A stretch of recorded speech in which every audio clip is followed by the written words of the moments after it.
There was once a man who wanted only one thing: to reach the very peak of martial arts. Not strength for its own sake, not glory, not power over others. The summit itself, the place where there was nothing left above him. For most of his life, he believed that enough training, enough years, enough discipline would eventually carry him there.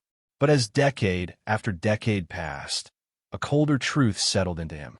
He was not destined to reach it, not in this lifetime. No matter how hard he pushed, some final distance always remained between him and the summit he had given everything to chase. Most people would have made peace with that. He did not. His desperation carried him towards something most martial artists dismissed as superstition. An old legend, passed down through generations, about a divine dragon that guarded a golden fruit. The fruit was said to grant immortality to whoever ate it. He chased that legend the way he had chased everything else in his life. Completely, and without looking back. The battle against the divine dragon nearly killed him. It was fierce and long, and it cost him more than he was willing to admit, even to himself. But when the dust settled, he was the one still standing, and ahead of him sat the sacred place where the legend said the fruit would be. It was real. The golden fruit hung there glowing with a soft, radiant light, a quiet and mysterious aura pulsing from it like something breathing. He could hardly process that the legend had been true the entire time. Exhausted, he sat down on the corpse of a dragon he had just killed and simply looked at it for a while, letting his breathing return to something steady. Then he stood. Confidence filled his chest as he approached the tree. This was it. With this fruit, he believed, he would finally reach the peak that had eluded him for an entire lifetime. He picked the fruit and ate it without hesitation. The moment it passed his lips, something enormous moved through him. His veins throbbed.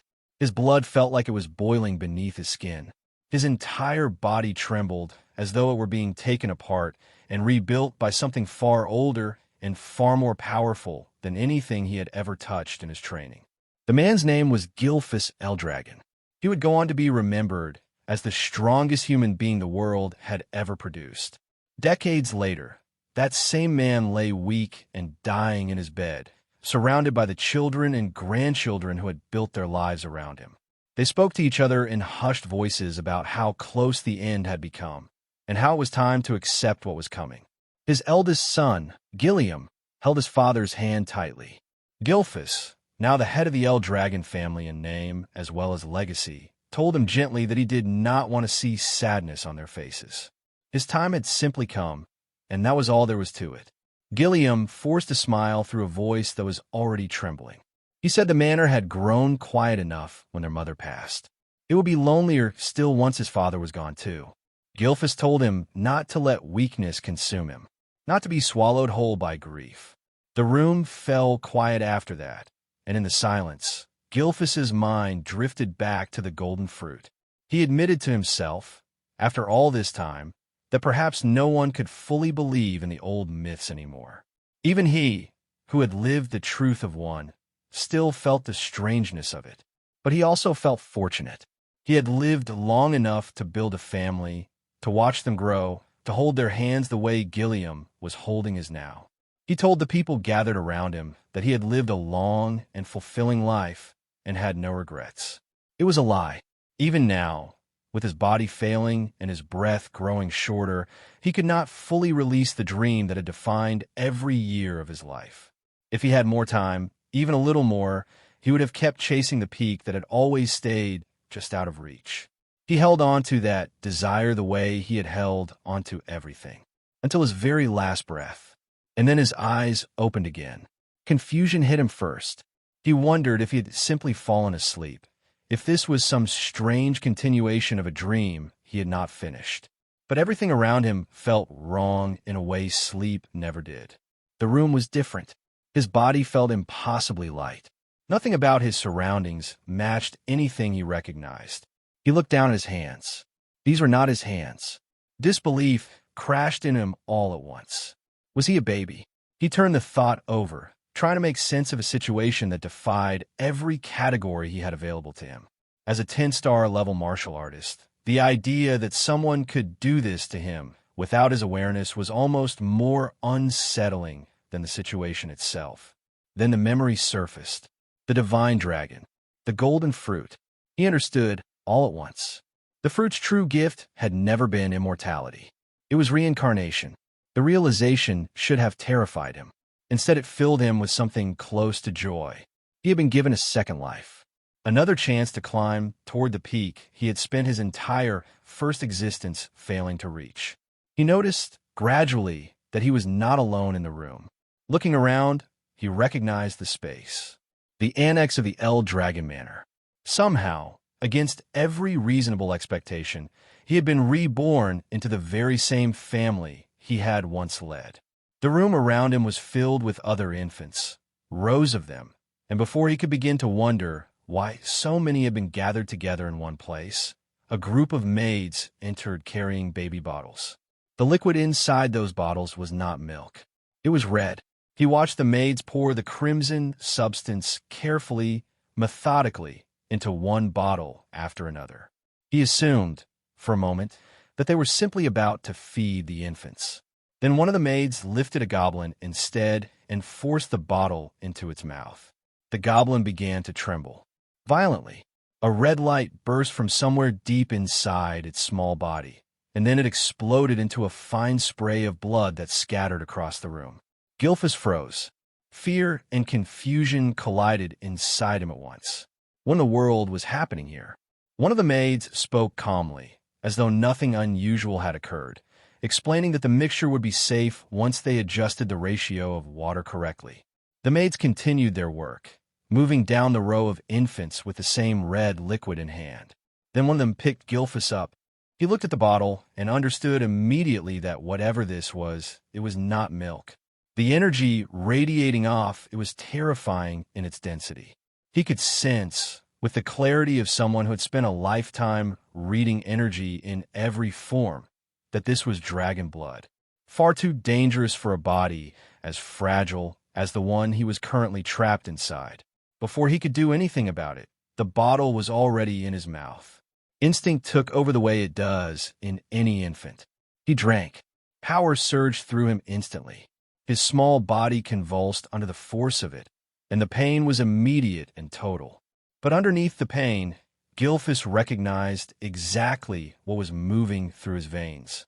The blood of ancient dragons, coursing through a body that had no business surviving contact with something this potent. This is dangerous, he thought. But maybe this is also an opportunity. He considered stopping. For a fraction of a second, the instinct towards self-preservation almost won out.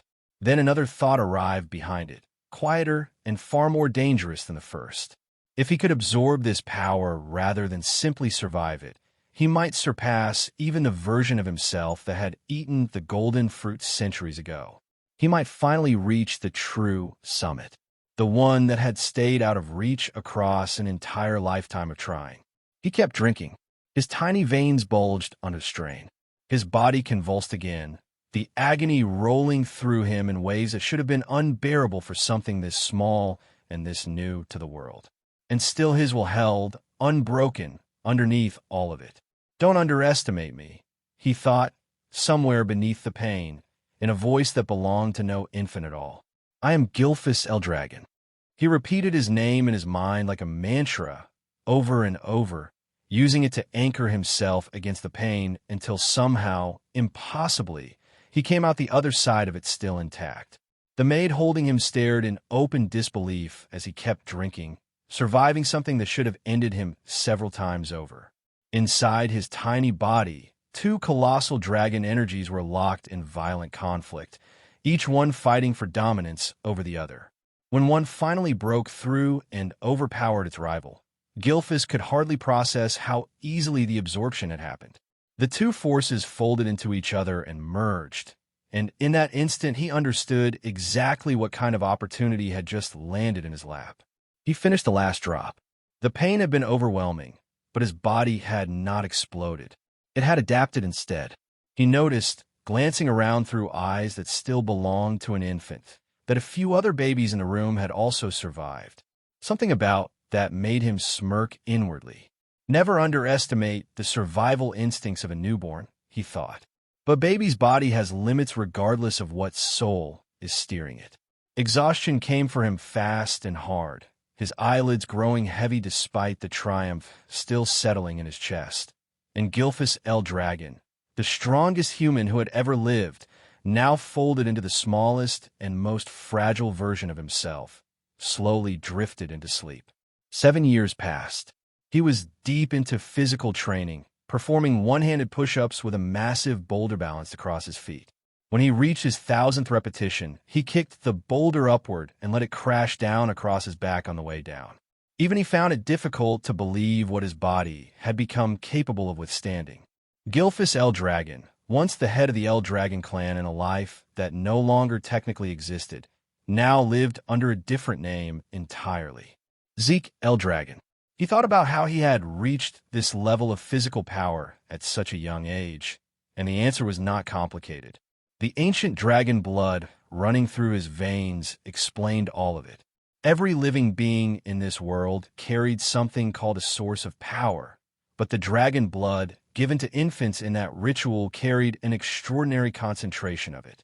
Anyone who survived drinking it ended up with a body far beyond ordinary human capability. With a divine dragon source of power living inside him, Zeke already knew he had surpassed where he had stood at this same age in his first life. And since he was the only infant who had managed to drink an entire bottle of that blood without dying, his body had transformed in ways even he had not fully anticipated. And yet, despite all of that, the thing that frustrated him most was simple. He was still only 1 star. He had trained relentlessly for 7 straight years, expecting to be at least 4 stars by now. Stars measured the depth of a person's source power. In this world, the human body was said to mirror a universe, and the more stars floating within that inner universe, the stronger a person became. But the climb only grew steeper the higher it went. Each new star demanded exponentially more than the one before it. In his first life, as Gilfus El Dragon, he had reached the unimaginable. 10 stars. No one else in the entire world had ever managed it. Time really flies, Zeke muttered to himself. He was 7 years old now, an illegitimate child of the current head of the El Dragon family. His mother had died when he was still an infant, and to this day he had never once seen his father's face. He considered that a particular kind of irresponsibility that did not need much further comment. What had genuinely shocked him, more than anything else about this second life, was the discovery that an entire 1,000 years had passed since his reincarnation. Reincarnation itself had already been difficult enough to accept. 1,000 years on top of that reshaped the entire world into something he barely recognized. It had become an era defined entirely by survival of the fittest, and the clearest proof of that was the practice he had survived as an infant. Feeding dragon blood to newborns, followed by something called the dragon trial. Only those who survived both the blood and the trial were considered worthy of formal training as El Dragon warriors. By every reasonable measure, Zeke should have been one of them. Yet whenever he asked the servant assigned to care for him why no instructor had ever been sent his way, she gave the same answer every time. She was not permitted to speak about it. Even past the age of 7, he had never received a single lesson. Isn't that strange? Zeke wondered aloud.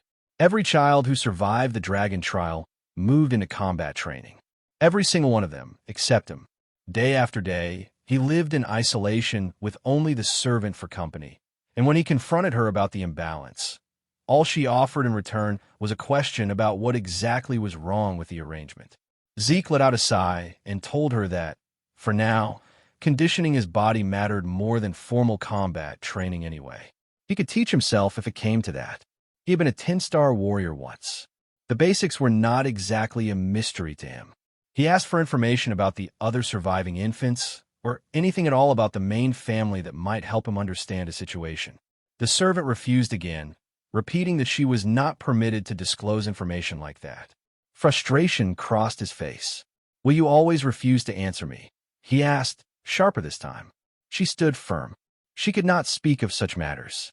"Isn't it cruel?" he asked, the bitterness creeping into his voice now. "Treating me this way."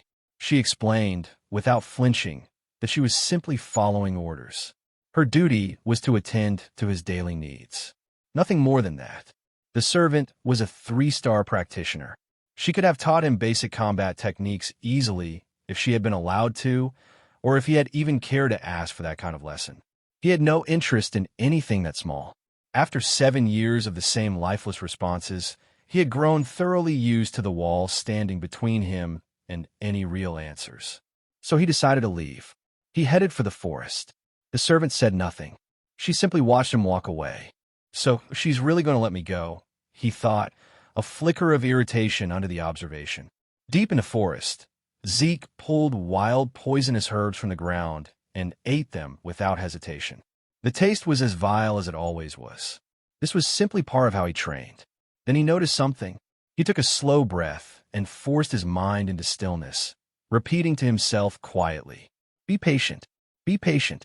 Something or someone was watching him from a distance, tracking his every movement, and no matter how he tried to settle himself, he could not shake the sensation of it. After a moment, he let out a sigh. "They follow me all the way here, huh?" When he could not stand it any longer, he called out into the open air, telling whoever was out there that they might as well show themselves if they had something to say. Then he moved into the tall grass and crouched low, hiding. Crouched there, he sensed something else entirely. A dark, oppressive aura, close by and getting closer. He looked toward the source and found a creature known as an anger boar standing in the clearing. What is that aura, he wondered. The black mist wrapped around the creature was something he had never encountered before, not even across the full span of his first life, 1,000 years removed from this moment. The boar grazed on the grass, unaware of him, until Zeke stood and revealed himself deliberately. It startled, then charged. A smile broke across his face instead of fear. He was genuinely thrilled at the prospect of fighting it. The boar lunged. Zeke dodged it smoothly, golden energy already gathering into his fist as he moved. He drove the strike forward, and the resulting explosion tore straight through the creature's body. He grinned at the result. The attack had landed harder than he expected.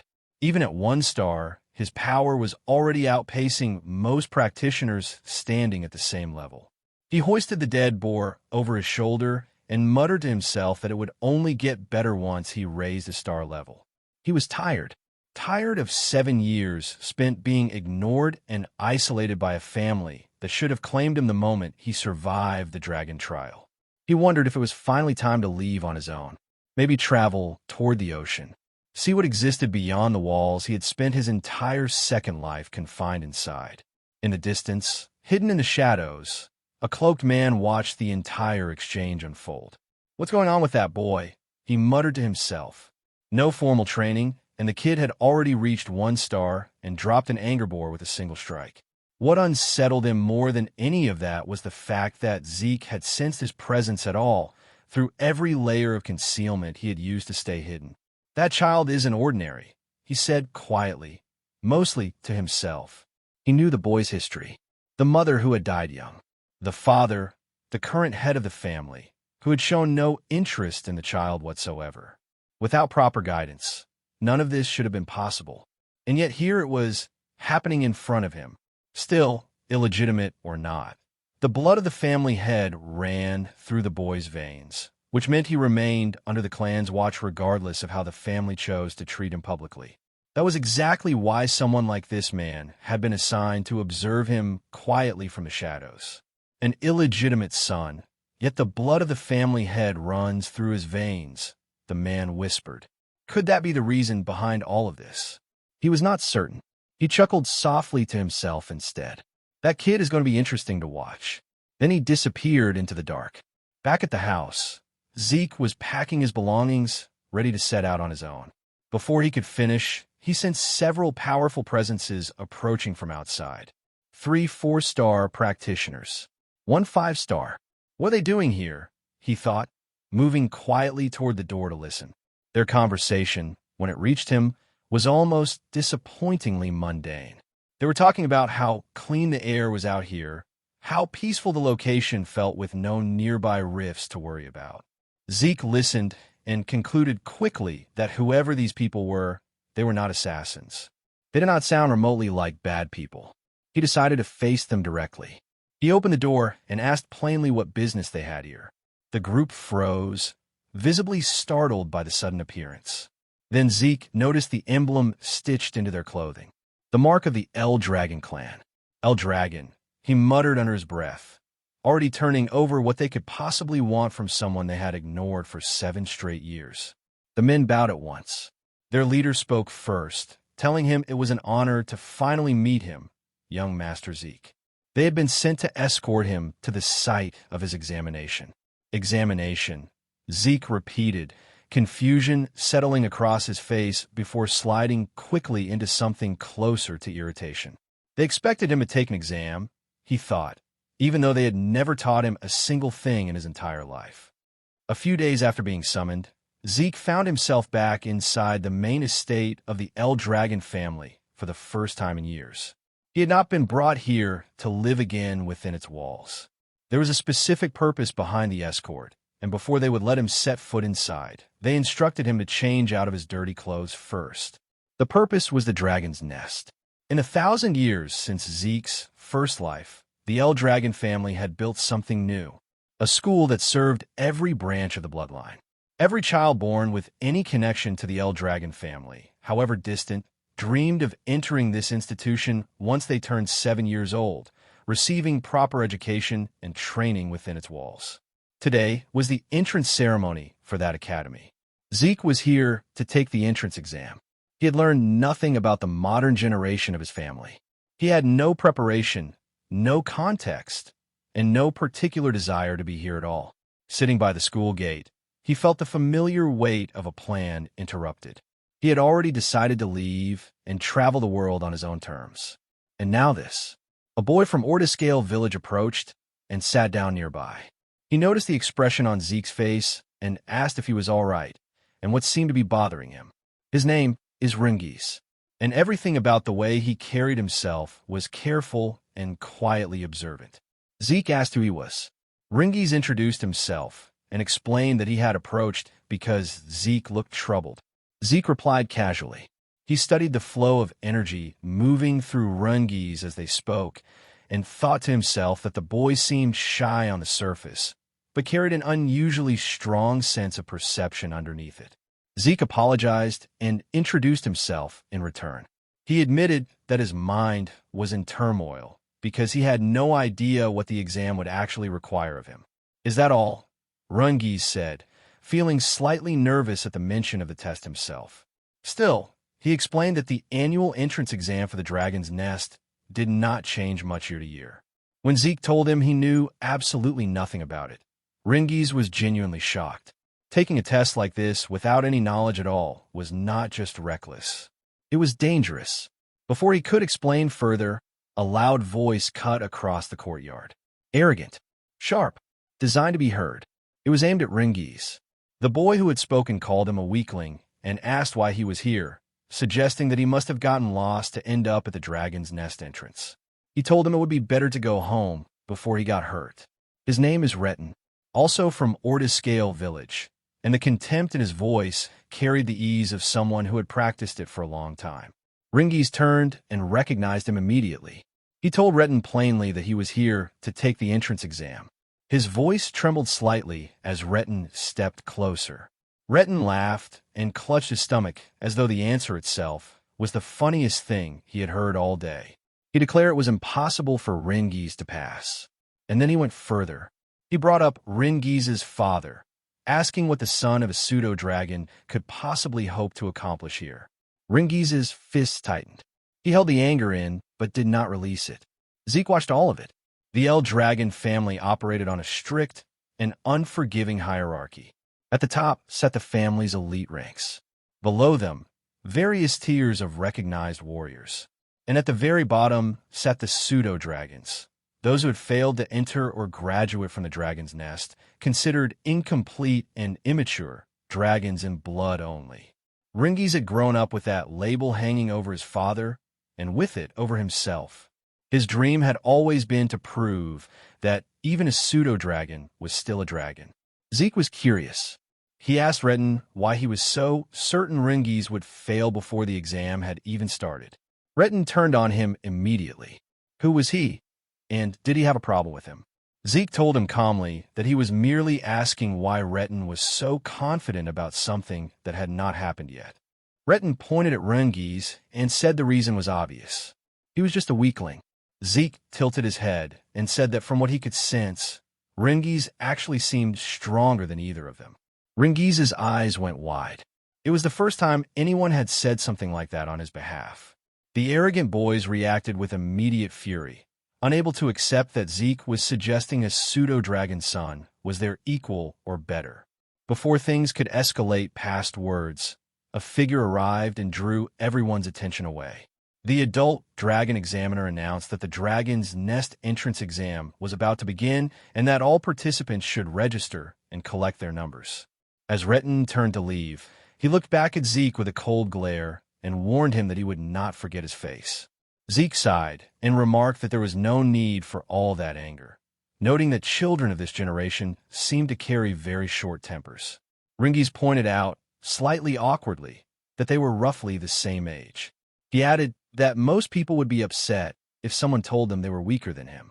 Is that so? Zeke muttered. He mentioned that since the exam was mandatory, they had no choice but to participate. Rangis surprised him then by mentioning that it was actually possible to withdraw and skip the test entirely. Zeke's eyes went wide for a brief moment before he recovered. Rangis realized in that moment that Zeke genuinely had no idea about any of this. He advised him that it might genuinely be better to withdraw before he risked getting hurt. Zeke replied that a genius like him would never withdraw from a challenge.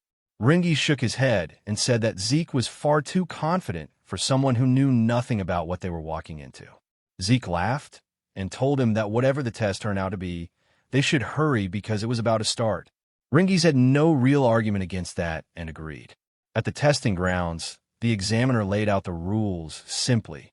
To pass, each participant only needed to scratch the stones placed behind him. No outside weapons were permitted, only the ones the Academy provided, though bare hands were allowed as well. And each participant had exactly 3 attempts. That is it, Zeke said, sounding genuinely unimpressed. After surviving the dragon blood ritual as an infant, he had expected something far more dangerous and intense. This seemed almost disappointing by comparison. The examiner called the first participant forward. The boy was nervous but committed.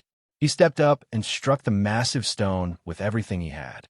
The sound rang out sharp and loud across the testing grounds. And then the sword in his hand snapped cleanly in half, and the recoil came back through him and shattered his arm. The area fell silent. As the boy writhed on the ground, the examiner calmly informed him that he still had 2 remaining attempts and asked whether he wished to continue. The boy could not stand. The examiner declared him failed and ordered the others to clear the area. He was dragged away, and the next number was called. Rangis trembled at the sight of it. Zeke's annoyance sharpened into something more focused. He asked what kind of stones these were. The answer came. The stones carried regenerative properties. Any scratch made on the surface would vanish almost instantly.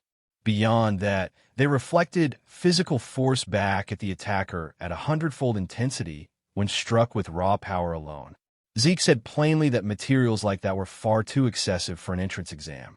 Rangis explained that it was still possible to scratch them, but only if the participant could properly circulate their source power throughout their entire body before making contact with the stone. Zeke absorbed that. The exam was not about brute strength. It was about circulation, source power properly distributed through the body before the strike. He glanced across the group of remaining participants and thought quietly that only a handful of them would manage it, including the arrogant boys from the courtyard. The exam continued.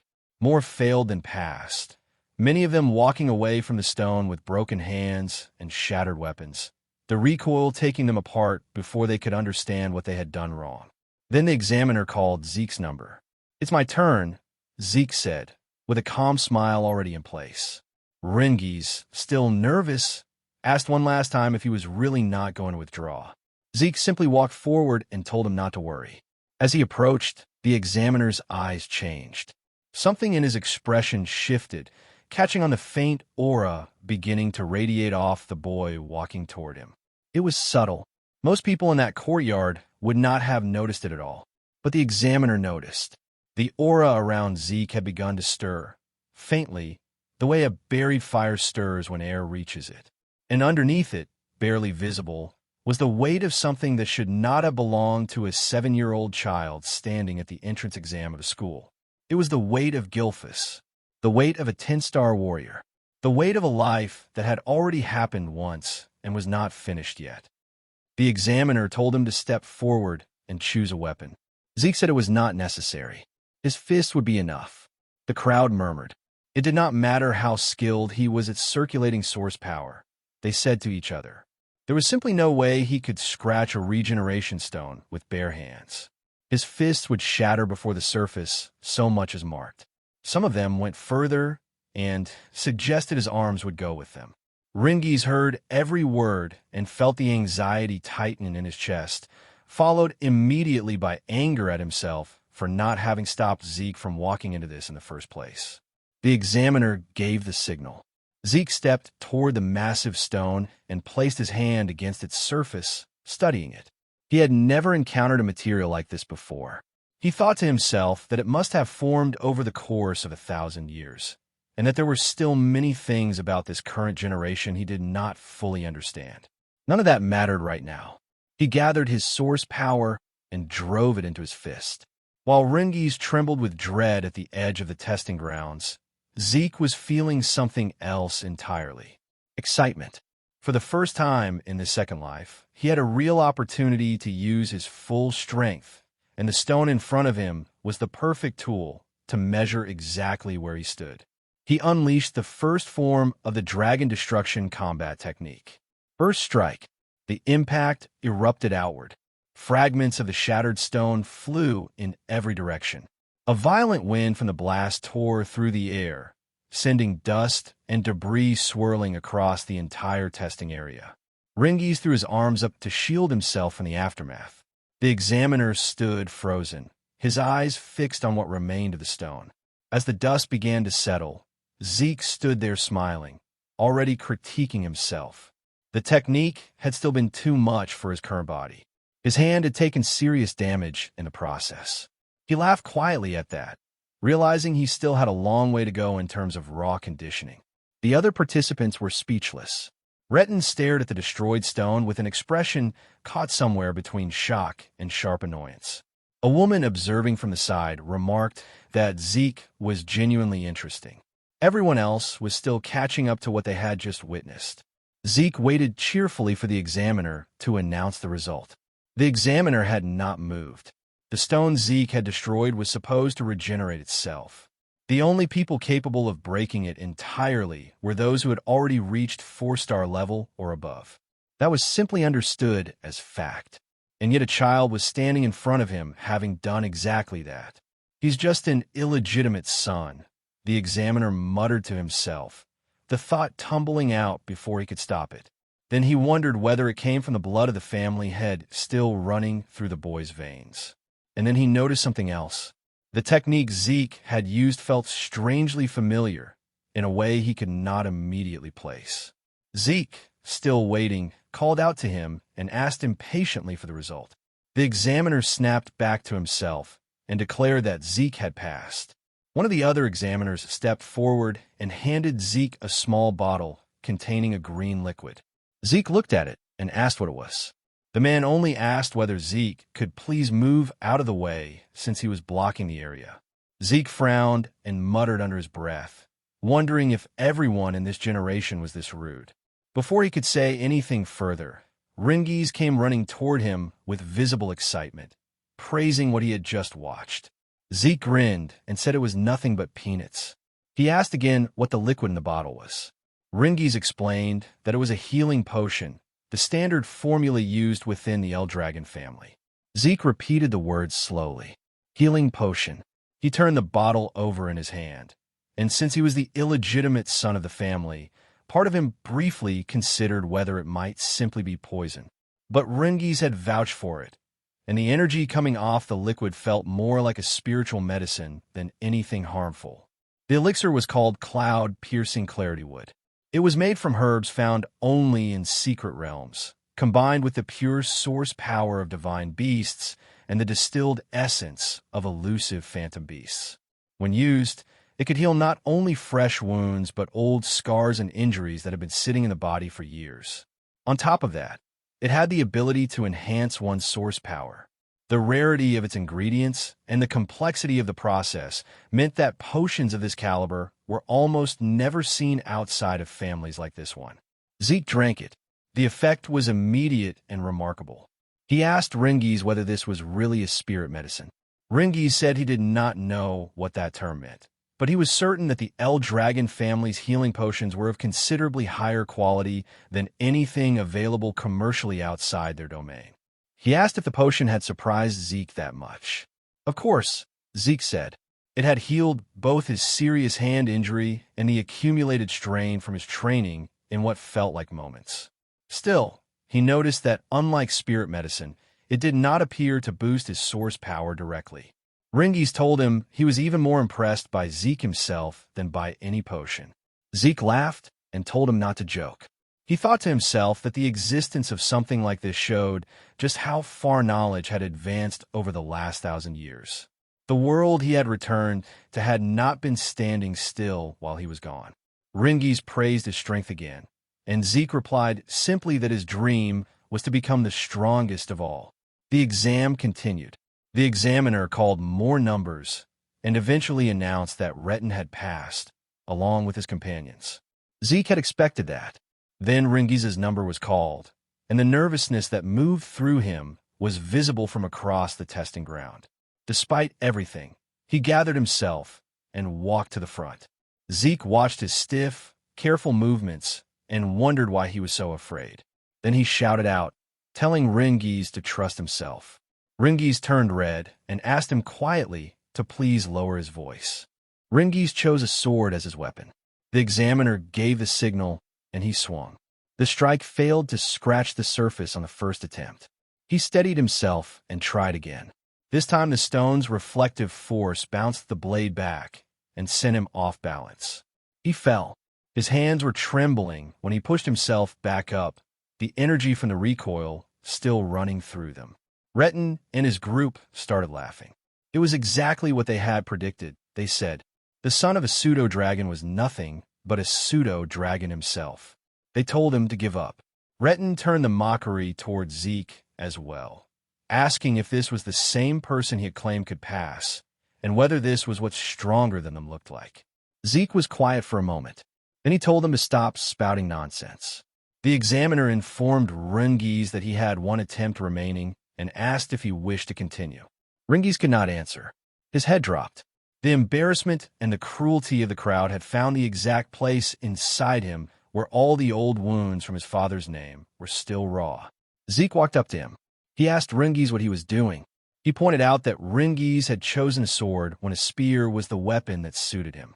He asked why he would walk into an exam with no plan at all and a weapon that worked against him. Retin and his group laughed again. They called Zeke an idiot and reminded him that Rangis knew nothing about using a spear. His weak father had only ever taught him swordsmanship. Switching weapons on the third and final attempt would not change anything. Zeke ignored them entirely. He turned to the examiner and asked whether the rules prohibited changing weapons mid-exam. The examiner said they did not. Then Rangis is lucky, Zeke said, with a grin already forming. He looked at Rangis and asked him directly whether he trusted him. Rangis stood still for a moment. The memories that surfaced were not gentle ones. Every insult his father had absorbed over the years. Every time the word pseudo-dragon had been used like a verdict rather than a label. All of it moved through him in the space of a breath. He gritted his teeth. He straightened up. He said he would trust Zeke. He would fight with a spear, exactly as Zeke had told him to. Rangis's father had never made it into the dragon's nest. Because of that, people had spent years calling him a pseudo-dragon and laughing at him. But despite every insult and every humiliation, his father had endured all of it quietly for one reason: to raise Rangis properly. That was everything his father had done and everything he had sacrificed, and Rangis had sworn that he would prove to every single one of them that the son raised by that man was a true dragon. He stood up and gripped the spear. He declared that today he would prove that neither he nor his father were fakes. He understood, standing there with his last attempt remaining, that going back to the sword would only produce the same result as before. So he chose to trust Zeke completely instead.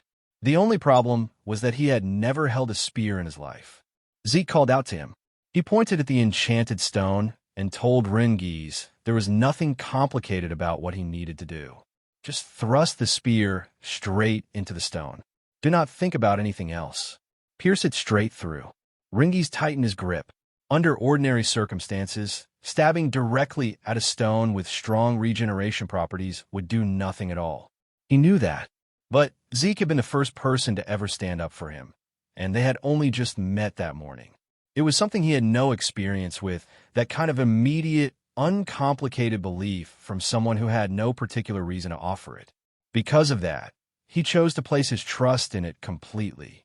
He chose to believe in his own strength this time, rather than his fear. He gathered his source power into the spear. Something immediately felt different. He had wielded a sword for years, and had never managed to wrap it in this much source energy. But with the spear in his hands, the flow came naturally, almost effortlessly, as though the weapon had always been waiting for him. With a shout, Rangis unleashed everything he had and drove the spear toward the stone. Retin was already laughing before the strike landed, saying exactly what he had predicted. Changing weapons would not help him pass. Nothing would. Rangis did not stop. The spear drove straight through the enchanted stone and came out the other side. The laughter stopped. Retin's face went blank. His companions froze beside him. The examiners could not hide their astonishment, and several of them looked openly delighted by what they had just witnessed. Rangis had not scratched the stone. He had pierced completely through it. Zeke praised him immediately. Rangis stood there for a long moment, unable to fully accept what had just happened. Even after the examiner officially declared that he had passed, Rangis asked again, genuinely unsure, whether he had really done it. Zeke smiled, wrapped an arm around his shoulder, and confirmed it. Whatever had been holding behind, Rangis's eyes finally gave way. Overwhelmed with joy that had nowhere left to go, he pulled Zeke into a hug and said over and over that he had done it, that he had actually passed. Zeke let him have the moment. Retin's group insisted immediately that it had been luck. Retin himself said nothing. He stood shaking, the rage working through him silently, unable to accept the truth that Zeke had stated plainly in the courtyard and that the exam had now confirmed. Rangis was stronger than them, and his result had been better. The examiner announced that the test was officially over and that the entrance ceremony would begin shortly. Zeke asked whether the exam was truly finished. Rangis told him it seemed so, though there would almost certainly be more tests once they were inside the dragon's nest itself. Then a group of men emerged from a dark hallway. When they stepped into the light, the examiner announced that the head of the El Dragon family would now deliver a speech to congratulate those who had passed. Zeke looked at the man who had stepped forward and asked quietly who he was. The expression on his face was cold and dark and entirely without warmth. Rangis, visibly nervous, told him that was the family head himself. Zeke stared for a moment and then said that the man looked colder than ice and was not even smiling. What was wrong with him? Rangis covered Zeke's mouth immediately and whispered, with some urgency, that it would be considerably better if he stopped talking right now. Zeke nodded and surveyed the group around the family head. He observed quietly that these people represented the current power structure of the El Dragon family. Several of them were at 7-star level, others at 6, and at the center of all of it stood Balzac El Dragon, the current family head carrying 8-star level strength. 1,000 years ago, only a handful of people had ever reached that level. Zeke was not certain how many existed in this era. He muttered that he did not like this family head. Rangis tried to hush him again. Zeke sighed and thought to himself that he had never expected this man to be his father in this lifetime. A dark, fiery aura radiated from Balzac's body, pressing down on the entire hall the moment he stepped forward. Zeke felt it and was unmoved. Most of the other examinees were not as fortunate. Many of them trembled. Some struggled to breathe as the weight of his presence locked their bodies in place. Zeke noticed Rangis was affected too. He could hardly believe how easily the pressure reached everyone around him. Beyond the power itself, Zeke sensed something else buried underneath it. An intense hatred, sitting just beneath the surface of Balzac's aura. He did not know the reason behind it, but knowing it was there made it even harder to feel anything toward this man that resembled respect. Balzac spoke. Only a few words. He told them all to strive to become the flesh and blood of the El Dragon family. Then he turned away. Another man stepped forward before the silence could settle. He had blonde hair and a cheerful ease about him that immediately cut through the heavy atmosphere Balzac had left behind. He thanked Balzac warmly and said that his master had high expectations for everyone present, and that, like his master, he would also keep his own speech short. Zeke studied him, wondering who this person was.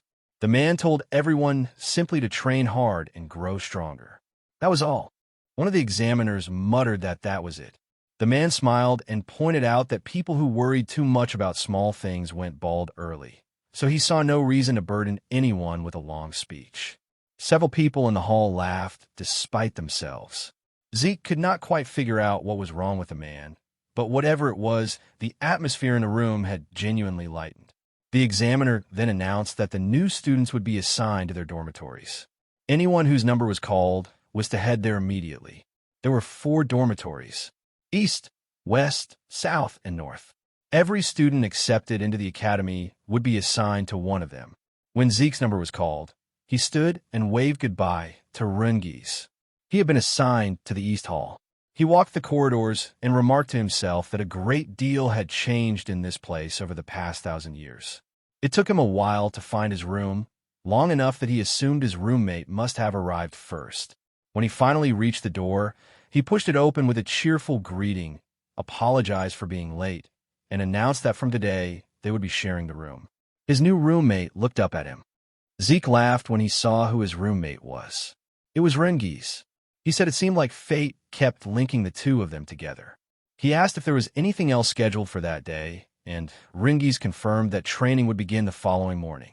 Zeke said casually that was fine, which prompted Rangis to ask whether he had listened to the examiner's earlier explanation at all. Zeke admitted that he had not. On purpose.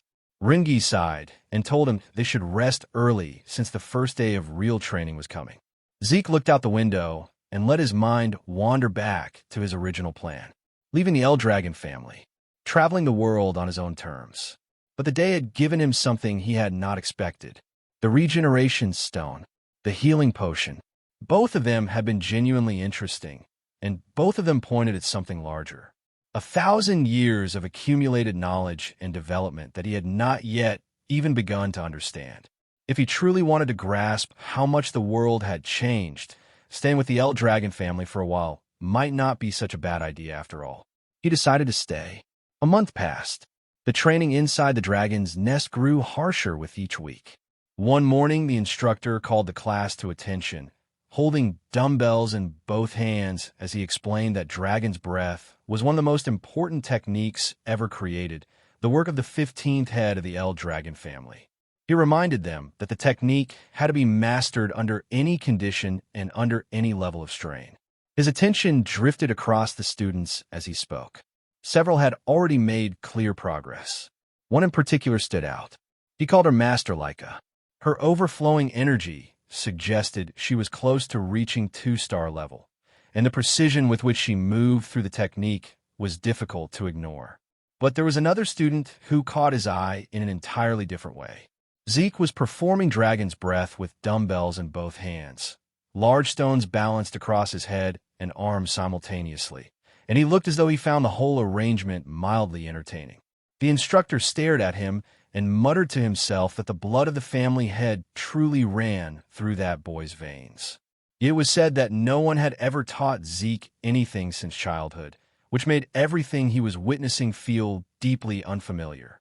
Zeke, for his part, could hardly believe that the technique he had once built and called the Dragon King's breathing technique had been further developed by the family heads who came after him and was now being taught to the wider branches of the bloodline. He reflected on what breathing techniques actually were: methods that drew source power from the surrounding environment into the body, circulating it to strengthen a person's own inner energy. The effectiveness of any breathing technique depended entirely on the individual's ability and intellect, which was precisely why the great families of the world kept their techniques secret, never sharing them with outsiders or those unconnected to their lineage. He also recognized that dragon's breath, as it was being taught now, was a simplified and stabilized version of what he had originally created. Safe, learnable, usable while resting. His own version had allowed the user to manipulate surrounding source power even while in motion, making it far more powerful in combat, but also far more difficult to master. Only a handful of people in his first life had ever managed it. The current generation had clearly made a deliberate decision to scale it down so that even the family's branch members could access it, and that decision had visibly strengthened the El Dragon family as a whole. Zeke felt a strange, quiet satisfaction at that.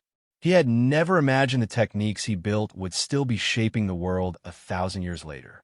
He wondered whether the other martial arts he had created over his lifetime had evolved in similar ways. Interesting, he muttered to himself. Across the training ground, Laika watched him from a distance without saying anything.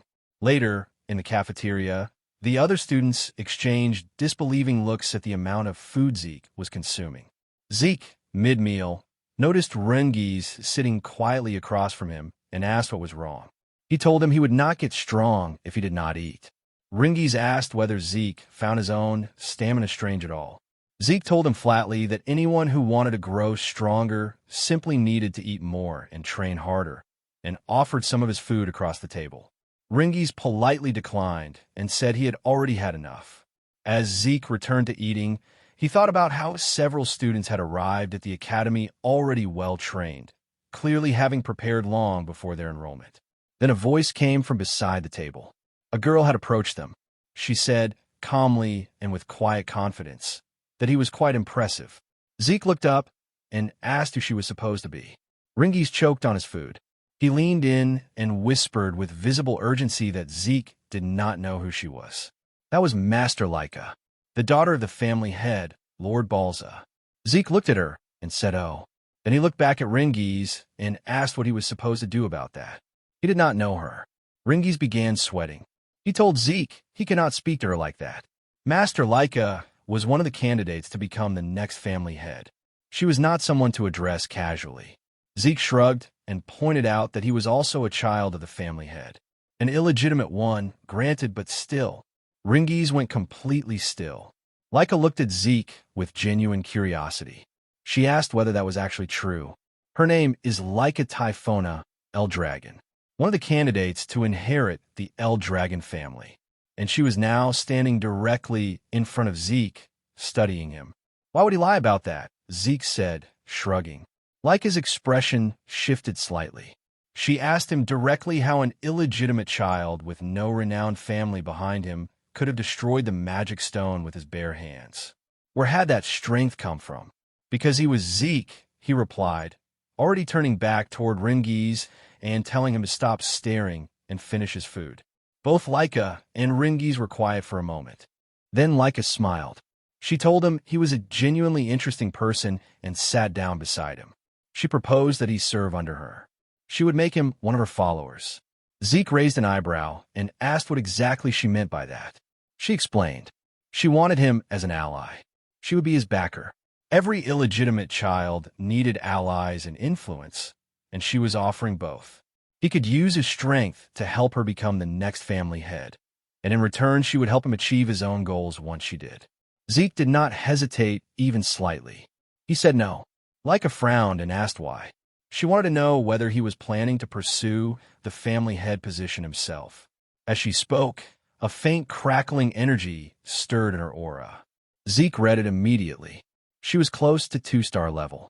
For someone her age, to radiate an aura like that was genuinely impressive. He remained completely calm. He told her she could think and do whatever she wanted, but he had no interest in titles or in becoming family head. Why not? She asked, her voice cooling. Zeke drove his knife into the table. Because he did not need to serve anyone, he said. His voice was level and completely without aggression, which somehow made it land harder. He was the strongest person there was. That was all there was to it. The cafeteria went silent. Even Laika could not fully account for what she felt in that moment. His presence had simply overwhelmed her, briefly and completely, before she could stop it. Rangis stepped in immediately, trying to ease the tension and urging both of them to settle down. Laika was not the kind of person who backed away from something like that. Embarrassed and sharpened by what had just happened, she challenged Zeke to a duel. Zeke looked at her for a moment and then went back to eating. Word spread across the campus within minutes. Students moved toward the training grounds in clusters, whispering about a duel involving Master Laika herself, someone from the Typhon family. Questions moved through the crowd about who had been brave enough to stand across from her. At the training grounds, Zeke still could not fully believe she was serious about this. Rangis stood beside him, visibly anxious, asking whether he was certain he was all right going through with a fight against Master Laika. Zeke told him that even if everyone called her Master, he personally did not know who she was. Rangis sighed and said that now that he knew Zeke was also the family head son, he should at least show some basic respect. Zeke told him to do whatever he wanted. Rangis tried a different angle and explained what was actually at stake. Laika was not just the daughter of Lord El Dragon. She also carried the blood of the Typhon family, one of the 4 great families supporting the El Dragons. She had mastered every form of the Typhon family's hereditary lightning, great sword technique at a young age. Like the other candidates among Balza's children, she possessed the kind of talent that was genuinely terrifying. Zeke tilted his head and admitted that he had not understood a word of that except that she was the family head's daughter. Rangis stared at him. How did he not know any of this? Because he did not, Zeke said plainly. So there was no point asking. Rangis blinked. Then Zeke laughed. He said that since he knew nothing about her, that would only make the fight more interesting. It sounded exciting. Rangis could only sigh and worry. No matter how strong Zeke was, Master Laika operated on a completely different level. Why had he even accepted the challenge in the first place? Zeke told him simply that he never ran from a fight. And besides, it looked like his opponent was ready. Across the training ground, Laika stood with her sword planted firmly in the ground at her side. Lightning crackled faintly in the aura around her. She looked at the two of them and asked, in a voice that carried no warmth and no patience, whether they were done talking. Laika demanded to know if they were finally done talking. Zeke told her he was ready. Rangis, trembling, immediately put as much distance between himself and the two of them as his legs could manage, calling back to Zeke to be careful. Zeke turned to Laika and asked why she was so set on fighting him specifically. Laika explained that her goal was to become the next head of the El Dragon family, and to achieve it she needed both strength and the right people behind her. Defeating Zeke and making him one of her followers was part of that plan. Zeke asked what his connection had to do with any of that. Laika looked at him with something between disbelief and curiosity. She asked whether he truly had no awareness of the current situation within the family, and whether being an illegitimate child was the reason he was so completely uninformed. Zeke admitted plainly that it was. His knowledge of their family was limited to almost nothing. Laika explained, including both of them, there were 5 candidates to become the next family head.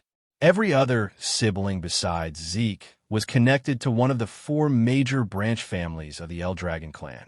The position of family head carried enough weight that it had become the source of real conflict between those branches. All of his siblings had entered the dragon's nest specifically to study and represent their respective families in that competition. Because the succession had turned into a fierce and complicated struggle, Laika needed strong allies to stand against her older brothers.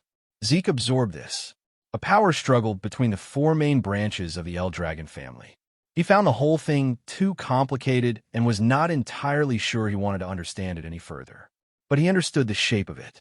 Laika continued, as one of the candidates for family head, she needed to strengthen not only her knowledge and her raw power, but also her influence, which meant gathering followers who were genuinely capable. Without another word, she launched herself toward him, declaring that she would defeat him right there and claim him as one of her subordinates. Zeke stepped aside and let the strike pass him. Then the next one. Then the next. Laika refused to give him space, pressing forward without pause, each attack flowing out of the one before it with remarkable speed given the weight of the great sword in her hands. The crowd watching could not quite believe what they were seeing. The precision of Laika's source power control was evident in every movement. Her strikes were becoming faster and sharper as the exchange continued, and the onlookers murmured about the obvious gap between a true daughter of the family head and an illegitimate child nobody had heard of before today. The result, several of them agreed, was already clear. What they could not see was that Laika herself was growing increasingly frustrated. She could not understand how every single attack was missing. It felt less like he was defending and more like he was simply not being where her strikes intended to land. Like the whole exchange was something he was watching rather than participating in. Rangis, watching from the edge of the training ground, felt his earlier worry quietly dissolving. The calm in Zeke's movements was something else entirely. Zeke remarked that the martial art Laika was using was unlike anything he had encountered before. Her movements were far faster than any ordinary one-star fighter had any right to be. Laika, irritated, told him to stop talking and focus on fighting. Zeke said he was already focused, and that was exactly why the next strike was going to land the way it did. His punch connected squarely. Laika gagged from the force of it and dropped to one knee, gripping her sword in her stomach at the same time, the impact reverberating through her. The spectators erupted in whispers. They could not piece together how he had avoided everything she had thrown at him, or who this boy actually was. Laika pushed herself back to a standing position and demanded to know why none of her attacks had reached him. She was faster than any other one-star fighter. By any logical measure, Zeke should not have been able to keep pace with her at all. Zeke acknowledged that she was faster than any one-star he had ever faced. But in his eyes, she was still one-star. Laika snapped back that so was he, and that he had no business matching her speed. There's a simple reason for that, Zeke told her. Her breathing, the movement of her eyes, even the small shifts in her muscles before a strike. He could read all of them. By observing those details, he could predict her next move before she made it. It was nothing more than experience. Laika told him not to make her laugh and came at him again, faster this time. Zeke stepped aside and said that just like a moment ago, he could see exactly what she was doing. In the same motion, he countered with a strike that sent her crashing hard into the wall at the edge of the training ground. The sound of the impact cut through the crowd. Several people screamed. Someone called out that Master Laika had actually been defeated. Rangis shouted his name with visible excitement. Zeke told him calmly that it was not over yet. The dust cleared. Laika was standing again, bruised and defiant. Zeke noted that she had concentrated her source power into her core at the moment of impact, allowing her body to absorb the force without taking serious damage. He allowed himself a small smile and admitted that she was genuinely extraordinary. Rangis pleaded with Laika to stop. Zeke told Rangis to move back, warning that he could get caught in what was coming next. Then Zeke felt the shift. The aura coming off Laika was no longer the same as before. It had surged, intensified, taken on a new quality. He wondered quietly whether she had just crossed into 2-star level. The crowd noticed it too. The glowing mark that had appeared on her body confirmed it. She had broken through. 2-star. White aura rising around her, the kind that allowed a fighter to channel source power directly into their martial art, even manifesting it outside the body in visible form. Laika looked at Zeke and told him that because of their fight, she had reached 2-star earlier than she had expected. And because of that, she said, he no longer had any chance of winning. She charged. Her great sword blazed with the aura wrapped around it, the power behind each movement now of an entirely different order than before. Zeke laughed. He looked genuinely thrilled. He told her as he dodged another strike that her speed was incredible now. She had truly improved. Then he felt it, a sting on his cheek, a shallow cut. He knew he had dodged that attack. Laika smirked. She asked whether he could finally feel the difference in their strength. She told him this was her true ability. Now that she had fully reached 2-star and awakened her aura, She was going to show him the real power of the true Thunder Greatsword technique. Zeke's expression shifted into something brighter. He said that meant he was about to witness a martial art he had never seen before. He smiled, and the smile was completely genuine. For the first time since this fight had started, it had become something worth his full attention. Laika unleashed the lightning greatsword technique, Lightning Flash. Her sword blazed with blinding golden energy as she drove herself forward. The air around Zeke erupted in crackling light, and for the first time in the fight, he actually stepped back.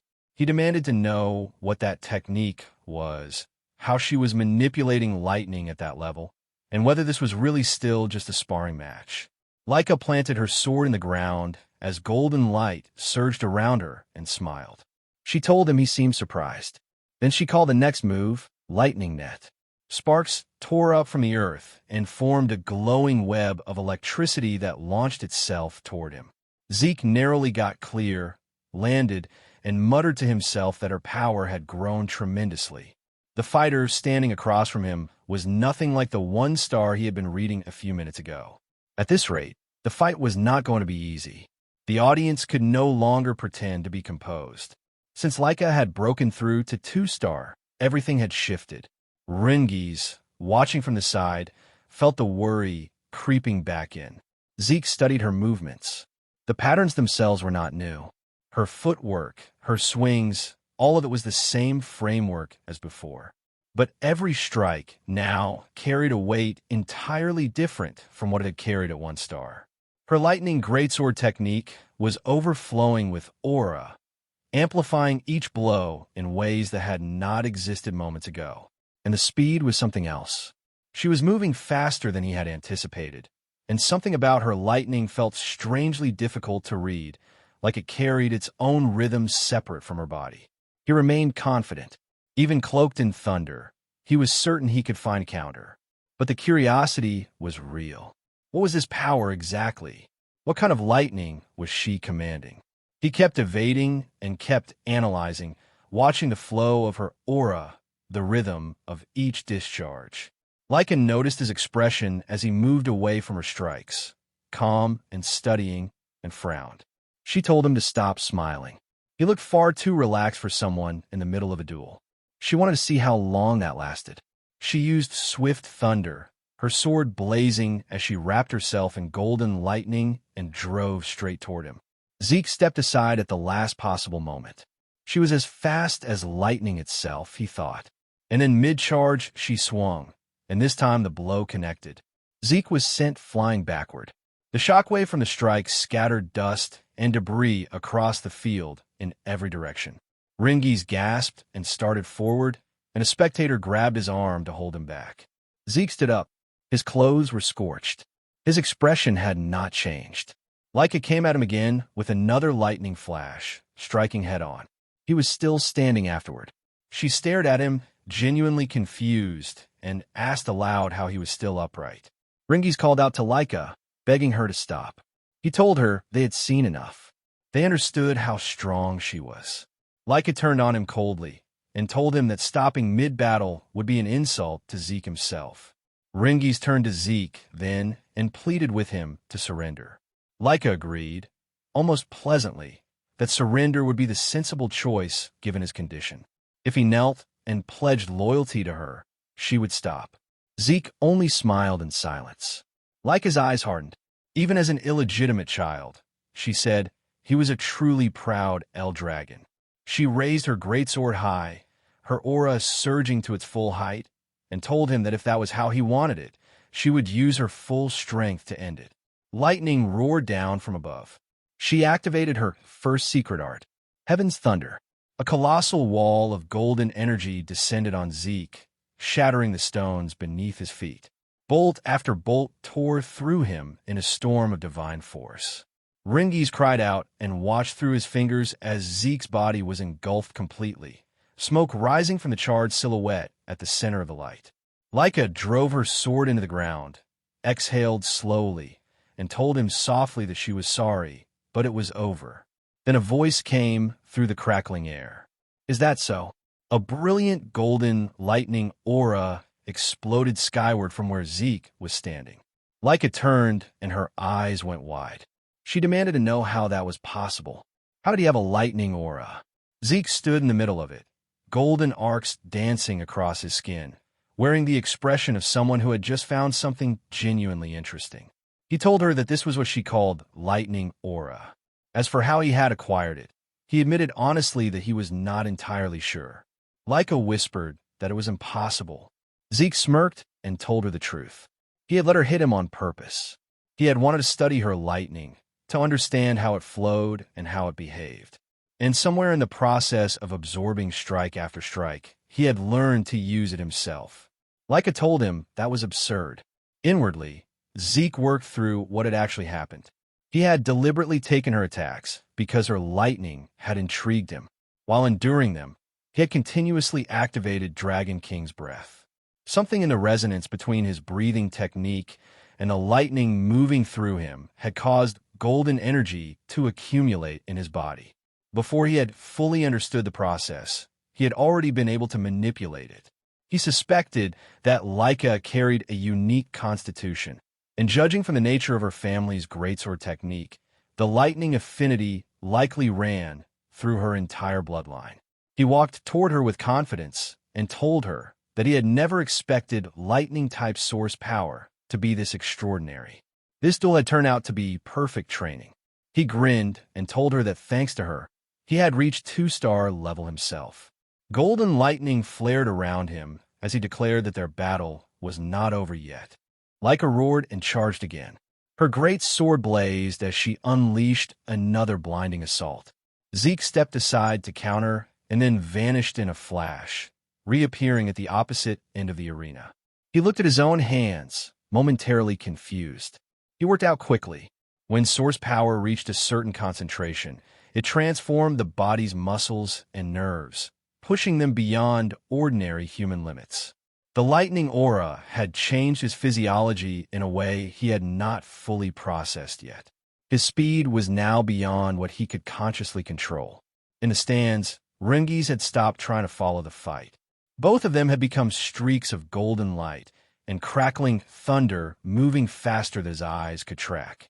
He wondered quietly to himself whether Laika had managed to land a single hit recently.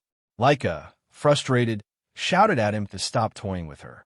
Zeke said calmly that he was not, but he admitted that she was a genuine threat. Then he lunged forward and drove a powerful kick toward her. She caught it on her sword and was pushed backward by the force. Zeke straightened, smirked, and said it was time to end this. End this, Laika repeated, narrowing her eyes. He told her he had been thinking about building a new technique for a while, and this moment felt like exactly the right time to try it. Laika stared at him. He was going to create a technique. Right now, in the middle of their fight, she thought, with genuine bewilderment, whether he had ever received actual combat training at all, and from which family he could possibly have learned to think this way. Before she could find an answer, he was beside her. Dragon Destruction Combat Arts. Special Form. Lightning Peak. The attack hit her directly. Golden thunder wrapped around her in a fierce, concentrated storm, her body shaking violently under the current, her sword slipping from her grip. She dropped to her knees. The electricity continued crackling across her as the arena fell completely silent. Zeke had won. Laika lay on the ground. After a long moment, she forced herself upright, trembling. The thought she could not silence moved through her mind in a loop. She could not lose. She was supposed to become the next family head. She could not afford to lose to anyone. Zeke walked toward her and extended his hand. He told her she had been amazing, genuinely strong. He said it was always exciting to learn something new, and that this fight had been completely worth it. Then, with a warm smile, he added that it would be boring if this turned out to be the last time they sparred. He wanted to fight her again sometime. Laika looked at his outstretched hand and went still. Her cheeks had turned faintly red. Despite everything, despite the defeat and the exhaustion and the pride that still stung, something else was sitting underneath all of it now. Something she had not expected to feel at the end of a loss. It looked, if only barely, like admiration. Zeke told her again that they should have another sparring match soon. He said it with a confident smile and admitted that he could not wait for the next bout. Laika, a little shy, extended her hand toward him and told him plainly that she was no match for him, and that she accepted her defeat willingly. Several hours later, deep inside a dimensional rift, far from the dragon's nest and everyone in it, a man stood alone in a corridor of strange and feral monsters.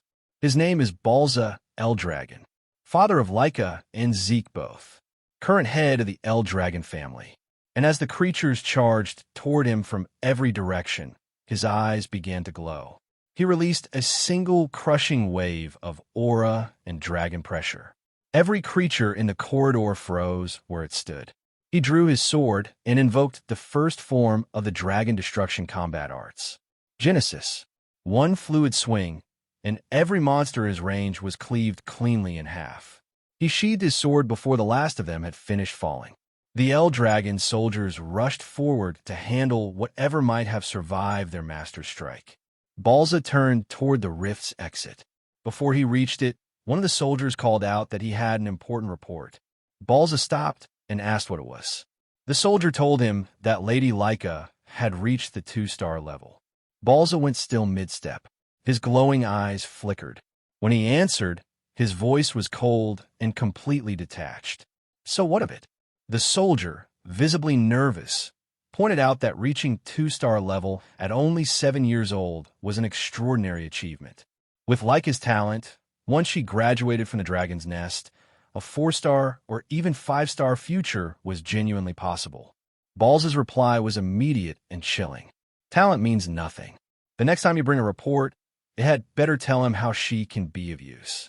If all the soldier had to offer were worthless updates like this one, he should remove himself from Balza's sight.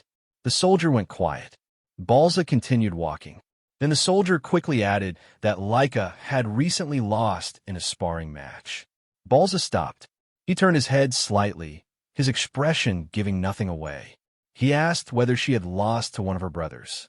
The soldier shook his head. No, master. She had been defeated by someone her own age. By Lord Zeke. Zeke, Balza repeated quietly. The son of that woman. A memory surfaced. A humble maid. Zeke's mother. Balza muttered that she had been genuinely gifted in battle, before adding that she had died after giving birth to the boy. He turned fully to face the soldier, his tone sharpening. He wanted to know who could have possibly trained Zeke to defeat a 2-star cultivator. The soldier hesitated. No one, master. Lord Zeke had never received formal training of any kind. He had defeated Lady Laika through his own strength and his own skill alone. And beyond that, Zeke himself had also already reached the 2-star level. I see, Balza said flatly. Then he turned his back again and issued the order. Begin the first trial. The soldier could not conceal his alarm. He reminded Balza carefully that it had only been a month since the students had begun their combat training. Most of them had not even reached the 1-star level yet. Was it not too soon? Balza cut him off. Death chose no timing, no level, no favorites. Only the strong deserved to survive. Star levels meant nothing if a person could not endure the first trial. Those who failed were not worthy of the El Dragon name. Yes, master, the soldier said quickly. Balza added one more instruction before walking away. Summon Freya. Tell her to return immediately. The soldier's eyes went wide. Freya. That Freya. Balza confirmed it with a nod. If Zeke had defeated Laika using nothing but his own strength, he was far more intriguing than expected. He wanted Freya to design and personally supervise the first trial, and he expected her to observe every participant herself. The soldier bowed deeply and said it would be done. For the first time in a long while, something faint crossed Balza's face. Not quite warmth, but the shadow of it. He said softly, almost to himself, that Zeke was the most interesting one of all. Then he was gone. The following day at the Dragon's Nest, the students continued their combat training. Rangis ran the group through their exercises while Zeke sat apart from the others, working through his breathing technique on his own. He was holding a wall-sit position with a massive boulder balanced on top of his head and dumbbells in both hands, his eyes closed, his concentration absolute. Rangis and several of the others found themselves watching him in silence without meaning to. Behind his closed eyes, Zeke was turning the technique they were studying over in his mind. The Strike Dragon combat arts, originally created by the 15th family head, labeled as a combat art, but functioning in truth as a body enhancement method. Simple in construction, well-balanced, accessible even to young cultivators. He could appreciate the design of it. Rangis called out and asked if Zeke was going to join the training. Zeke opened one eye and asked what he meant. Combat training, Rangis said. They were practicing the Strike Dragon combat arts. Zeke told him he had already learned it. Rangis stared at him. The technique had only been taught to them that morning. How could he have mastered it already? Zeke told him simply that it was because he was him. Then he added that what was more important right now was that Rangis' source power was flowing incorrectly. Rangis looked confused and asked what he meant. Zeke set down the boulder, stood, and told Rangis to turn around. He placed his hand on Rangis' back and channeled his own aura through the other boy's body, correcting the flow of energy from the inside. There, he said. That was how it should feel. Rangis turned around with something quiet in his expression and told Zeke that he had genuinely mastered the technique. That was incredible. Zeke frowned at him with playful exaggeration and asked what kind of friend doubted someone like that. Rangis said quickly that he was not doubting him. He explained that outside of his father, no one had ever taught him anything directly. That was why he wanted to absorb everything he could while he had the chance. He pointed out that Zeke already had his own martial arts, strong enough to defeat Lady Laika, and that the Strike Dragon combat arts must have seemed too simple and boring by comparison. Zeke told him it was not boring at all. He said he actually admired its stability. It reminded him of his own dragon destruction combat arts, though he added with a slight smile that his children had never particularly liked that technique. They had always said it was too difficult and too complicated. The dragon destruction combat arts was demanding in every sense. It consisted of 4 main forms, and during the fight with Laika, Zeke had created a 5th on the spot. Beyond the 4 and the newly invented 5th, there existed something else. A final secret form, a terrifying and destructive ability, the same technique he had once used to slay the divine dragon in his first life. He wondered quietly how his descendants had handled his other dragon techniques over the centuries, whether they had modified them, expanded them, or let certain things fall away. The thought only made him more curious. He shook it off and said that since he had already mastered the Strike Dragon combat arts, he would continue with his physical training. Everyone had their own way of learning, and this was his. Before he could return to the boulder, Rangis called his name again. He asked Zeke to teach him. He said it was a shameless thing to ask, but he wanted to become stronger, even just a little, and he could not think of anyone better to ask. Zeke looked at him for a moment. Then he nodded and said he would teach him. Rangis blinked and asked whether he meant it, whether he would really say yes that easily. Zeke told him, of course, and asked why he looked so surprised given that Rangis was the one who had brought it up. Rangis admitted he had not expected the answer to come that quickly. Zeke told him he was not lying, and that Rangis was worth teaching. Then Laika approached them. She was hesitant in the way someone is hesitant when they have made a decision they cannot quite fully commit to yet. She told Zeke that she would also like him to teach her. Rangis turned to her, startled. Laika asked calmly whether there was a problem with that. Then she explained herself. She had always believed that no one her own age could defeat her. As one of the candidates to become the next head of the El Dragon family, her confidence in her own power had been something close to absolute. But the match had shattered that. She still did not understand how Zeke had acquired lightning aura, or how he was able to wield it better than she did when it was her own bloodline's power. Zeke sighed and muttered half to himself that somehow this had become his fault. Laika continued, undeterred. She wanted to become strong enough to defeat her older brothers, and strong enough to defeat Zeke as well. She asked him, directly and without looking away, to please teach her. Zeke went quiet. He looked at her for a long moment. When Zeke did not answer immediately, Laika asked whether he was truly comfortable with the arrangement, given that he was technically also a candidate to become the next head of the El Dragon family. Rangis caught up to that same realization a moment later. Zeke was an illegitimate child, yes, but Balza El Dragon was still his father. that made him one of the successors whether he liked it or not. Zeke said calmly that he did not mind. But the more pressing question, he told Laika, was whether her body was actually in good enough condition to train. From what he had seen in their match, injuries like hers would normally take at least a month to heal properly. Laika shook her head and told him she had already used a healing potion. There was no need for concern. Zeke and Rangis exchanged a glance, then whispered to each other. Zeke asked whether that medicine truly worked at that level of effectiveness. Rangis told him quietly that if he was thinking of the basic potion handed out during the entrance exam, that was not strong enough to close wounds like Laika's in a day. Because she was the family head's daughter, she would have access to something considerably stronger. Zeke let out a quiet breath and muttered that this era truly was something else. Laika confirmed it. Without the potion, she would have been bedridden for a month. But what mattered now was her request. She wanted to grow stronger under his guidance, and she was asking him to agree to it.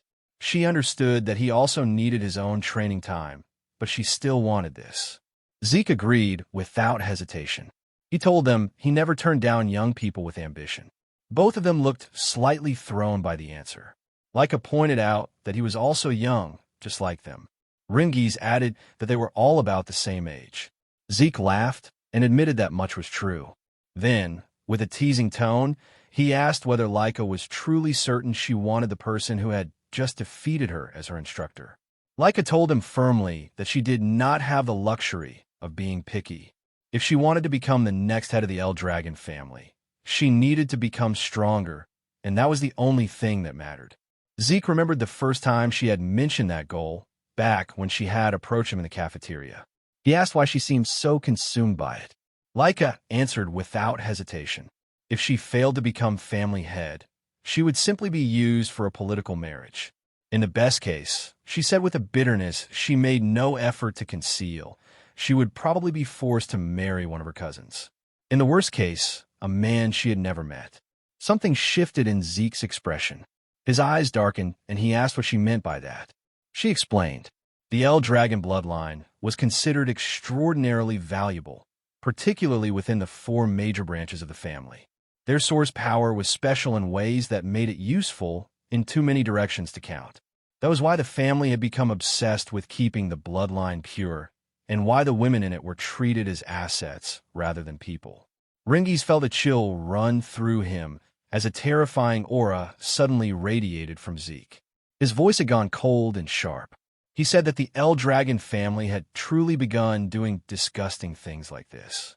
He clenched his fists and said that he would destroy such filthy and meaningless traditions. Before the weight of that moment could press down further, several instructors arrived at the training ground, immediately pulling the attention of everyone present.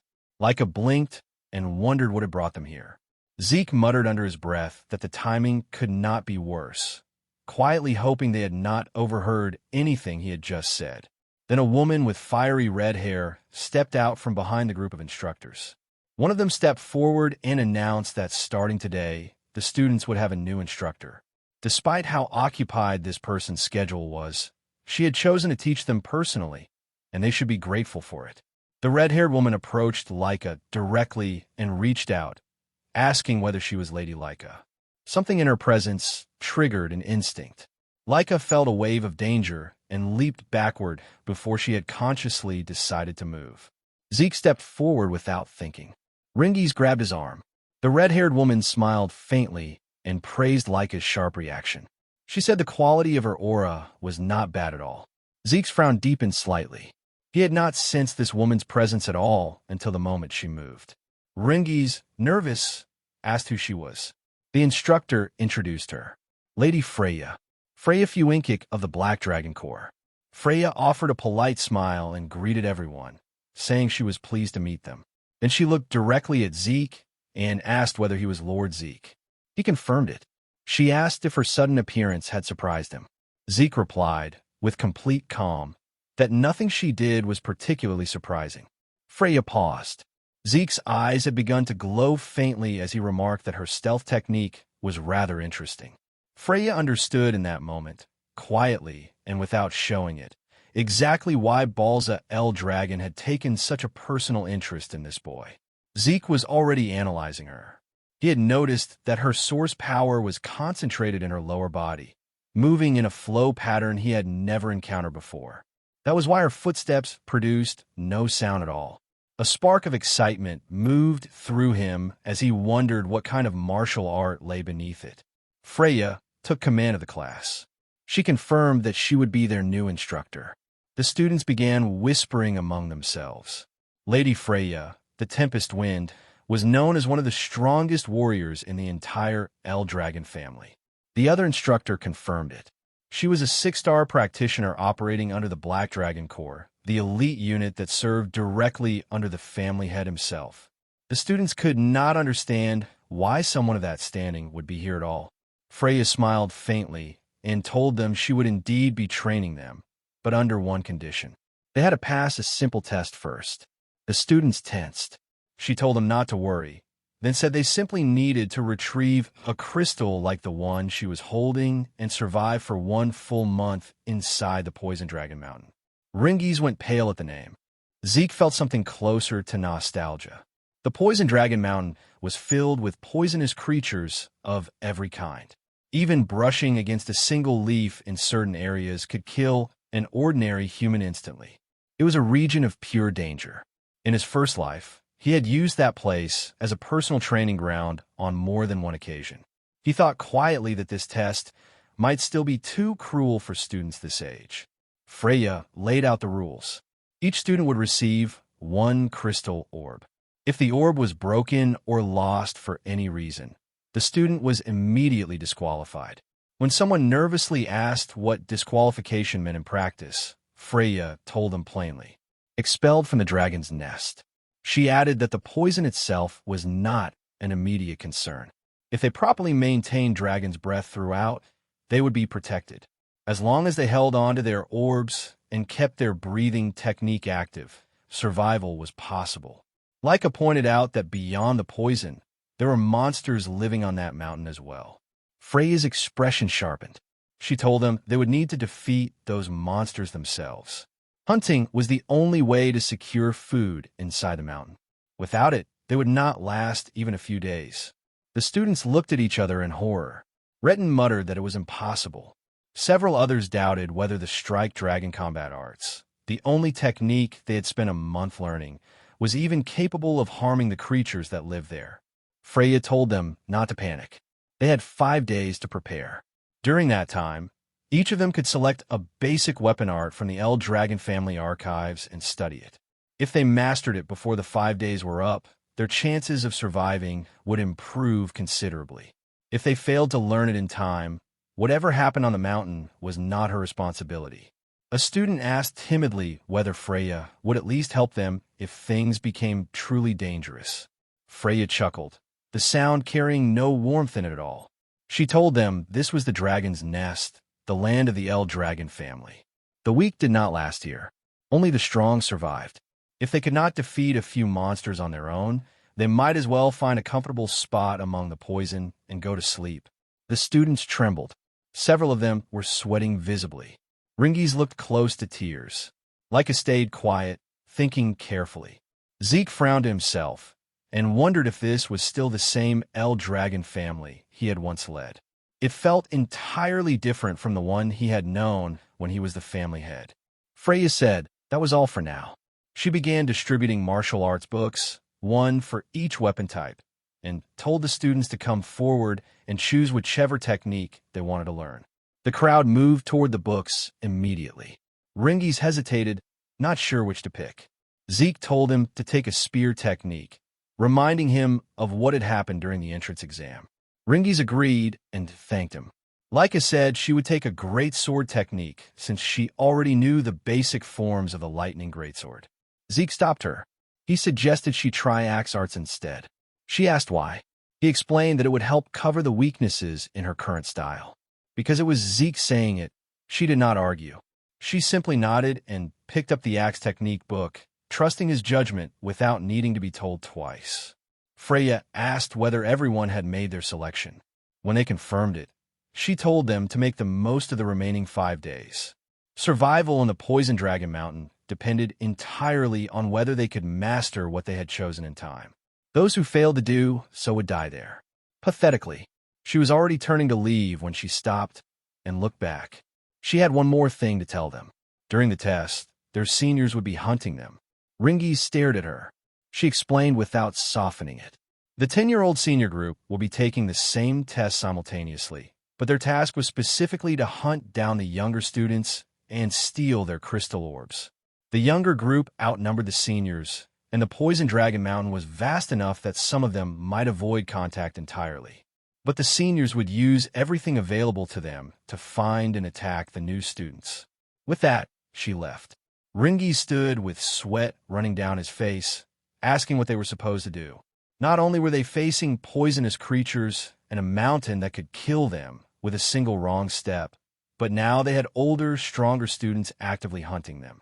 Leica frowned and said that every upperclassman would be at least 1-star level or higher. If they came after her in numbers, she would not hold out long, and most of her classmates probably would not survive at all. Zeke nodded. He said she had a point. If she could not fight the seniors alone, she should form a small group of 2 or 3. Cooperation was not against the rules. They could share the work of hunting monsters and defend each other against attacks from above. When Rangis asked what Zeke himself planned to do, Zeke told him simply that he intended to go in alone and enjoy the exam. Leica sighed and admitted that somehow that sounded exactly like him. Before any of them started preparing, Zeke suggested they eat first. As they walked away from the training ground together, Leica glanced at Rangis and asked quietly whether he did not find Zeke a little strange sometimes. Rangis considered it for a moment and then said, "Yes, sometimes." 5 days later, the students stood before the Poison Dragon Mountain. Fear and determination sat side by side in the faces of every person gathered there. Freya stood at the front of the group, wearing a confident smile, and declared that the weather was perfect for the test to begin. Rangis said nervously that the exam was finally about to begin. Even though this had been Zeke's plan, he could not help but wonder whether someone like him truly belonged on Lady Leica's team. There were noble-born students she could have chosen instead of a commoner who had not even reached 1 star yet. A voice came from behind him. "We're the same, Rangis." He turned around. 2 students from the East Hall stood there. The girl introduced herself as Celine, a commoner herself, who still could not fully believe she had been chosen for Lady Leica's trial team at Poison Dragon Mountain. The boy beside her was Raymond, also from the East Hall, who looked over at Leica with quiet admiration. Leica cut through the uncertainty before it could spread any further. She told them that it did not matter whether her teammates were nobles or commoners. She had chosen them because she had seen their potential and their abilities. That was the only reason that counted. The words landed. Rangis was quiet for a moment, then gripped his spear and declared that he understood and that he would do everything in his power not to become a burden to the group. Raymond followed, saying he would give everything he had to meet her expectations. Leica smiled and told them she was counting on all of them. Then she turned to Zeke and asked whether he was truly planning to take the trial entirely on his own. He nodded with complete confidence and said he could not wait for it to start. Celine admitted she admired both of them. While she stood there, trembling with anxiety, Zeke was calmly preparing to face Poison Dragon Mountain alone. Raymond remarked that it made sense for them to be confident since the blood of family heads ran through their veins. Leica cut in and told him not to compare her to Zeke, because even she felt nervous. Zeke turned to her and asked why there was any reason to be nervous. Looking around at the people Leica had gathered, they all seemed like a group of genuinely promising students to him. They all informed him, with varying degrees of disbelief, that there were plenty of reasons to be nervous about what was ahead. Leica asked Zeke directly whether he truly thought the students she had selected were skilled. He confirmed it without hesitation. He thought to himself that Leica had managed to gather some of the most promising people in the entire academy. The balance of her group, offense and defense working together, made him genuinely confident the trial would go smoothly for them. He told her as much. Rangis replied, with a bead of sweat running down his cheek, that yes, Zeke had always been far too confident. Freya stepped forward and asked whether all participants had arrived. She scanned the gathering and noted that many of the students had already organized themselves into groups. Since some had not yet mastered their chosen weapon arts, forming teams was a reasonable decision. She announced that the trial would begin shortly and ran through the rules one final time. Survive for 1 full month inside Poison Dragon Mountain. Protect the crystal orb. Pass only if the orb remained intact. All orbs were identical, which meant that if someone lost theirs, another participant could claim it as their own. Anxiety moved through the crowd at that detail. Zeke registered what it meant immediately. Stealing orbs from other participants was fair game. Freya confirmed it. After the new students enter the mountain and settled, the upperclassmen would also enter with the specific objective of hunting them down and stealing their orbs. The older students, watching from nearby, mocked the younger group openly, pointing out that since most of them had not even reached 1 star, taking their orbs would be no effort at all. That landed with mixed effect on Zeke's classmates. Fear, excitement, unease, all of it at once. Freya announced that the trial had officially begun. The students launched themselves toward the mountain immediately, feet hitting the ground fast and hard as they went. Zeke watched them go. Laika called back to him and told him to make sure he survived. He smiled and told her the same applied to her team. She gathered her group around her, and as she moved, Zeke told all of them to be careful. Then Freya's voice reached him. It was his turn to enter. He apologized and said he'd gotten a little carried away watching the others. Freya looked at him and asked whether he was not nervous at all. He told her no, with a calm smile already in place, and walked toward the mountain. Freya watched him go and thought to herself that he was a genuinely peculiar boy. That night, at the camp set up outside Poison Dragon Mountain, one of the instructors asked Freya whether the new students would be all right. He elaborated on his concern. The trial felt too early for beginners. Most of them had only been in the dragon's nest for a few months. Few had achieved even 1 star. None of them had real combat experience. He wanted to know how many of them would actually come out of this. Freya reassured them both with a smile. There was no need to worry. The mountain was filled with poisonous creatures, but most of them were only 1 or 2 star level. Nothing that posed a serious threat to students who kept their breathing technique active. They would be fine. Then, almost too quietly to catch, she murmured that she would eventually release that thing. The instructor asked what she had said. Freya smiled pleasantly and told him it was nothing. She then announced that it was time for the upperclassmen to begin their part of the trial. The older students moved out immediately, weapons in hand, eyes lit with the particular energy of people who had been given permission to hunt. Freya watched them disappear into the dark and murmured to herself that she wondered how many would survive. She could not wait to see the results. Inside Poison Dragon Mountain, as the upperclassmen fanned out and began their search, one of them spotted something at the base of the mountain. A first-year student still standing there motionless, completely alone, as though he had never actually entered the mountain at all. One of the older students laughed and asked whether this kid was stupid. The new students had gone in ages ago. Another raised his crossbow and fired without further discussion. The arrow never reached him. Zeke caught it out of the air with one hand, snapped it cleanly in half, and looked at the upperclassmen with a calm, sharp expression. He told them he had been waiting for them. One of them asked what he meant. Another shouted that it did not matter, demanding to know how he had just caught an arrow mid-flight. Our boy was already moving. He closed the distance between them in a single dash, his eyes bright with excitement, a smirk pulling at the corner of his mouth. He told them it was time to play together. Deep in the Poison Dragon Mountain, Laika's group was already in the middle of the fight. Celine cut down a massive frog-like creature, and the moment it fell, another one launched itself from the tall grass behind her. Raymond moved without hesitation, raising his shield and catching the blow before it could reach her. He brought the shield down hard and drove it straight into the monster's body, killing it clean. Across from them, Rangis was handling his own opponent without too much difficulty. Raymond watched him and smiled. Laika praised them both for the teamwork, and Rangis thanked her, then turned and went still when he saw the pile of frog monsters lying behind Laika, every single one of them taken down by her alone while the rest of them were occupied. Celine stared at it and remarked that Laika's power truly was on another level entirely. Raymond agreed. While the rest of the group had been managing a handful of monsters each, Laika had wiped out most of the wave by herself. Laika shrugged and said it was only natural. She was a 2-star warrior. These creatures were a warm-up at best. She also noted that since the exam had started a week ago, everyone had grown noticeably. Celine and Raymond in particular had both reached 1-star level, which was no small thing. Celine acknowledged her gratitude, saying they would not have advanced so quickly without Laika's guidance. Raymond said the same. Rangis stayed quiet.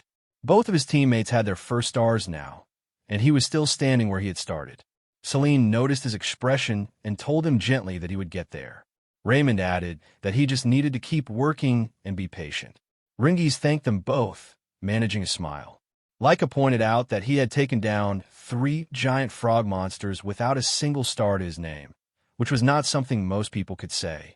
She added that before the exam began, he had trained personally with Zeke and had already developed his spear handling to a level well beyond his rank.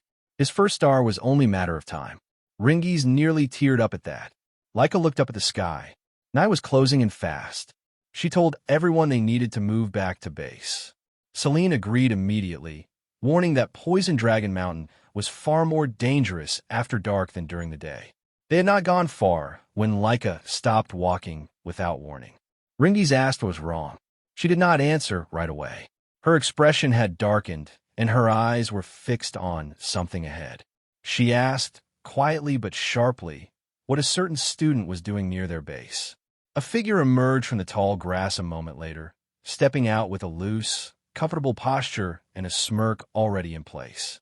Celine and Raymond drew their weapons on instinct. The student told Laika he had not expected her to notice him so quickly. Laika recognized him immediately as an upperclassman and asked whether he had come to steal their crystal. He confirmed it. She understood then. The older students had finally decided to move against their group, and the one standing in front of her was 2-star level. He grinned and said their current exam task was to steal crystals from the first years.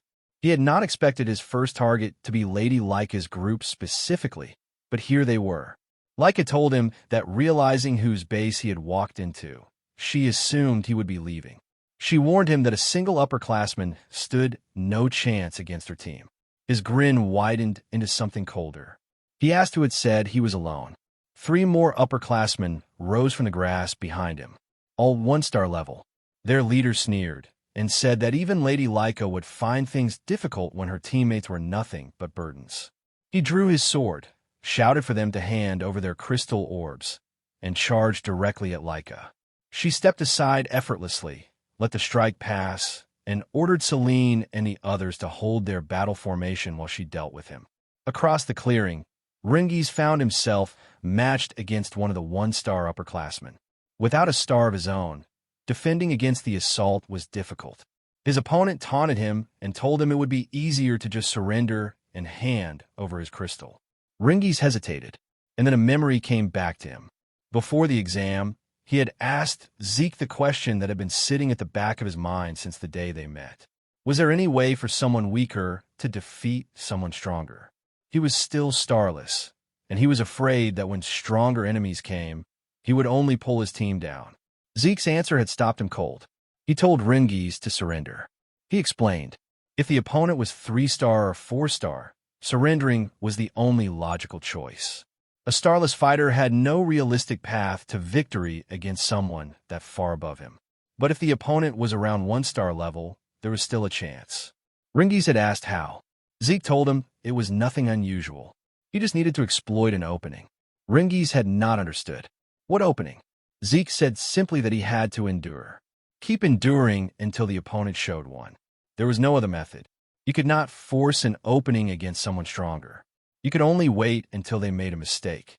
If he could not do even that, then defeating someone stronger would remain a fantasy forever. He had added that against someone like Laika, Rangis would not last long enough for an opening to appear.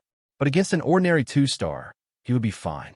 He told him to trust his own strength, and gave him one final piece of guidance. Do not overthink it. Do not try to calculate how to create the opening or analyze the gap in power. Just wait with patience, and the moment it appears, thrust the spear straight into it without hesitating. The memory settled back into place. Rangis clenched his fists and let anchor him. He was weaker.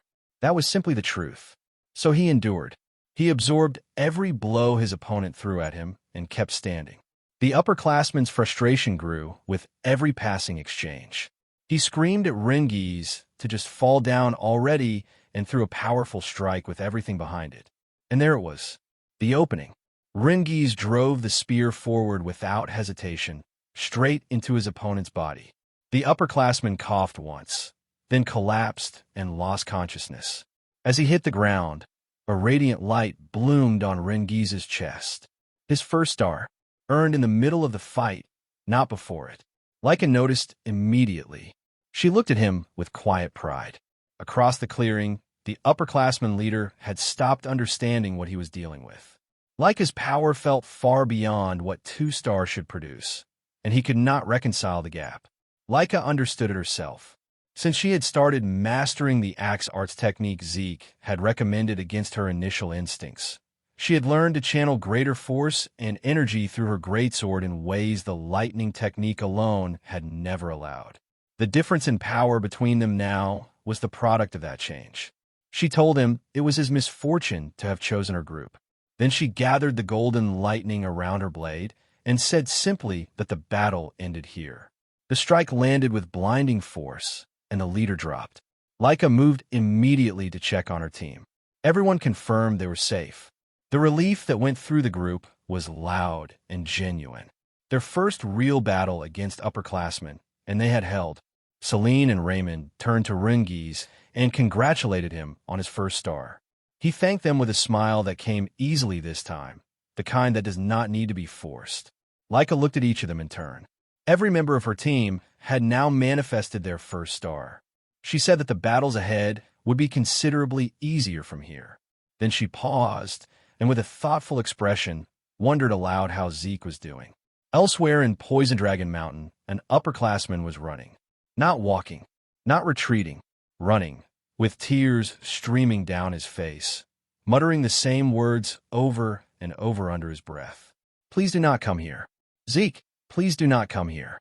He was trembling, his voice cracking between each repetition, asking himself in genuine terror what kind of monster that boy named Zeke actually was. The upperclassmen were running in every direction, screaming for help, praying that Zeke would not follow. Zeke walked behind them at a leisurely pace, dragging one of the defeated upperclassmen along the ground with one hand, a giant snake beast's corpse slung over his other arm. He looked genuinely confused by their reaction. He called out and asked what their problem was, wondering aloud whether no one else wanted to play with him.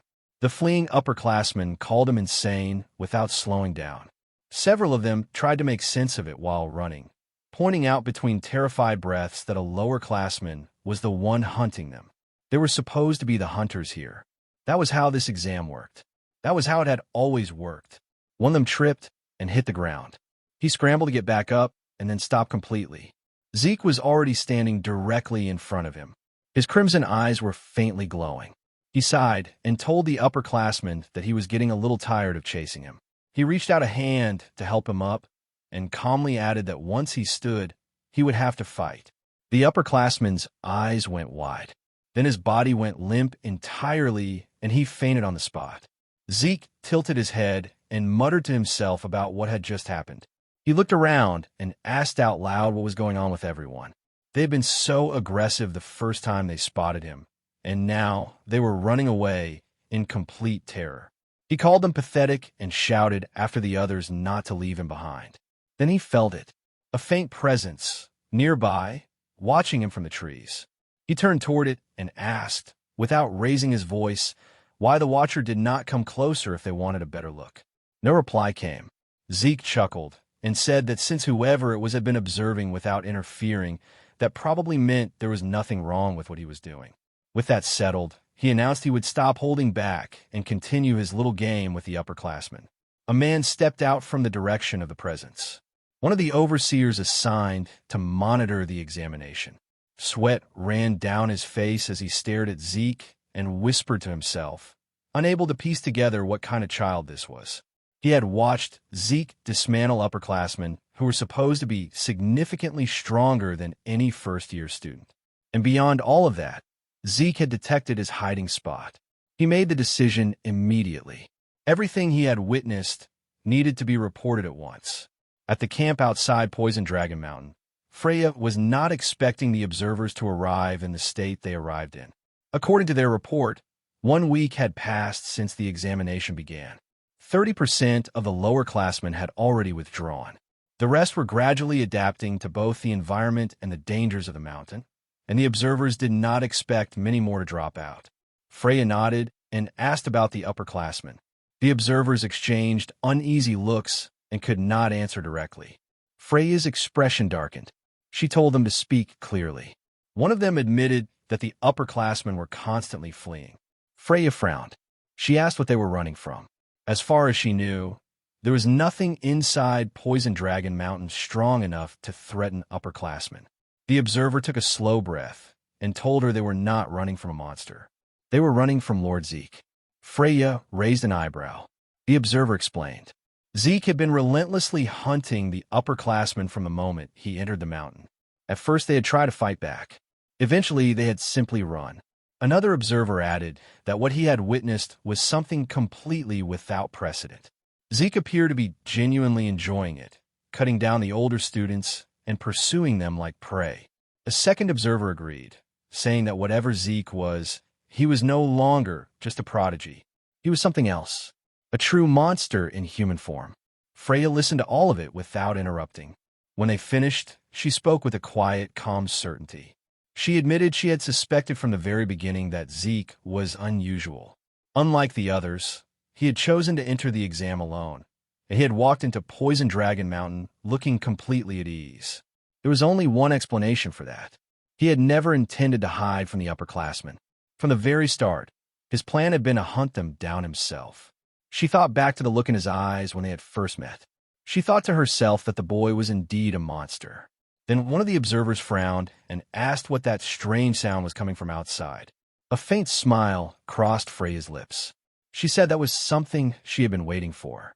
A man approached and asked Lady Freya where they should place the massive cage they had brought. She told him to leave it where it was and thanked him. The observers turned to look at it, and several of them went very still. They asked what was inside it. Some of them asked, with visible alarm, whether she genuinely intended to release whatever that was into the mountain. The aura coming off the creature inside was enough to identify it as at least 3-star level, far beyond anything the students were equipped to handle. Freya reassured them calmly. Adjustments had already been made. The creature had been conditioned to target only individuals at 2-star strength or higher. Ordinary students would not be in serious danger. When pressed on why she was releasing it during the exam at all, she told them it was a direct order from the family head himself, Balza. What she kept to herself was the rest of it. She wanted to see whether Zeke could survive against such a creature. The soldiers had already started calling him a monster. She wanted to find out whether that word was accurate. She gave the order. The creature would be released into Poison Dragon Mountain at dawn. The next morning, deep inside the mountain, the ground shook. Laika's group stopped immediately. Laika frowned and said she had a bad feeling about the tremor. Raymond wondered whether an upperclassman had caused it. Rangis shook his head and said it was more likely a beast, probably a massive anger boar. But Laika could not shake the unease settling into her chest. Something about it felt different from anything they had encountered in the past week. A second tremor hit, stronger than the first. A giant tree began to fall directly toward them. Laika's instincts moved before her thoughts did. She screamed for everyone to get clear. They threw themselves aside in every direction. The enormous trunk crashed down exactly where they had been standing seconds before. They turned around. Laika went completely still. Celine gasped and asked what it was. Rengis's face drained of color, and sweat began sliding down his temples. His voice barely held together as he told them they needed to run. Right now, standing before them was a colossal golem. On the other side of Poison Dragon Mountain, Our boy Zeke was sitting on top of a pile of defeated monsters and upperclassmen, and he was bored. No one was coming to challenge him anymore. The upperclassmen had long since stopped daring to approach, and the observers who had been quietly monitoring the situation from a distance seemed to have simply decided to leave him to his own devices. The whole arrangement was disappointing. He had expected more from this examination. Then he felt it, a presence from the opposite side of the mountain. He straightened immediately and asked himself what kind of strange aura that was. His first reading placed it at 2-star level, but the more he focused on it, the more the picture shifted. 3-star. He sat with that for a moment and then questioned whether 3-star monsters were actually supposed to exist inside Poison Dragon Mountain. He also considered whether this aura might belong to something that had simply been living deep in the mountain for the past 1,000 years, never cataloged, never removed. Either way, it was a problem. Every examinee would struggle against a 3-star level creature. Even Leica would not be able to handle something at that tier. The instructors should have cleared the mountain of anything at that level before the examination began. Unless they had not. Unless Freya and the others had left it there deliberately as part of the test. He admitted to himself that he had no idea what they were thinking. But he also admitted, with considerably more enthusiasm, that it did not matter. A 3-star opponent, something worth his time, had finally appeared. He looked across the mountain in the direction of the presence, noted that it was far from his current position, and decided that waiting was not an option. He declared that he would go to it, and told the creature to wait for him. On the other side of the mountain, Leica's group had already made contact. Selene launched the first attack at the golem with everything behind it. The strike landed and did nothing. Not a scratch. She stared at the creature in disbelief. Raymond charged in next and drove his shield into it with his full strength. Same result. The golem did not even register the impact. Leica stepped forward and channeled her aura and lightning into a strike. When the dust cleared, a faint scratch was visible on the golem's outer shell. She assessed the result calmly. Aura could cause damage. Without aura, it was impossible to harm the creature at all, which meant that she was the only one in their group capable of injuring it. Her 1-star companions could do nothing to it directly. Rangis called out and asked what they should do. Leica told them to listen carefully. The plan was simple. She would draw the golem's attention, and the moment she had it, they would use the opening to escape. Rangis refused immediately. He told her they could not leave her behind to face it alone. Leica told them plainly that they would only become burdens in direct combat, and she pointed to the scratch she had made. Even with her aura at full output, that was all she had managed against its shell. 1-star fighters had no realistic role in this fight. Raymond said that while that was true, it did not mean they were useless. They could not injure the golem, but they could support Leica in a way that ensured every attack she launched connected cleanly. Leica asked what he meant. Rangis said that he would do everything in his power not to become a burden, and Selene agreed, telling her that if they worked together to set up clean openings for Leica's attacks to land, they would find a way to win. Leica looked at them for a moment. Then she smiled and told them she understood. She would rely on them for support. She began drawing her aura and lightning into her sword, concentrating her full power into the blade. Raymond locked his shield into position. Rangis and Selene readied themselves to attack and redirect the golem's attention on command. Leica told them to begin. She moved to the front and engaged the golem directly. It launched an attack toward her almost immediately. Raymond caught it on his shield, the impact nearly buckling him. The creature's 3-star power far beyond what a 1-star body was built to absorb. Rangis and Selene dashed forward and struck from the sides, drawing its focus. In the moment its attention shifted, Leica slipped behind it. She unleashed heaven's thunder from behind the golem with everything she had left. The explosion that followed tore through the surrounding forest. Trees came down. The ground cracked. When the smoke cleared, the golem had been knocked down, and the damage radiating outward through the forest was extensive. Rangis ran to her immediately and asked if she was all right.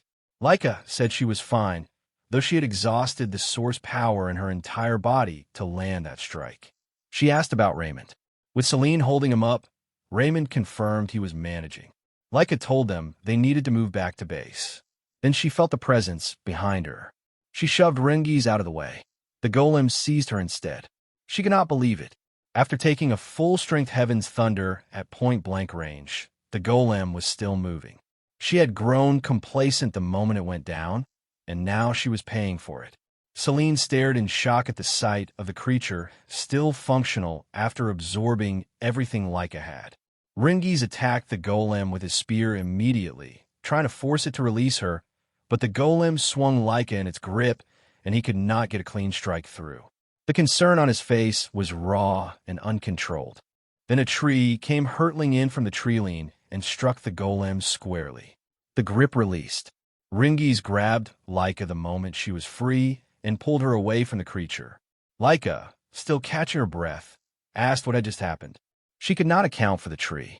Then a voice came from behind them asking what exactly they were dealing with here. Rangis and Laika both recognized it immediately. Zeke had arrived, but rather than moving toward Laika to check whether she was hurt, his attention had already locked entirely onto the golem. His eyes were glowing with a particular brightness that meant he was deeply, genuinely interested in what he was looking at. He asked, with real enthusiasm, what kind of clay puppet this was. Just before Zeke reached the location where the 3-star presence had been pulling him, he caught sight of golden, lightning aura cutting through the tree-line ahead. He recognized it instantly as Laika's. He could not believe that her group had been the first to run into the creature. He pushed his speed higher. As he ran, he admitted to himself that in his previous life, he could have covered this distance in an instant. Now he could do nothing but sprint toward it like any ordinary person, which he found genuinely pathetic. Still, he ran, knowing that Laika's group was full of promising students, but also knowing that their opponent was 3-star level, and he had no idea how long they would be able to hold on. Then something came to him mid-stride, and he stopped abruptly. A technique he had recently learned surfaced in his mind. He grabbed the trunk of a nearby tree, pulled it out of the ground with his hands, and using both his raw physical strength and the technique he had just recalled, he hurled the massive tree through the air in the direction of the monster. He watched it arc through the sky and remarked that the result was not bad at all. He had made the right choice learning it when he did. With his current body, he was going to need that technique. The technique was called the Nurturing Dragon Throwing Arts. Like the Strike Dragon combat arts, it did not contain actual battle techniques. It was a basic movement and source power flow text, instructional at its core. But it was exactly what he needed. In his previous life, he had been a long-range fighter operating in a body built more like a melee combatant, and this technique bridged that gap precisely. Still, throwing a tree was not going to be enough. He resumed running. When he arrived and found Laika's group still standing, Rangis asked immediately whether they were all right. Rangis confirmed they were, then told him that was not the point. The golem was the problem. Zeke's eyes lit up at the word. He repeated it slowly. Golem. So that was what the creature was called. He studied it and noted something unusual. He could sense its presence, but he could not detect any life force inside it. No heartbeat.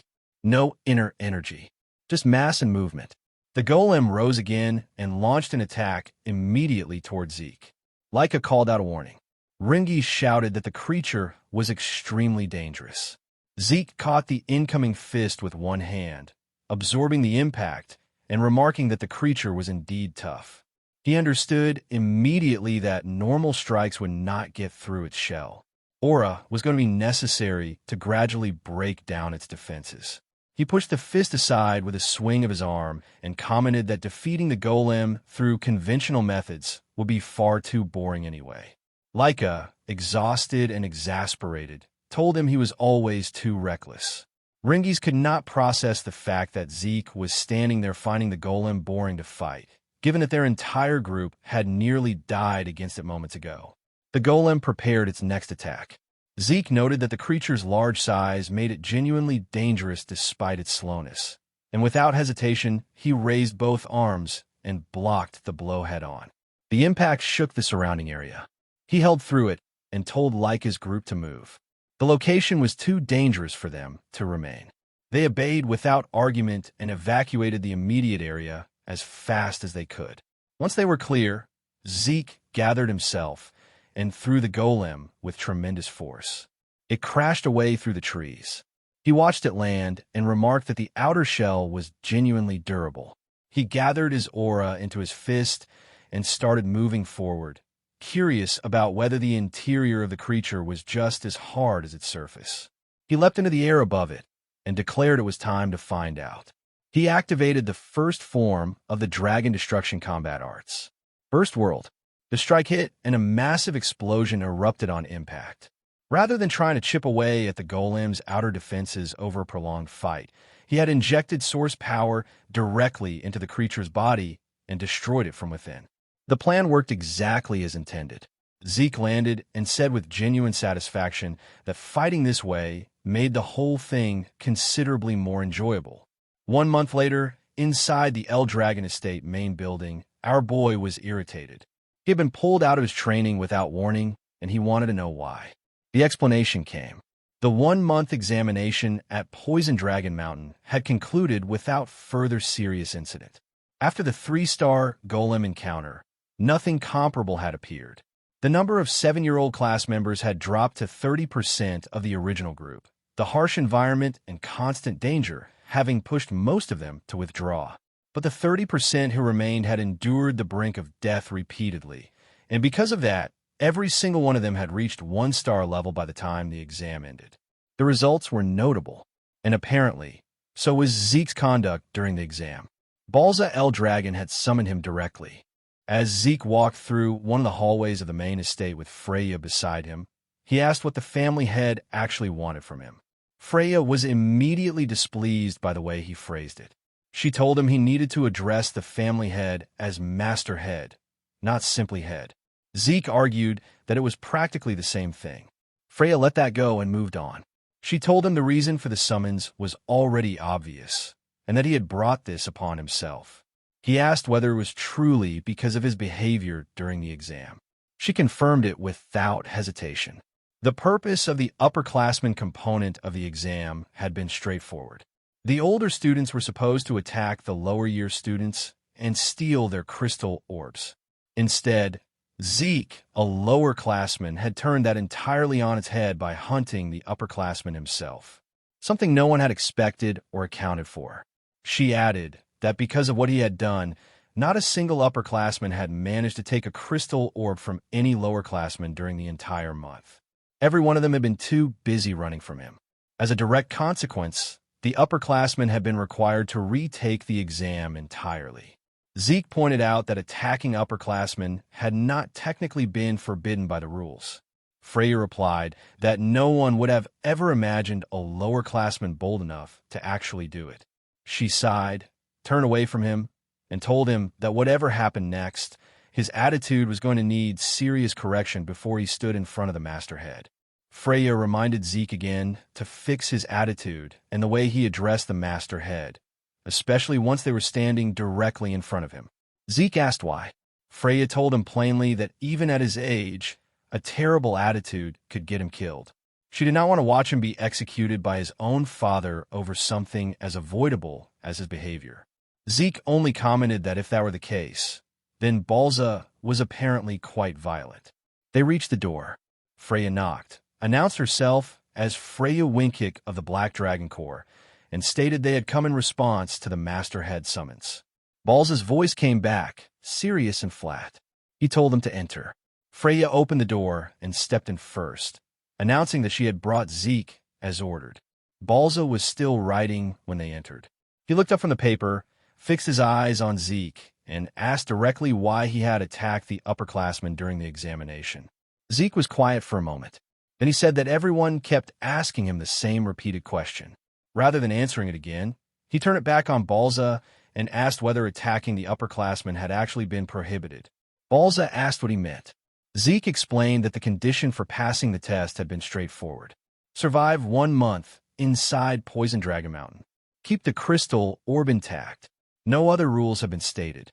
So he had simply followed those rules and used his time however he chose while the exam was running.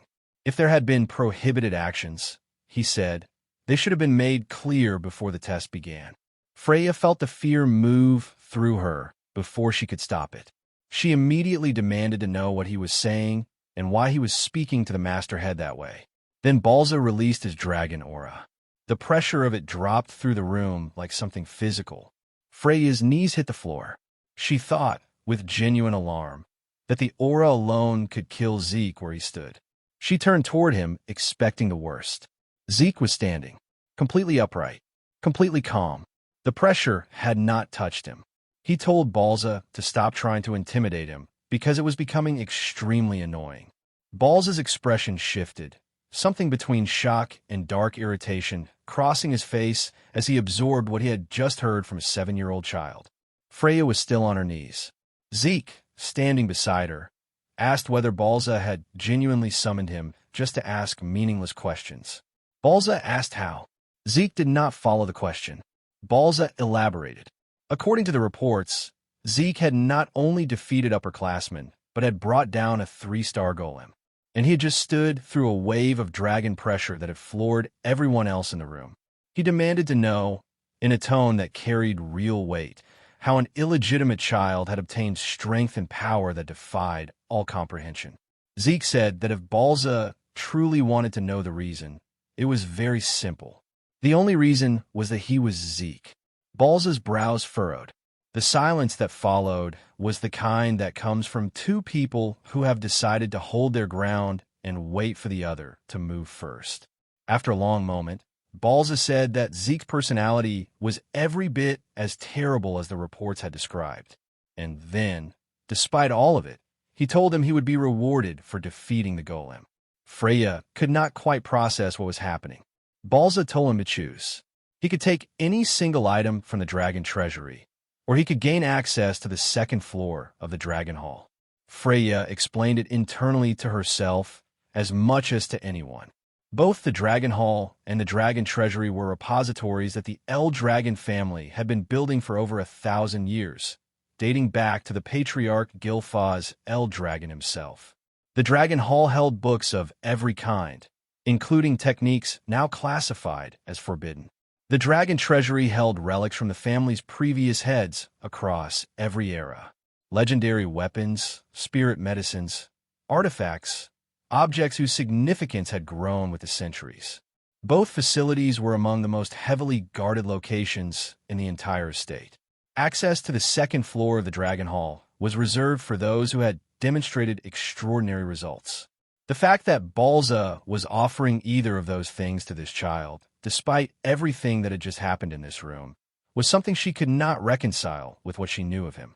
Zeke said that if Balza was going to give him a reward, there was no reason to be stingy about it.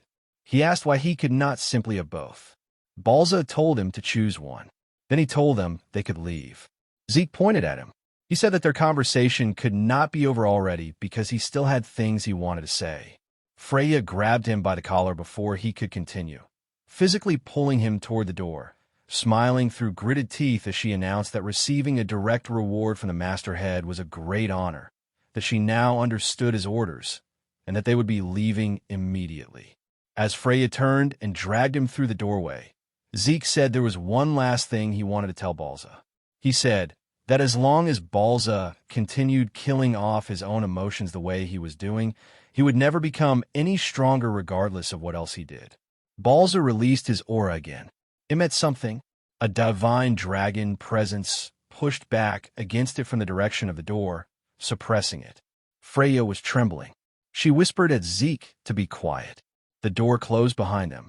Inside the room, Balza sat alone in the silence that followed and asked himself quietly what kind of presence he had just felt from that child. Outside in the hallway, Freya immediately turned on Zeke and demanded to know what had been going through his mind. She had warned him. She had been specific. She had told him before they entered exactly what kind of behavior would get him killed in that room. He asked what she was talking about and said that he had done everything he could to hold himself back. Freya stared at him and asked whether what she had just witnessed was actually him restraining himself. She could not understand why he could speak to instructors and even to her without issue, yet address the Master Head that way. Zeke told her that Balza was his father, so the way he spoke to him was naturally different. Freya stood with that for a moment, and then said, with the exhausted certainty of someone who has stopped trying to find a normal explanation that he was truly not an ordinary child. She asked who he really was.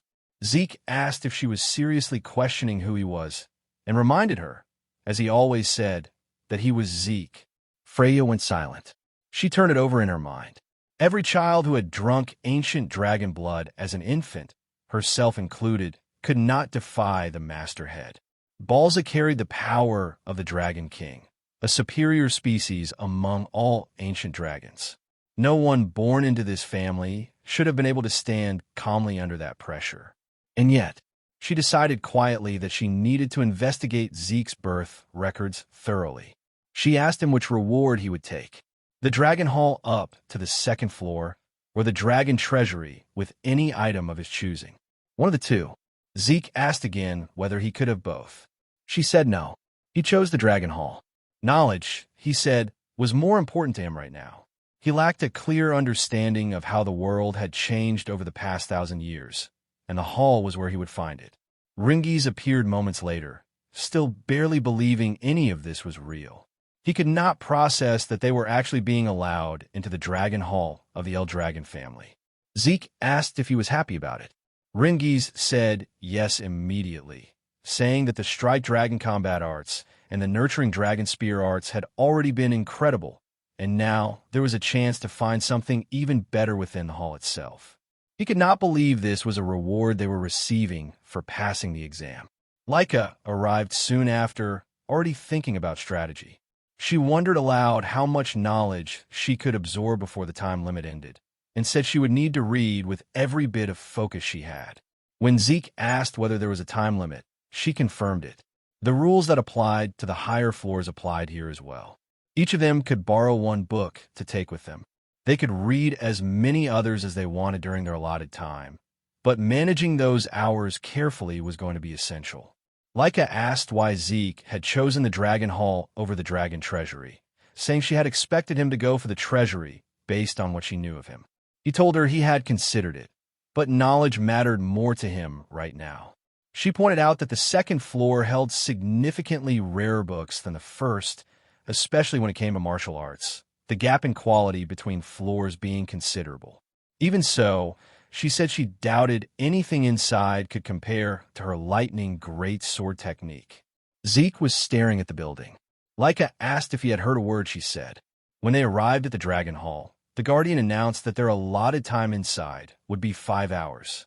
They were reminded to use it wisely and to remain silent throughout. Zeke was not sure whether 5 hours was long or short. Laika told him it was already generous. Most people were allowed only 2 to 3 hours. The first task, she said, was to decide which book they wanted to borrow. After that, they should use the remaining time to read as much else as they could. Rangis mentioned that he had heard of people talented enough to read multiple books simultaneously, though his own goal was simply to find a martial arts book that suited him before their time ran out. They stepped inside. Zeke commented that finding the right books to borrow among this many would probably take some doing. Rangis and Celine were too busy standing still and taking in the sheer reality of where they were to respond. Zeke looked around at the rows upon rows of collected knowledge and smiled. The number of books was even more impressive than he had expected. He wondered whether somewhere inside all of this there was something new, something that might actually surprise him. Zeke had barely begun reading before the shock hit him like a physical thing.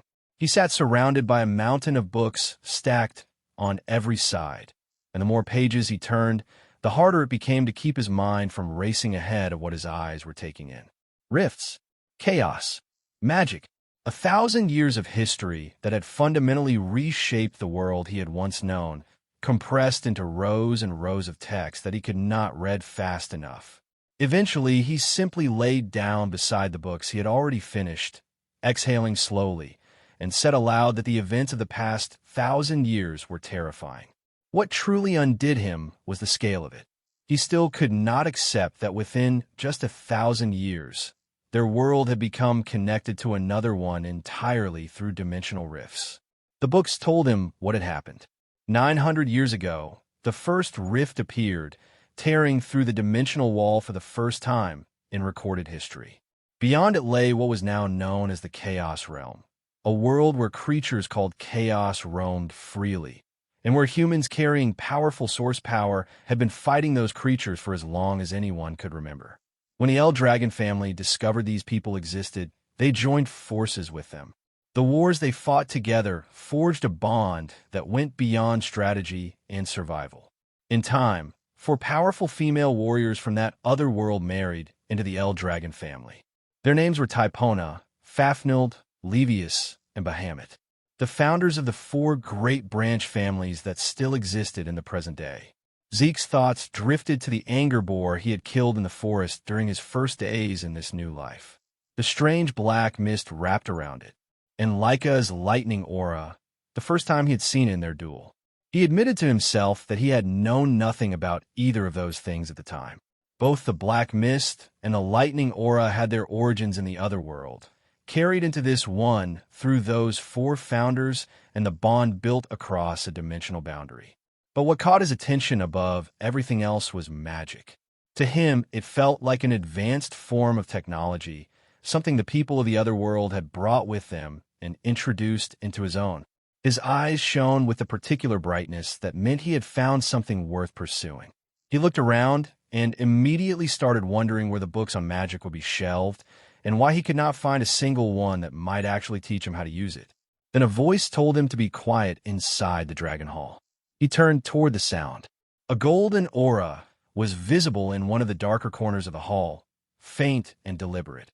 What confused him was that he had sensed no presence there. He asked himself whether it had truly been a voice at all, or whether this was something else entirely. A technique capable of transmitting sound alone without the body behind it. He looked up toward the ceiling of the hall and confirmed again that he could not sense anything beyond the source power he had noticed earlier. Then the books in front of him moved. They rose into the air on their own, and Zeke cried out in genuine shock, asking what was happening. Then his eyes went bright as the mechanism behind it clicked into place. Source power threads. Invisible lines of concentrated energy being used to manipulate physical objects at a distance. He declared aloud how interesting that was. The voice told him again to be quiet. Zeke grabbed one of the floating books out of the air and demanded to know how he was supposed to stay silent when something this fascinating was right in front of him. He told whoever was to show themselves properly instead. The cloaked figure seated on the upper floor of the Dragon Hall said nothing. The source power threads moved again, and in the next instant Zeke found his entire body bound, suspended in place, unable to move. The figure threw him out. He tumbled through the hall's doors, hit the ground rolling, and managed to pull himself upright before coming to a full stop. He said he had discovered yet another thing he did not understand. He was not entirely sure whether he was angry or excited, possibly both, and demanded loudly that the cloaked figure come out and show him clearly how the source power thread technique actually worked. Rangis arrived at a run, confused, asking what happened. Laika followed and asked what exactly he had done inside to get himself physically thrown out. Zeke said he had gotten a little too excited. Then he asked them how things had gone, whether they had found the books and techniques they were looking for. Rangis confirmed it. He had borrowed a martial arts book called the Cloudwater Spear Arts, and said he had already picked up a few basic techniques just from reading inside. Celine said she had also learned some techniques and had borrowed a book called the Windflower Sword Arts. Raymond said he had learned about the El Dragon-style Guardian Sword Arts during his time inside, and the book he chose to borrow was also El Dragon-style, specifically the Guardian Shield Arts. Zeke greeted all of this with a quiet, slightly awkward expression. Every single technique they had borrowed, he realized, was something he had created in his past life, built as diversions, as pastimes between his more serious work. And here they were, being borrowed and studied as rare and valuable knowledge by the next generation. He asked which book Laika had chosen. She said happily, the Heavy Wave Great Sword Arts, created by the first patriarch of the El Dragon family, Gilfus El Dragon. In the present version, it was known as the Heavy Wave Great Sword Arts, revised and improved by the 15th family head. She added that because she already possessed the family's hereditary martial arts, she intended to use the borrowed book for deeper research rather than basic study. Zeke went silent.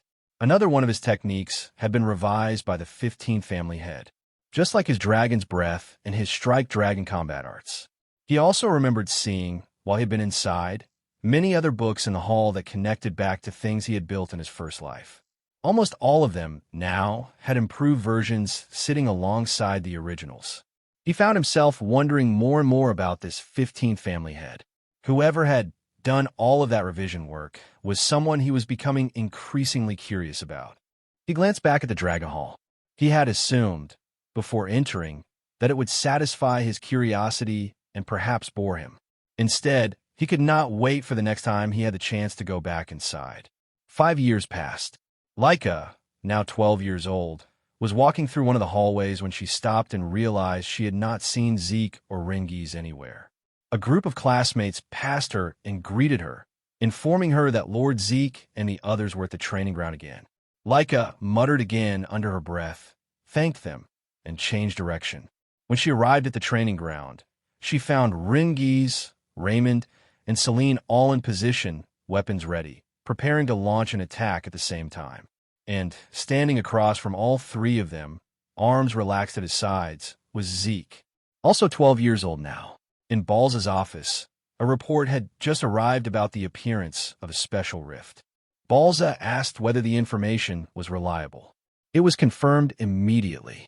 The man delivering the report was Ein, captain of the Black Dragon Corps, who stated that based on their investigation, there was roughly an 80% chance that magic water existed inside this newly appeared rift. Balza's expression shifted as he considered the location. The spot where the rift had appeared was an extremely troublesome one, and he questioned why it had chosen to manifest there of all places within their territory. Still, with a probability that high, they could not afford to ignore it. He laid out the stakes. Anyone who drank magic water became a mage. Those who consumed it gained a special constitution that allowed them to convert source power into an entirely different force called mana.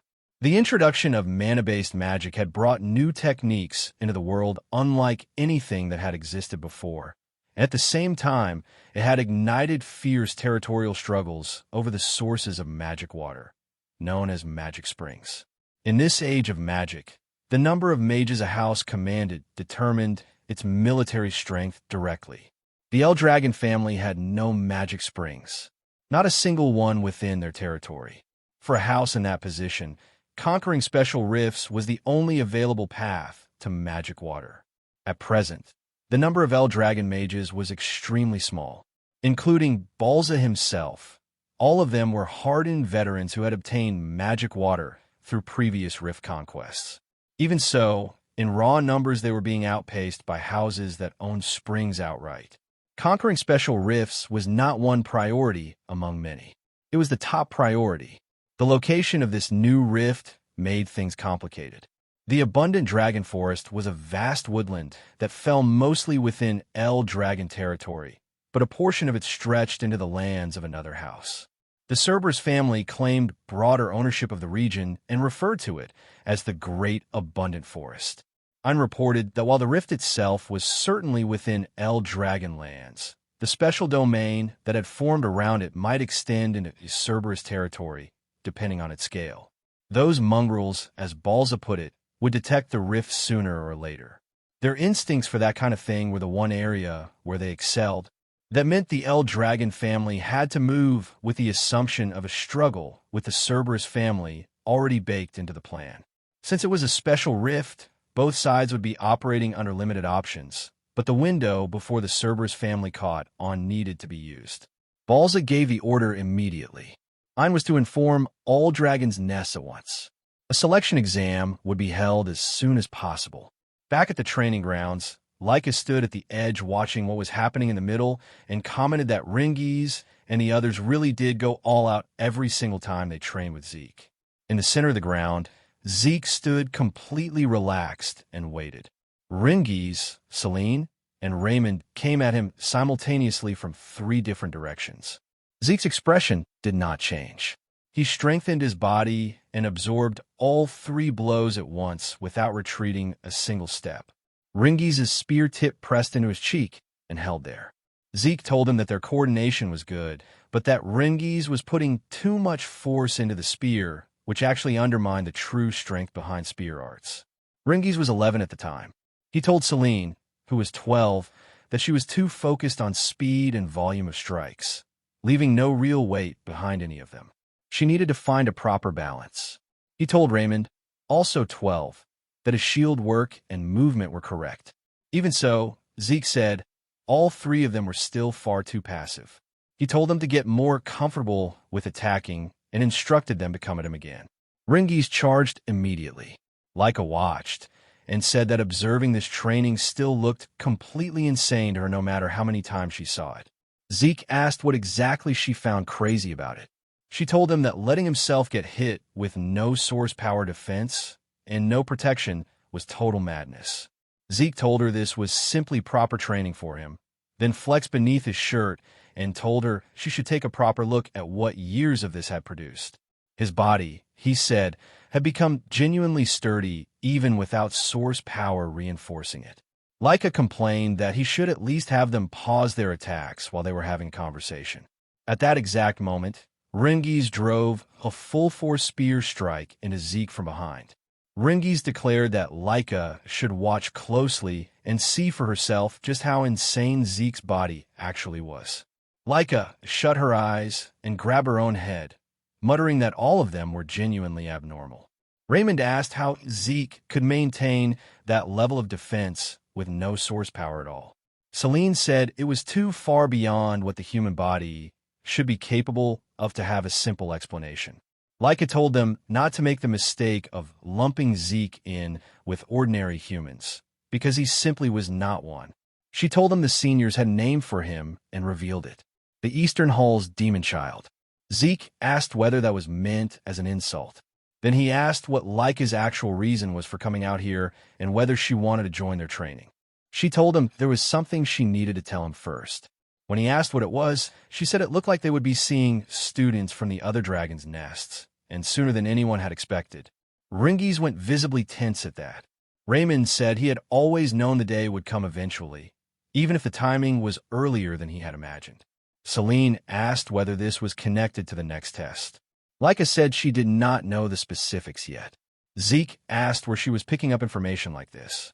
She told him she simply observed the instructors, their conversations, the way they moved, the things they let slip when they thought no one was paying close attention.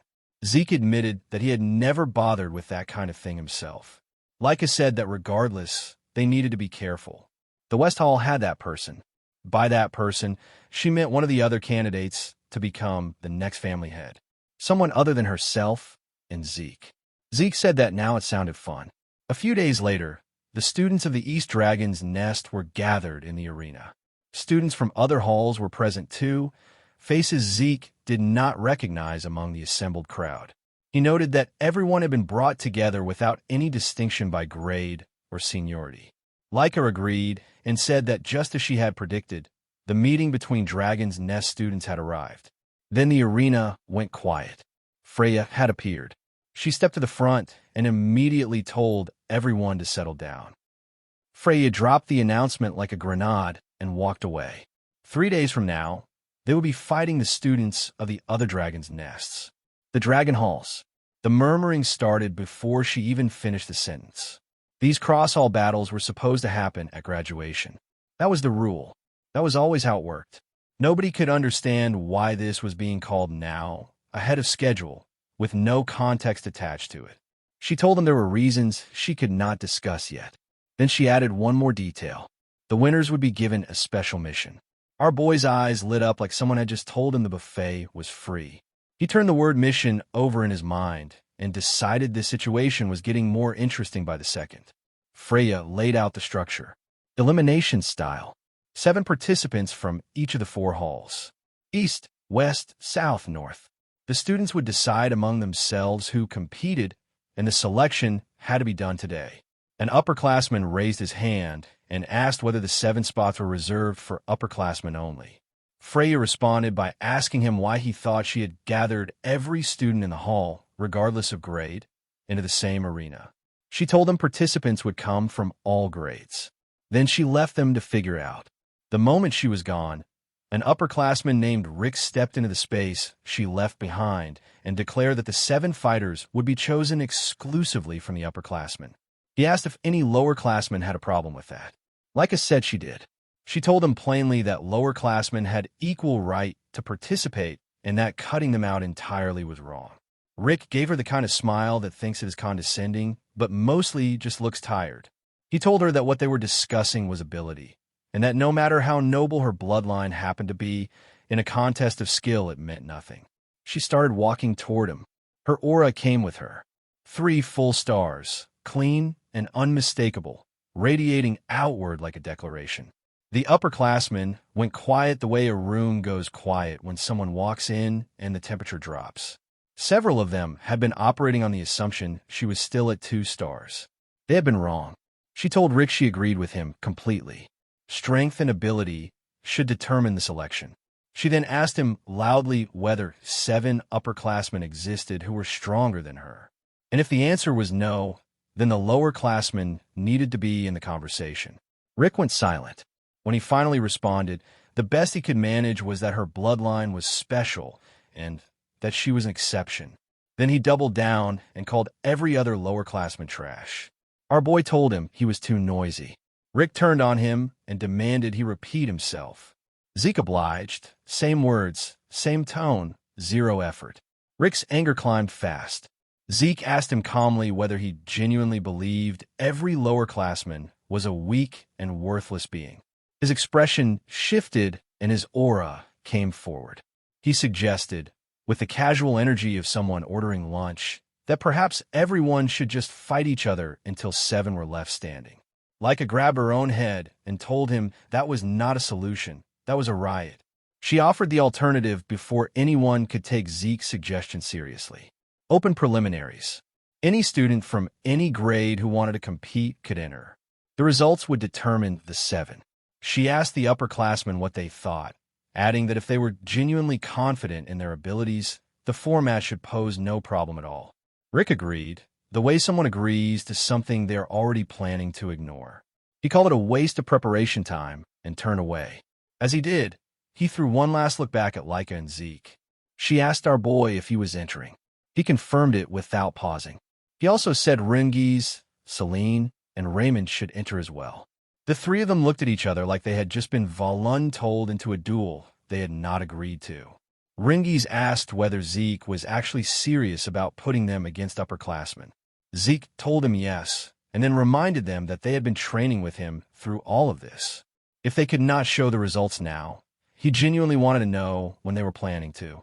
This was their Dragon Ball Z moment. The training arc was over. Celine said the pressure of facing upperclassmen formally was something else entirely.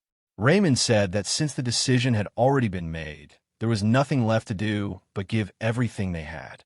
Leica said it looked like she would be fighting alongside her teammates again, then turned to the rest of the lowerclassmen and asked if anyone else wanted to join. The answer she got was nervous whispering. The others were too intimidated, muttering about 3-star levels and impossible odds, already talking themselves out of it before they had even tried. Our boy let out a quiet sigh. He asked them why they had so little drive. He told them that fighting someone stronger was exactly where the most growth happened. And for now, he said, he simply wanted to see what these upperclassmen the whole hall seemed so afraid of were actually capable of. The preliminaries were 3 days away. The East Hall's demon child was already looking forward to them. The upperclassmen pulled out their weapons and complained among themselves that dealing with lowerclassmen who did not know their place was exhausting. No matter how hard the younger students tried, the outcome was already decided. One of them suggested they go easy. Another laughed and agreed, pointing out that apart from Lady Leica, every lowerclassman in that arena was practically a baby still stuck at 2 stars. On the other side, Rangis, Celine, and Raymond stood together, anxiety sitting visibly on every one of them. Our boy noticed their expressions and asked why they all looked so gloomy. Rangis said that their opponents were all 3-star upperclassmen, which was more than enough reason to feel the way he felt. Zeke reminded them quietly that they had trained hard for 5 years and had shown consistently good results throughout. They needed to have more faith in themselves than that. Celine and Raymond straightened up immediately. Rangis was still working through the nerves, but the words had landed. One of the upperclassmen shouted across the arena for them to stop chattering and get on with it. Upperclassmen, he said, did not have time to waste on lowerclassmen. He told them to hurry up and get into position so the East Hall could be shown its proper place. Less than a minute later, the spectators could not believe what they were looking at. The questions started flying immediately.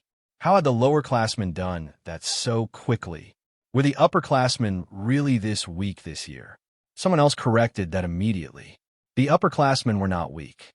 The lowerclassmen they had just faced were monsters. Our boy was grinning from ear to ear. He praised and congratulated the group without any restraint. Running through what he had just watched, he thought to himself that Rangis's deflection technique and his instinct for spotting openings had sharpened considerably. Celine was handling the multi-strike wind flower sword arts with impressive control. Raymond was switching between shield and sword seamlessly, like he had been doing it for decades rather than years. All of them had delivered results that matched everything they had put into training, and with real combat experience now building behind them, the only direction from here was up.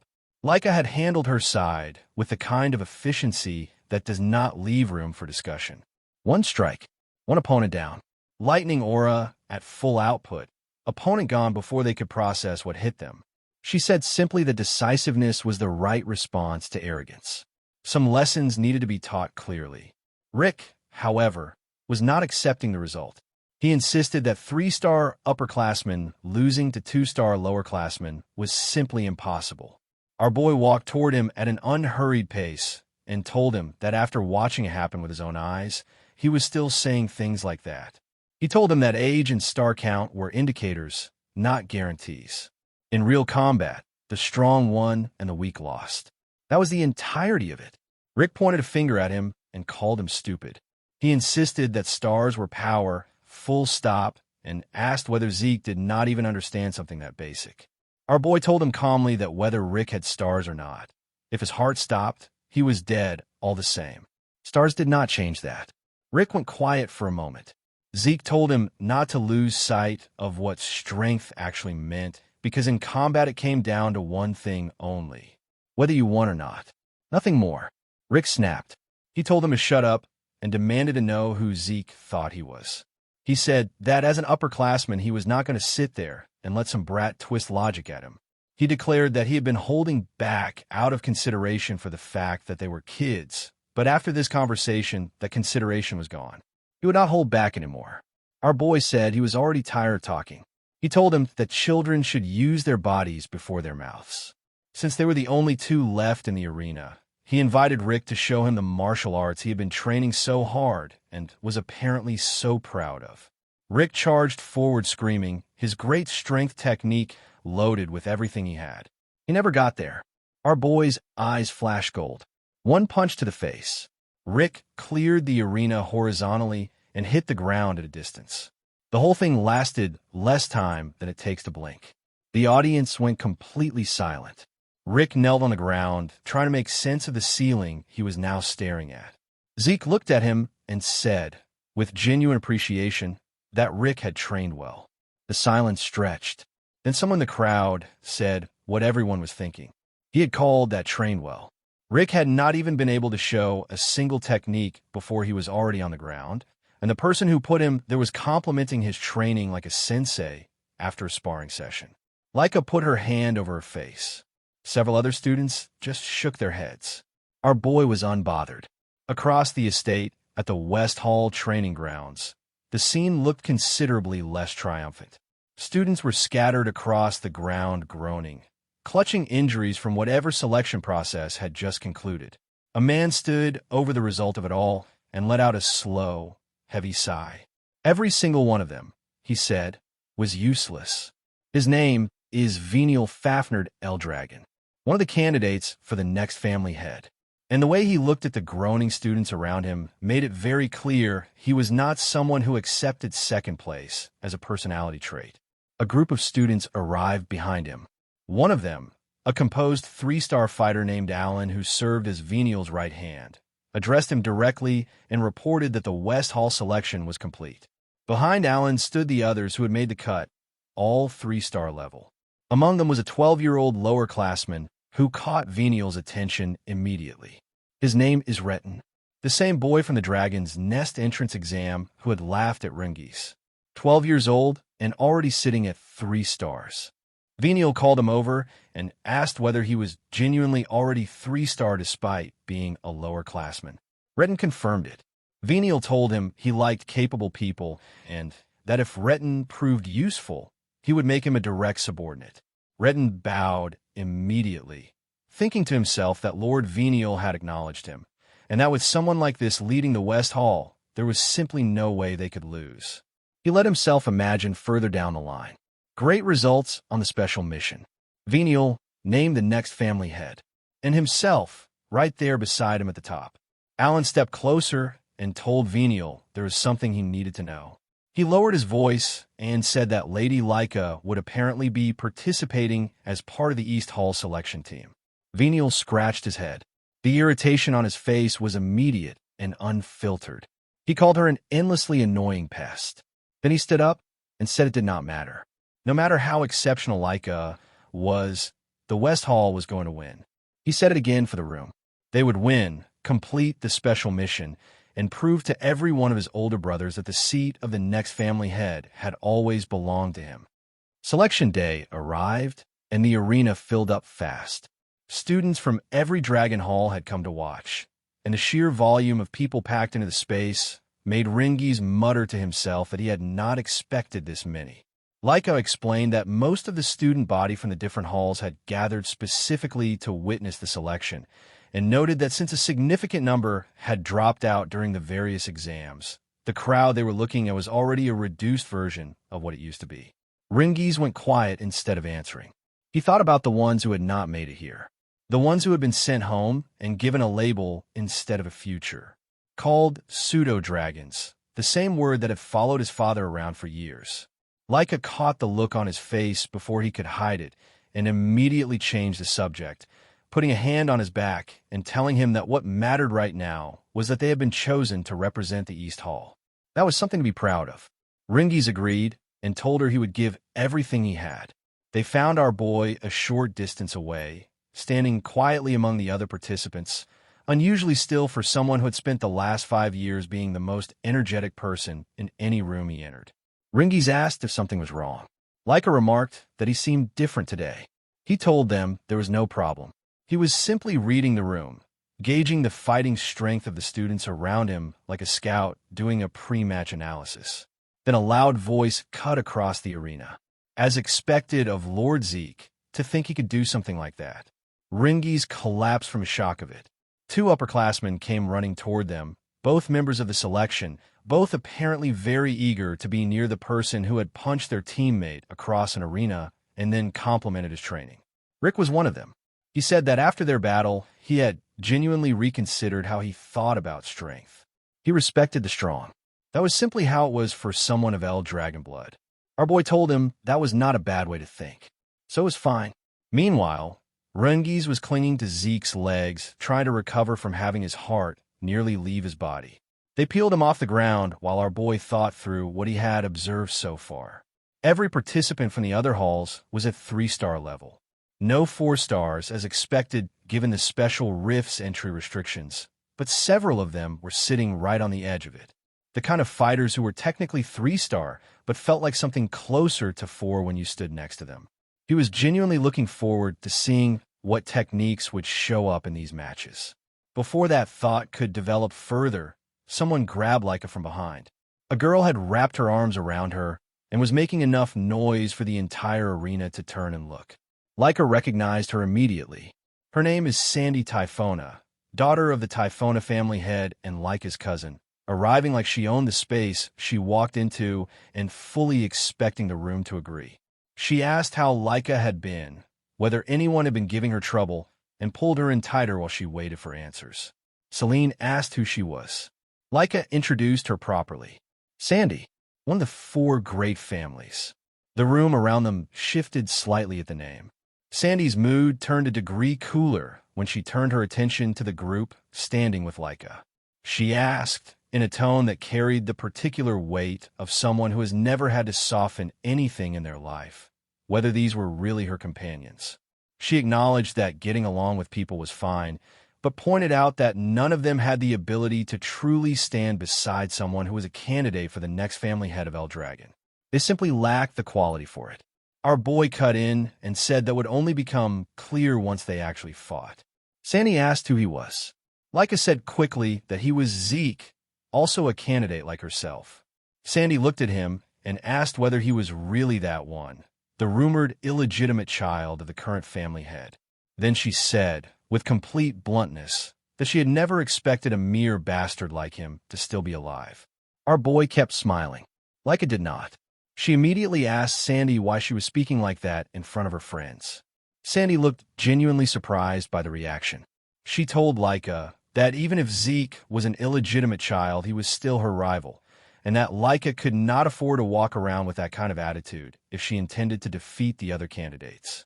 She also pointed out that the East Hall group standing around them was objectively poor quality since not one of them had reached 3 stars yet, and asked whether East Hall students had really dropped that low. Zeke told her, with a slight pout that did not quite mask the sharpness underneath it, that if she kept looking down on them the way she was doing right now, she would end up having the rug pulled out from under her before she saw it coming. Sandy's expression shifted immediately. Her eyes narrowed, and she asked him to repeat that. She wanted to confirm whether an illegitimate child with no backing beyond the family head's blood was actually standing in front of her and issuing a warning. He told her it was not advice. It was a warning. There was a difference. Sandy's temper started to rise. Before it could go further, a third voice entered the conversation from the side. A student stepped in and told Sandy that causing trouble for the other teams before the selection had even started was not a good look. He introduced himself with the easy confidence of someone who had never needed to raise his voice to be listened to. His name is Aegis Van Blade, representative of the North Hall, and the way he carried himself suggested this was not his first time walking into a tense room and making it slightly less tense just by arriving. Sandy told him not to interfere, that they were in the middle of something. Aegis smiled and said he could not let it go since the selection was about to begin. The conversation dissolved into the general noise of students milling around and waiting, the tension between Sandy and our boy sitting unresolved in the air like a storm that had decided to postpone itself. Then the arena went quiet. A man had arrived, and the room had felt it before anyone had seen him. Rangis and Leica went still. Sandy stopped talking mid-thought. Our boy looked up and smiled, the particular kind of smile that means something genuinely interesting has just walked through the door. The man who stepped forward to announce the beginning of the selection battle was the captain of the Gold Dragon Corps. His name is Teach Mentrick, known simply as the Educator, and whatever happened next was going to happen under his watch. Mentrick stepped forward and announced that the selection battle was officially beginning. The arena settled into the kind of quiet that only happens when a room full of competitive people simultaneously decide to start paying attention. He laid out the format. All 4 halls combined into a single tournament bracket. The 4 halls would be split into 2 groups, with the winners of each group advancing to a final. Matches would be one-on-one duels, each hall sending out its 7 fighters one at a time in a predetermined order. The first hall, to defeat 4 opponents, would be declared the winner of their group. Once the order was locked in, no changes would be permitted. That last detail mattered more than it sounded. The fighting order was not just logistics. It was strategy. Choosing who faced who and when was half the battle before anyone threw a single punch. Mentrick added one more detail before moving on.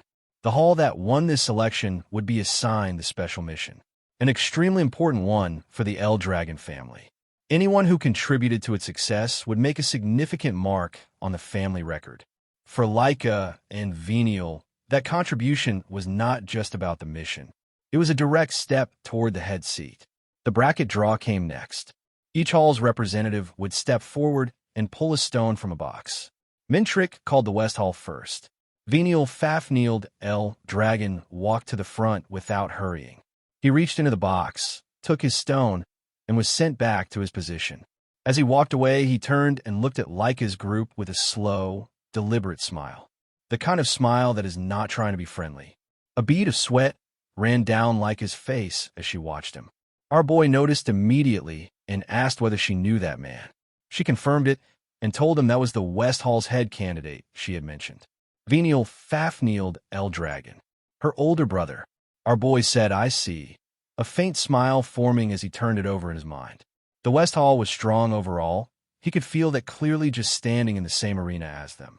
The other halls were well-trained too, but the gap between them and the West was noticeable to anyone paying attention. His gaze drifted and landed on Retin. He thought to himself that it had been a while since he had seen that face. The boy had shown considerable raw ability even back at the entrance exam, but reaching 3-star level at 12 years old meant he had not wasted a single day in between. Our boy smiled at that. He could respect it. Retin noticed Rangis at the same moment, and his expression shut down immediately. The warmth that might have existed was replaced by something flat and hostile. He stared across the arena and asked, loud enough for people nearby to hear, what Rangis was doing in the selection at all. A few students who recognized Rangis reacted with visible surprise, some openly questioning it. Rangis felt the familiar weight of being the person in the room that everyone expects to be somewhere else. Raymond leaned over and asked if he was okay. Rangis said he was fine, which was technically true and also not the whole truth. Retin kept staring. Mintrick called the North Hall representative next. Aegis stepped forward, drew his stone, and returned to his position with the same unhurried calm he had brought to every moment since arriving. The South Hall representative followed. Then Mintrick called the last representative from the East Hall. Leica immediately told our boy he was being called.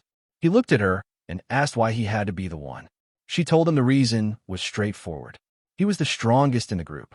Rick and the others around them agreed without hesitation. Our boy suggested that in situations like this it might make more sense to send the youngest member forward. Leica asked what exactly he meant by that, pointed out that they were all roughly the same age anyway, and told him to go take stone. He accepted the role and stepped forward. Sandy immediately questioned why an illegitimate child was representing the East Hall instead of Leica herself. Leica told her it was because he was the strongest among them. Sandy did not buy it. She pointed out that he was not even a 3-star level the way Leica was, and reminded her that this selection was effectively a head candidate battle between her and Venial. At this rate, she said, Leica was going to lose. Leica smiled and said there would be no problem. Their team was strong. After all 4 representatives had drawn their stones, Mintrick instructed each of them to channel their source power into it. The stones began to glow, splitting into blue and red. When the colors settled, the brackets were clear. First match, East Hall versus North Hall. Second match, West Hall versus South Hall. Leica's group turned immediately to look at Sandy and Aegis's team across the arena. Their eyes found one particular student standing among the North Hall fighters. Tall, unusually so, and the sharpness behind his gaze was the kind that does not come from confidence alone.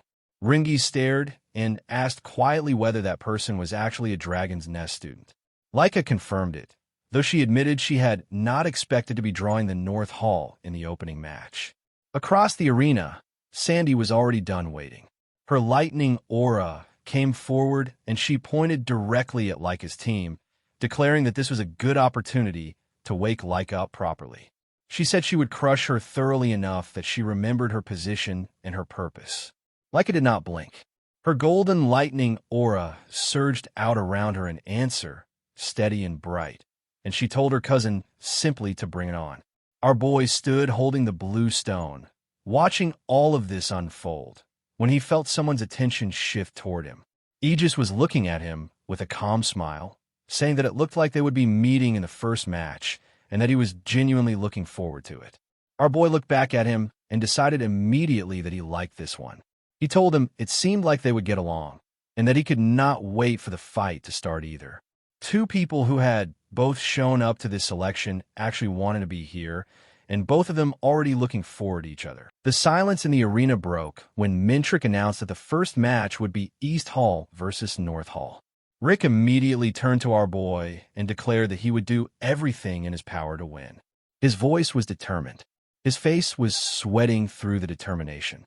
Laika caught it immediately and asked quietly whether he was actually going to be all right, given how visibly anxious he looked. Our boy agreed that yes, he looked anxious. Mintrick confirmed both sides were ready, and the match began. Rick charged forward immediately, source power loaded into his fist, and the East Hall held its breath from the sideline. Laika asked our boy what he thought the outcome would be. He replied that there was no such thing as a guaranteed victory in any fight, unless they were talking about himself, in which case his wins were always absolute. Laika clarified that she was asking about Rick specifically. Our boy turned back to the fight. He said that in terms of pure skill, Rick and his North Hall opponent were not far apart. If Rick fought the way he normally did, he should be able to take it. Laika agreed, but pointed out the variable that skill alone could not account for. This was their first time fighting in front of a crowd this size, under the weight of representing their entire hall. That pressure was its own kind of opponent. Our boy acknowledged it. He also noted that Sandy and Aegis were exceptions to that rule.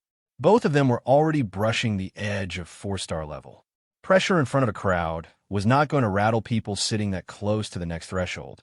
He also noted to himself that Sandy, being from the Typhona family, meant she almost certainly carried techniques from the same lineage as Laika. That was going to make for genuinely valuable battle experience when the time came. Rick went down.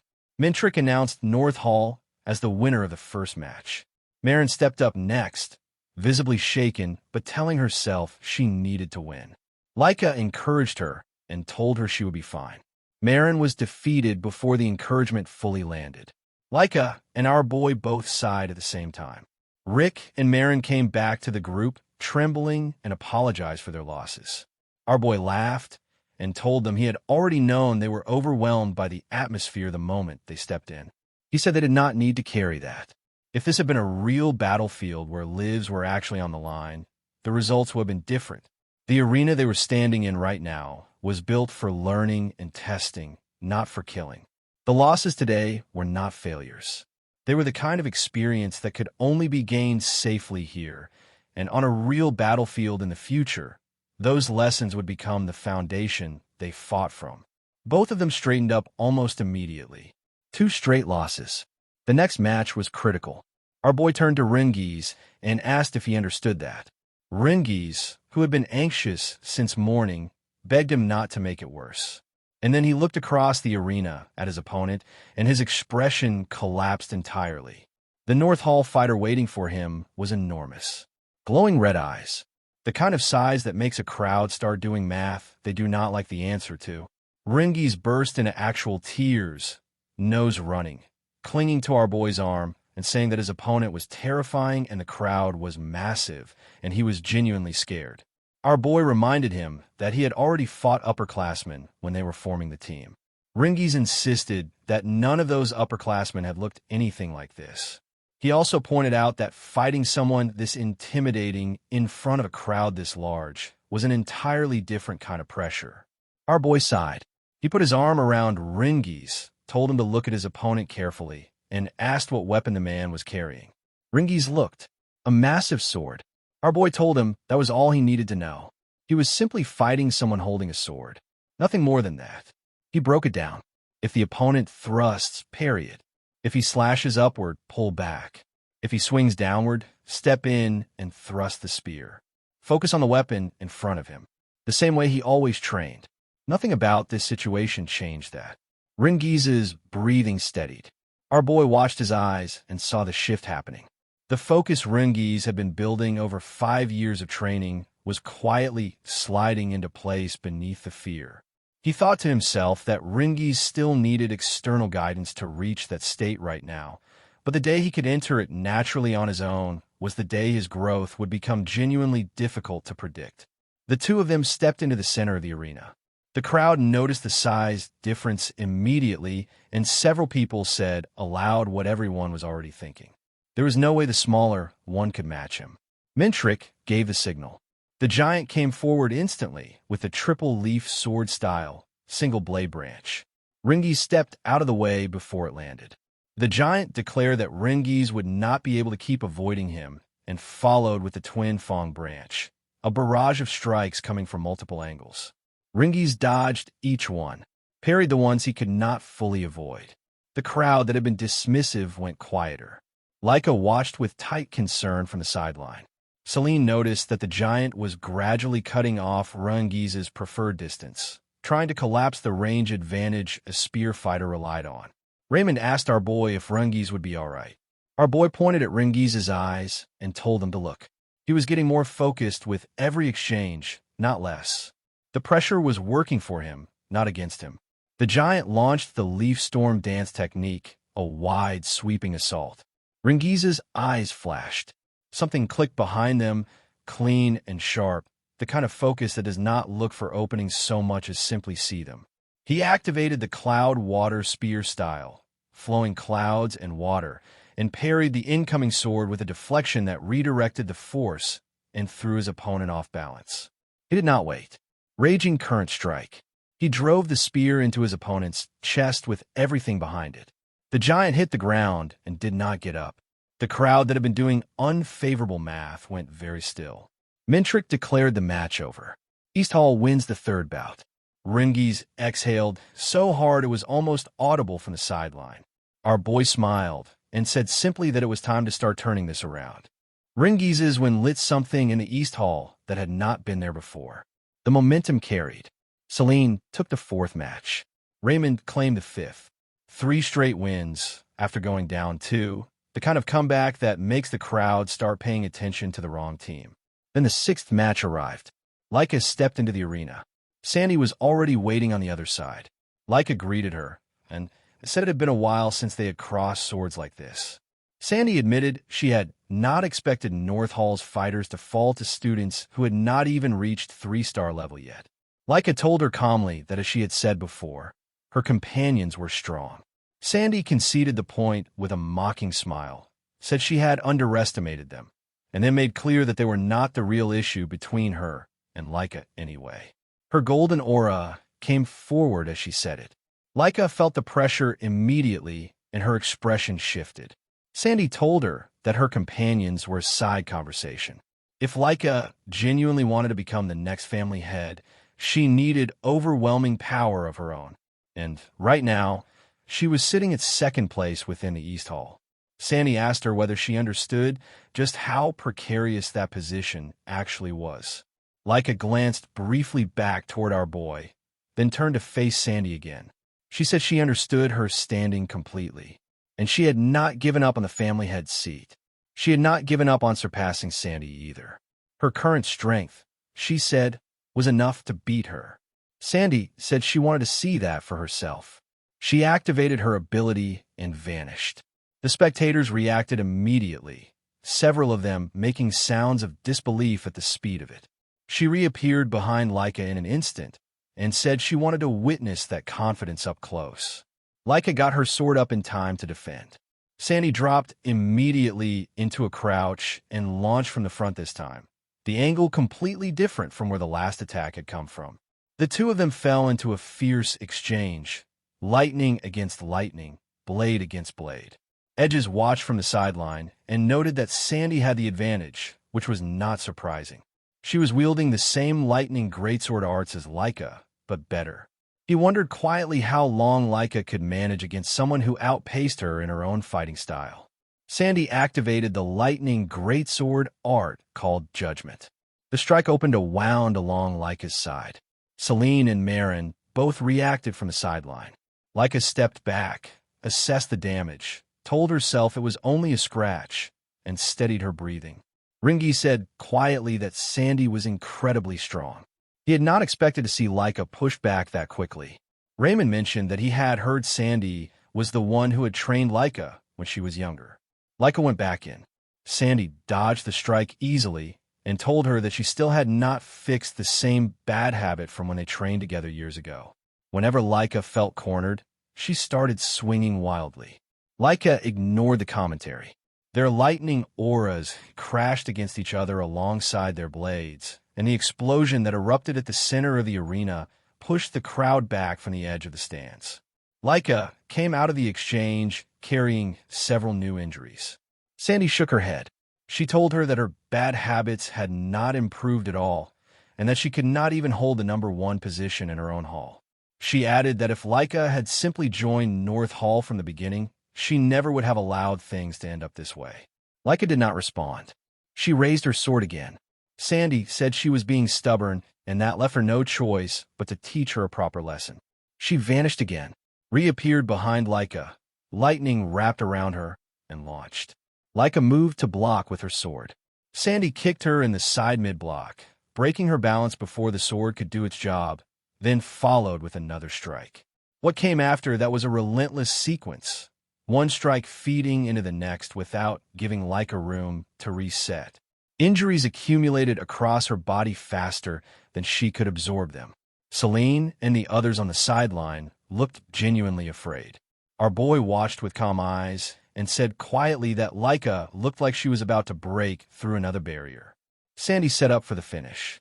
She told Laika it would be better to surrender, then activated the first secret technique of the lightning greatsword arts. Golden lightning engulfed Laika completely in a storm that swallowed the entire center of the arena. The crowd went silent. Everyone waited for the result. Laika stood up. Sandy's composure cracked visibly. She could not understand it. That attack should have ended the fight. Laika told her she was right, that the old version of herself would have gone down from that strike without question. But over the past 5 years, she had not been standing still either. She had been training every single day, the same as anyone else in that arena. She raised her sword. She told Sandy that their match was far from over. It was only just beginning. Before the match had started, our boy had noticed something was off. Laika was not acting like herself. He asked if something was bothering her, whether she was nervous. She admitted it. Her opponent was Sandy, not just her cousin and rival. Sandy was the person who had first taught her the basics of the lightning greatsword arts. Whenever Laika had not understood something, she had gone to her. Sandy had been something like a mentor to her growing up. Our boy said, "I see." Laika then admitted the full truth. She had never beaten Sandy. Not once. And even though she had grown stronger over the past 5 years, Sandy had been training just as hard. Despite everything she had said in the arena earlier, she could not honestly say she was certain she would win. Our boy told her to remember their training together. All 5 years of it. Laika's expression twisted immediately at the memory, as if she were about to cry from something between frustration and exhaustion. He asked, with a slight grin, whether training with him had really been that bad. She did not answer that directly. He explained what those 5 years had actually been building toward. Her biggest weakness had always been her tendency to let her emotions narrow her focus the moment a fight became intense. Everything they had done together had been designed to teach her how to stay calm in the middle of that pressure, how to keep observing even when the hits were coming fast and hard.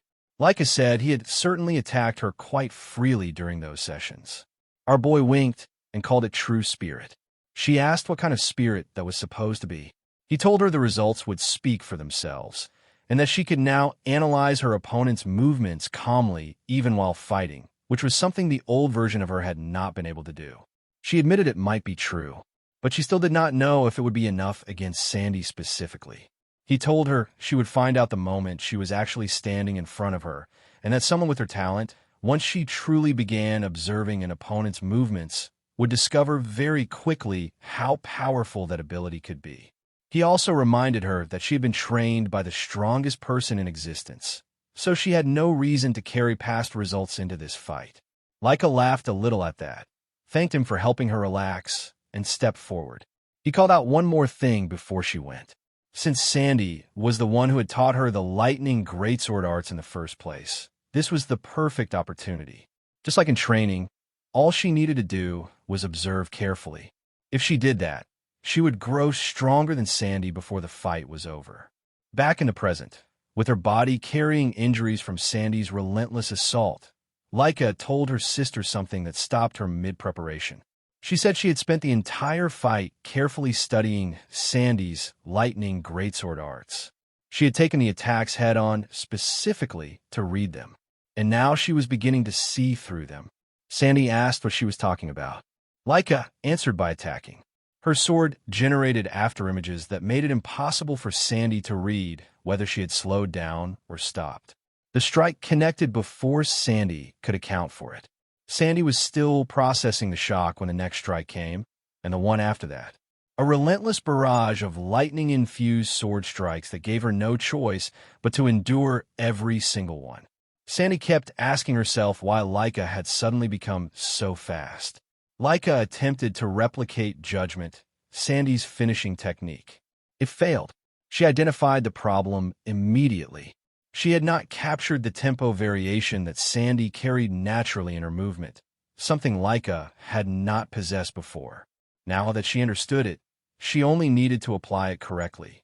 Sandy told her that realizing something in the middle of a fight and actually executing it were completely different things, and that mastery like that was not something that could be copied on the spot.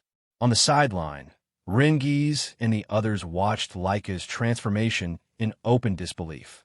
Rick asked our boy whether he actually understood what was happening out there. He explained that Laika was learning Sandy's lightning greatsword arts in real time, right in the middle of the fight. It was the direct result of 5 years of training built around teaching her to analyze an opponent calmly, even while taking damage. She used to focus only on her own sword when things got intense. Now she was different. She had developed the composure to observe while fighting, and by studying the same sword style mid-combat, she had stepped into an entirely new stage. Sandy still insisted that an incomplete imitation would never defeat her. Then their swords and lightning crashed together again, and Sandy was sent flying backward. She hit the ground and could not immediately accept what had happened. Laika came forward immediately and told her that 5 years of training had not been ordinary. She had spent them at the edge of her limits with a certain someone. This was the true strength of her lightning greatsword arts now. She gathered everything she had left and unleashed her grand thunder technique. Golden lightning tore across the entire arena in a wave that made the crowd instinctively step back. When it cleared, Sandy was still standing. Barely. She looked at Laika and admitted, quietly and genuinely, that she had truly grown stronger. Then she collapsed. Laika had won. Even Venial, watching from the West Hall side, could not hide that he was impressed. Laika walked back to the group, and our boy told her immediately that it seemed he would not need to fight after all. She smiled and said she was glad she had secured the win for the team. Then she mentioned that if she had lost, Zeke would have been up next against Aegis. Our boy asked if she knew him. She said not personally, but the name carried weight. Aegis was said to be the greatest genius the Vanblade family had ever produced. Our boy muttered "I see" and thought about it quietly. Based on the aura he had read from Aegis during the bracket draw, the man stood noticeably above every other participant in the tournament. Not by a small margin either. Laika added that even for Zeke, facing him would have been uncertain. Our boy said nothing to that, which was its own kind of answer. Mintrick stepped into the center of the arena and announced that although the East Hall's victory had already been decided, the matches would continue to their conclusion regardless. Rangis and our boy both looked up at that. Laika said it was strange since she had thought the competition ended the moment 4 opponents were defeated. Our boy stayed silent and kept his eyes on Mintrick and Aegis, reading the situation. He could not tell what they were planning, but as long as there was still a fight at the end of it, that alone was enough for him. Aegis said that even though North Hall had lost, he was glad the match was still continuing because it meant he would get to fight Zeke after all. Our boy asked whether he had really wanted that so badly. Aegis confirmed it without hesitation and explained why. Zeke was the East Hall's representative. Lady Laika was present and standing at 3-star level, and yet it was a 2-star who had been chosen to stand for the Hall. That alone made him curious. How could he not want to understand who Zeke actually was? Our boy listened, and then said that as he had expected, they were going to get along. He had been eager to cross blades with him as well. Aegis asked if that was really true. Our boy told him that among everyone in this venue, Aegis stood apart. He had heard the reputation. A once-in-a-century genius was the phrase people used. He wanted to measure that through a direct fight rather than a reputation. Aegis said good and slowly drew his katana. He said he was becoming more excited by the minute. Our boy noticed the weapon immediately. A katana. It had been a long time since he had faced someone who used one. The old feeling that came with that recognition settled in comfortably. Mintrick announced the start of the match. Aegis moved instantly, covering a vast distance in a single step, the kind of footwork that does not announce itself before it has already arrived. Our boy was slightly caught off guard by the speed and genuinely delighted by it in the same moment. He praised the footwork aloud. Aegis smiled and activated the 1,000-blade style, 9 blades. A golden aura rose from his katana, and then something strange happened. The presence of the blade seemed to completely vanish, like a fighter who had been standing in front of you suddenly stepping out of your perception entirely. The strike cut through an afterimage. Our boy had twisted out of the path in the fraction of a second between the attack beginning and arriving. Aegis registered the miss with genuine surprise. Our boy told him the strike had been excellent and asked him to show more. Aegis moved again. Wave blade, another 1,000-blade style technique. Our boy observed it carefully as it came and noted that the trajectory was extremely difficult to read. Then, one of the strikes came from beneath the ground, something he had not seen coming. He stayed calm and deflected it, but he acknowledged internally that Aegis was constantly changing his attack patterns without surrendering any speed or power. His source power flowed without waste. His strikes read breathing and rhythm and adapted in real time. This was not talent dressed up as technique. This was relentless training producing mastery. The kind of thing that reminded him of old adversaries from a life that had already ended once. Aegis admitted he could not believe he had still not landed a clean hit. He said Zeke was truly incredible and asked what kind of training he did. Our boy asked if he really wanted to know, then casually invited him to train together after the fight was over. Aegis appeared to genuinely consider this while still in the middle of their match. Our boy decided it was time to stop, just receiving, and moved forward to strike. His eyes flashed. He drove his fist toward Aegis at full commitment. Aegis raised his katana to intercept, and the sheer force behind the punch made his entire body tremble. He stared at our boy and said aloud that he was supposedly only 2-star level, the disbelief plain in his voice. Our boy noticed the damage on his own fist after the exchange and realized something. He had tried altering his breathing pattern mid-fight, and Aegis had already adapted to that as well. He admitted to himself that this opponent was an even more exceptional warrior than he had initially assessed. Aegis remarked that our boy had finally launched an attack, and asked if that meant he was done observing. Our boy said to some extent yes.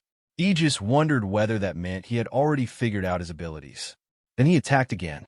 Our boy read the incoming strike and recognized it as identical to the previous pattern. He began to respond accordingly. Then at the last possible moment, just before the blade reached him, Aegis changed the direction of the katana entirely using the lingering shadow technique. The shift was so sudden and so precise that there was no time to adjust. The blade connected across his chest. Aegis held the follow-through and asked calmly whether he still needed to reveal more techniques to meet his expectations. Our boy stood with one hand on his chest. He could not quite believe that Aegis had actually managed to wound him during this fight. He looked at the mark and processed it. Then he smiled, wider than before, and said that their battle was becoming more and more enjoyable by the second. Sandy crashed against the wall and crumpled to the ground. Blood ran from her mouth and nose, and every inch of her body carried the evidence of what had just happened. The fight with Laika was over. Sandy had lost, and the damage left behind made that fact impossible to argue with. Her body gave out completely, and she lost consciousness where she fell. When she opened her eyes again, it was slow, reluctant. She blinked against the light, groaning softly, her body registering pain before anything else. Her first words were barely a whisper as she asked where she was. Her teammates were already beside her. They had been watching, waiting, tight with worry, and the moment she stirred they rushed to her side and asked if she was okay. They helped her sit up carefully, their hands steadying her as she found her bearings. Sandy told them she was fine, and then, quietly, she said that she understood. She had lost. The memory of it came back to her in pieces. Laika, standing over her, composed, powerful. The confidence in her expression, something that could not be argued with or taken apart. But what Sandy felt in that moment, sitting there supported by her teammates, was not resentment. It was happiness. And She smiled softly, genuinely, proud of her sister's victory, in a way that had nothing complicated about it. Then she turned to her team and apologized, telling them that if she could have done more, things might have been different. The purple-haired girl cut her off immediately. She told Sandy not to say that, and insisted that if anyone owed an apology, it was them, for putting her in that position to begin with. The rest of the team echoed the sentiment, each of them looking at Sandy with guilt rather than disappointment. Sandy slowly pushed herself to her feet and smiled again, wider this time. She told them it was not true and that none of them should carry any blame. The opponent had simply been strong. That was all. That was why Laika had won. She told them not to worry, and promised that next time, they would work together, and they would not lose. That was all it took. The heaviness in the group lifted. Her teammates straightened, energized by her words, agreeing with conviction that next time would be different. Then Sandy asked whether the West Wing versus South Wing match had started yet. The purple-haired girl explained that for some reason the fights had run longer than expected, and that the ongoing match could actually be seen from where they were standing. Sandy looked confused. The girl pointed toward the edge of the arena and told her to look. Sandy looked, and what she saw filled her with terror. There was Edges, his entire body engulfed in a fierce, surging aura that radiated power in every direction. 5 aura blades burned around him as he prepared to strike. Sandy's breath caught. 5 blades meant he was using everything he had, every last bit of it. On the other side of that storm stood Zeke, wearing a playful smirk, looking for all the world like he was enjoying himself. The memory surfaced in Sandy's mind without warning. Something Laika had once told her, that Zeke was the strongest among them. Edges unleashed the style of the 1,000-bladed katana, and followed it immediately with the 5-shaded katana technique. A fierce yellow aura erupted from his sword, burning with raw intensity. He launched himself forward, and struck at Zeke with everything behind the blow. Zeke raised his hand and blocked it. The impact cut through his hand. A thin line opened across his cheek as well. But Zeke only smirked, as though the damage had confirmed something rather than hurt him. Edges noticed. He smirked too, remarking that the gesture had not worked either. And then he studied Zeke more carefully, and realized that after all of that, Zeke's breathing had not changed at all. He wondered out loud what kind of body this man possessed. Without hesitation, Edges swung again, the aura erupting once more from his blade. Zeke responded with an easy smile, explaining that he had put considerable effort into training basic endurance over the years. Martial arts were important, he said, but fundamentals mattered just as much. Edges stepped forward, admitting that it seemed so, and quietly resolving to train his own body harder the next time around. Then he swung again. This time the power that came with it was different. It did not just come from the blade, it surged from within Edges himself, and the intensity of it visibly startled Zeke. He observed it closely, analyzing the blade's hardness, its generation speed, and its range. His conclusion was that the blade's overall performance was still medium to low. But considering its age, he believed it held real potential. Something interesting, if given time. In the midst of the exchange, something clicked for Zeke. He became certain of the difference between 1,000 years ago and today, and a quiet smirk settled on his face as the realization took shape. 1,000 years ago, the essence of combat had been built around evading and redirecting attacks. The true heart of martial arts lay in expressing all the phenomena of the universe through technique alone. Raw power was only ever a support, a foundation beneath the form. But the present era had changed all of that.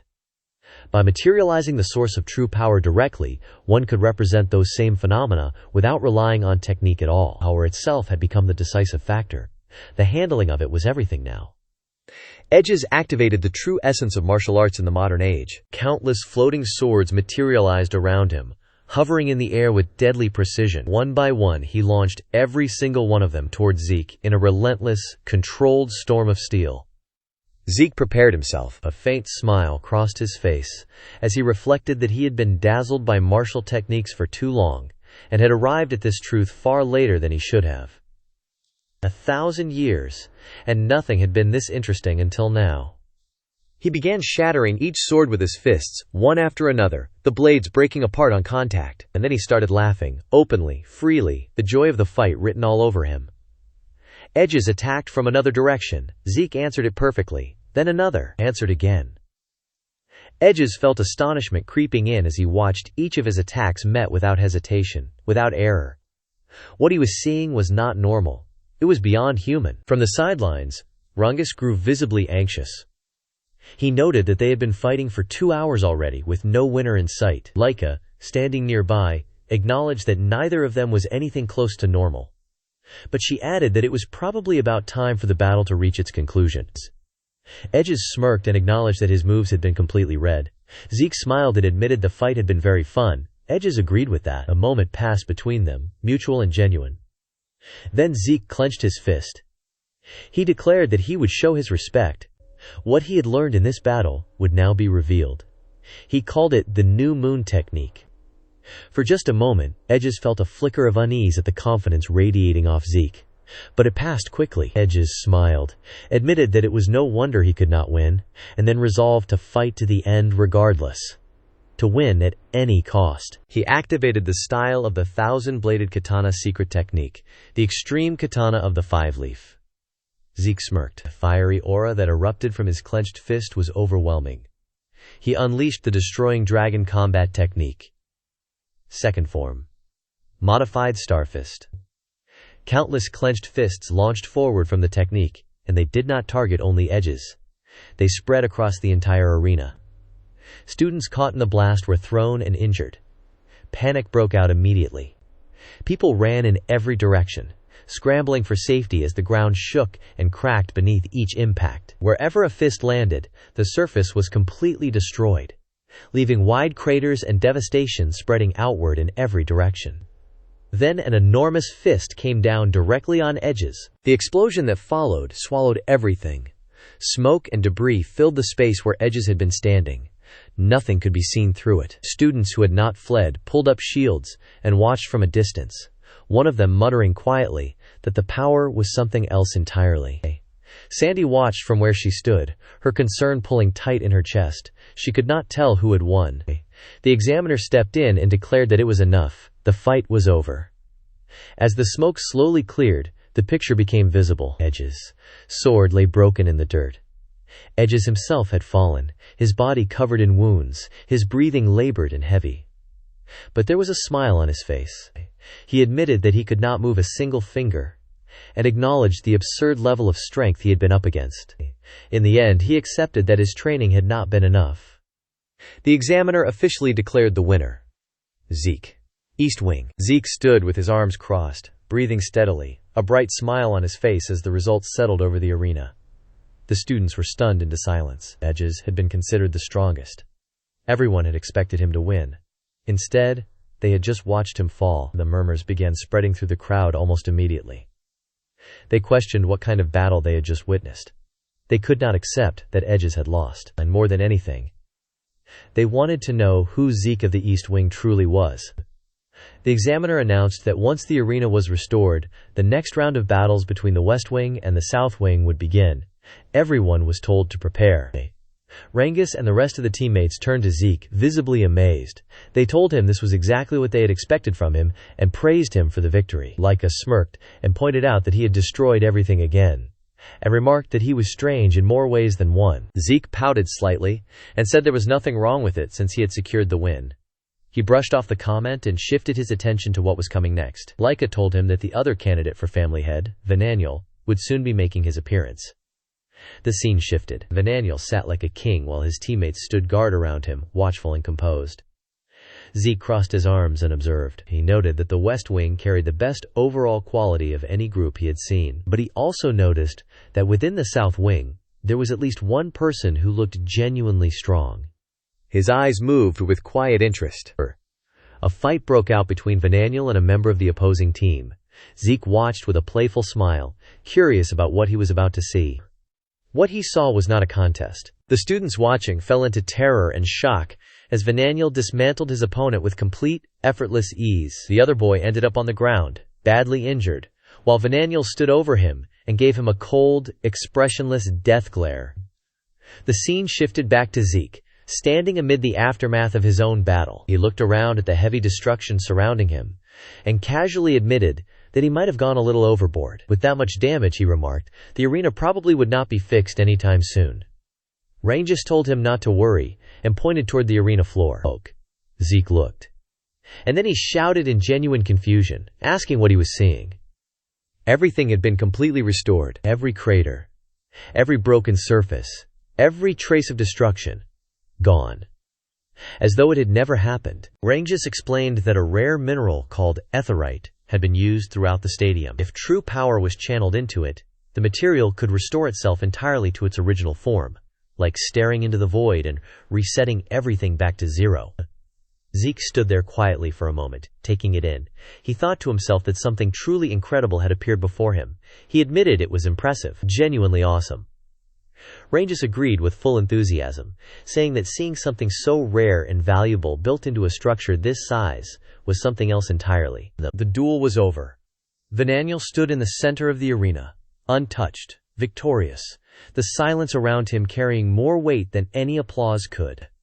The examiner watched him closely, and what he felt was not admiration, it was unease. Something about the way Kakaso had possessed the ability to defeat Lyrisar so completely, so effortlessly, did not sit right with him. He lingered on the thought just a moment too long. Vananiel caught the hesitation. He turned that dark, deathly glare toward the examiner and asked, in a voice that required no volume to be threatening, whether he still needed to continue. The examiner declared the match over. Vananiel, winner, West Wing. The final would be East Wing versus West Wing, and it would begin in 1 hour. As the announcement echoed through the arena, the attention in the room shifted. Members of the opposing team rushed to their fallen teammate, the girl Vananiel had just dismantled, and carried her away with careful, worried hands. The damage she had taken went far beyond what the match should have produced. She was left nearly half dead. Laika stood among the crowd watching this, and the word that came to her mind was incredible, not in admiration, in disbelief. Zeke stood nearby, quieter, observing everything with a stillness that had nothing casual about it. Something was wrong, and he knew it. The gap in ability between the two fighters had not looked that wide. Yet the girl's ether flow had been wildly, visibly unstable throughout the entire fight. That instability explained the outcome, explained why it had looked so one-sided. And the judge's behavior had not helped either. The count had felt rushed, ended before it needed to be.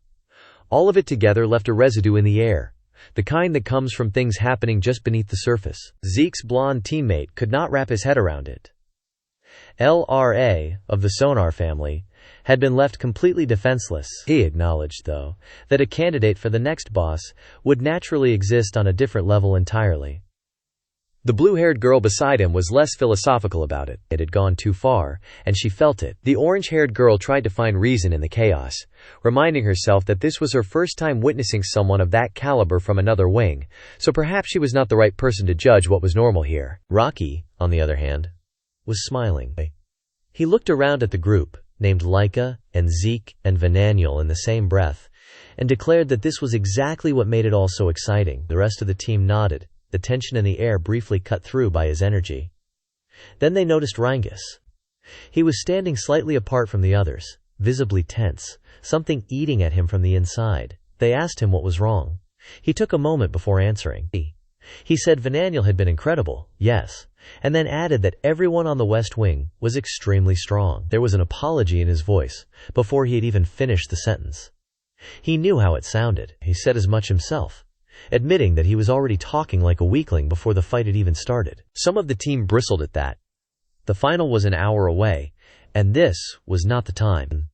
The orange-haired girl exhaled quietly, and admitted that what he said was not entirely wrong. She had lost in her own fight. It gnawed at her, but she was honest enough with herself to say that she could not match the guys from the West Wing. That was when Rocky's expression shifted. He clenched his fist, gritted his teeth. He admitted that neither could he, that he had not even been able to beat them, and that they had fewer stars to begin with. But none of that meant he was going to lose. They had beaten stronger opponents before. They could do it again. That was all there was to it. The words landed. The team straightened. Something in the air changed. Zeke watched all of it quietly, the way a master watches students find something in themselves they did not know was there. He thought to himself that it was very good, but his eyes kept drifting back to Laika. She looked extremely tense, in a way that was different from the others. Zeke realized that she might not have seen what he had seen.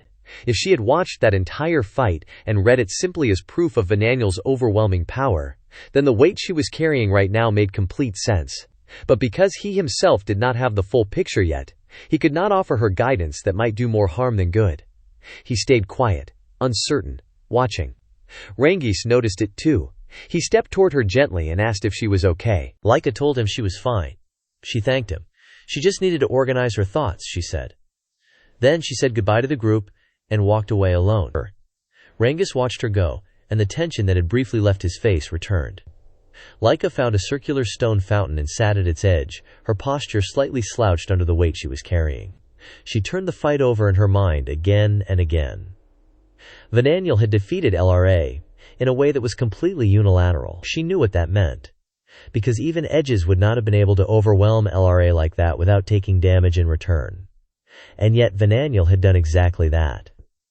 She lowered her hand into the water. The last time she had fought him, she was 5 years old.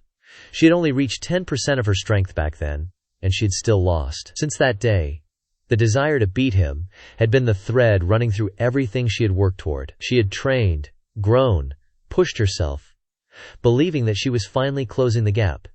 And then this.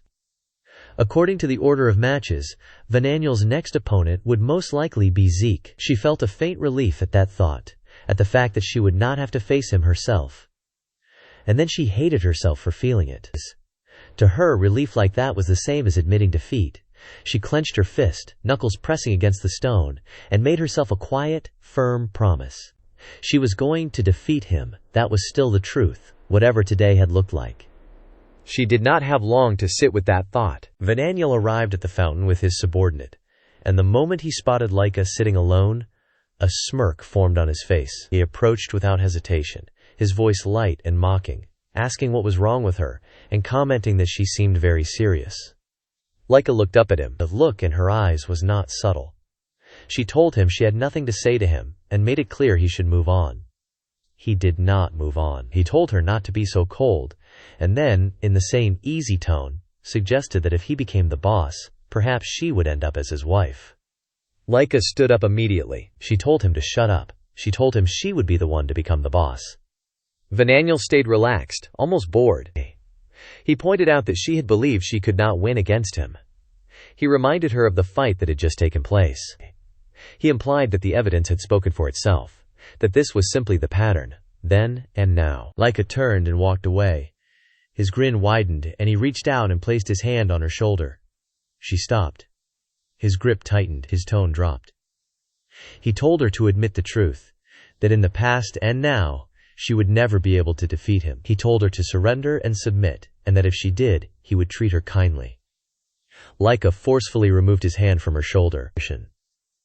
She told him to stop talking nonsense. She did not look back. She walked, and she kept walking, and she did not give him the satisfaction of another word. Vananiel watched her go. The smirk stayed on his face, but something tightened behind his eyes. He muttered to himself that she was not pretty at all. But then he added, more quietly, that it did not matter. With what had already been set in motion, it was over. The rest was already understood. His subordinate stepped forward. She told him to leave it to her, then asked what they intended to do about Zeke. Vananiel said Zeke should not be a problem, even during the fight itself. His subordinate did not agree so easily. She reminded him that Zeke was still the one who had beaten Edges. She said they should get ahead of the situation. Vananiel considered it. He admitted it would be better to act before the fight, but he also pointed out that Zeke had strangely sharp instincts, and if Zeke sensed anything out of the ordinary, it would become complicated. There was something else too. From what he had observed, Zeke had appeared to be absorbing the attacks on purpose during his fight. That told Vananiel that Zeke could probably handle whatever came his way, regardless of timing. His subordinate listened and gave a quiet nod of understanding. Vananiel clenched his hand slowly at his side. Even without any preparation, he said. The fact that Zeke had defeated Edges made it impossible for him to lose to someone like that. That was simply how it was. He extended his hand over the fountain. Something dark spread from his palm and dissolved silently into the water below, blending into the clear surface without a ripple, without a trace. The contamination was invisible. Patient. Already working. Vananiel straightened, his voice carrying the cold, settled weight of someone who has already decided how the story ends. In this fight, he said, victory would be theirs. The water in the fountain continued to flow, clear and still, as if nothing had touched it at all. Somewhere, on the other side of the grounds, the clock was ticking down toward the final match, and not one person in that arena knew what had just been put into motion. The poison was already spreading, and the East Wing was walking straight toward it. Vananiel just poisoned the fountain, and the final match between East Wing and West Wing is 1 hour away. Rick clenched his fist and declared that it had finally arrived. The moment was here. Beside him, Laika looked just as shaken. Her eyes moved to Rick, and the anxiety written across her face was impossible to hide. Rick gritted his teeth and let the thoughts come. He knew the truth of their situation. Among all the East Wing representatives, he and the others were the senior students. And yet they were also the weakest ones in the room. The West Wing was filled with elites, every single one of them. That reality sat heavily on him, pressing down harder the longer he stood there. His voice began to tremble. He wondered out loud whether they could actually win. Then Zeke appeared beside him and struck him hard on the head. A bump formed instantly. Rick winced, stunned, and Zeke looked at him with a flat expression, demanding to know what had happened to the energy he had shown just moments ago. Rick stammered, unable to pull the words together. Zeke did not wait for a proper answer. He pointed directly at Rick and asked him what the point of fighting was. Was it to lose? Rick said firmly that it was not. Zeke told him that when you fight to win. Every single time, regardless of the skill gap, regardless of the odds. That mindset was what mattered above everything else. Something shifted in Rick's chest. The fear did not vanish entirely, but it was no longer alone in there. Confidence began to rise through it, and Rick declared with full conviction that they were going to win. Zeke placed a hand on his shoulder and smiled, telling him that he had trained well, and that he needed to hold on to that confidence now. Rick thanked him, equal parts grateful and quietly amused. Zeke then offered one more thing, a small tip, but an important one. He told Rick to relax his shoulders. Rick looked confused. Zeke explained carefully that the high-strength fist technique concentrates all force onto a single point of impact. If effort is applied incorrectly, the force that should be concentrated becomes dispersed instead, bleeding away before it reaches its target. To make the point land, Zeke placed both hands on Rick's shoulders and guided him to let go of the tension he was holding there. Rick felt it immediately. Something loosened. Something clicked.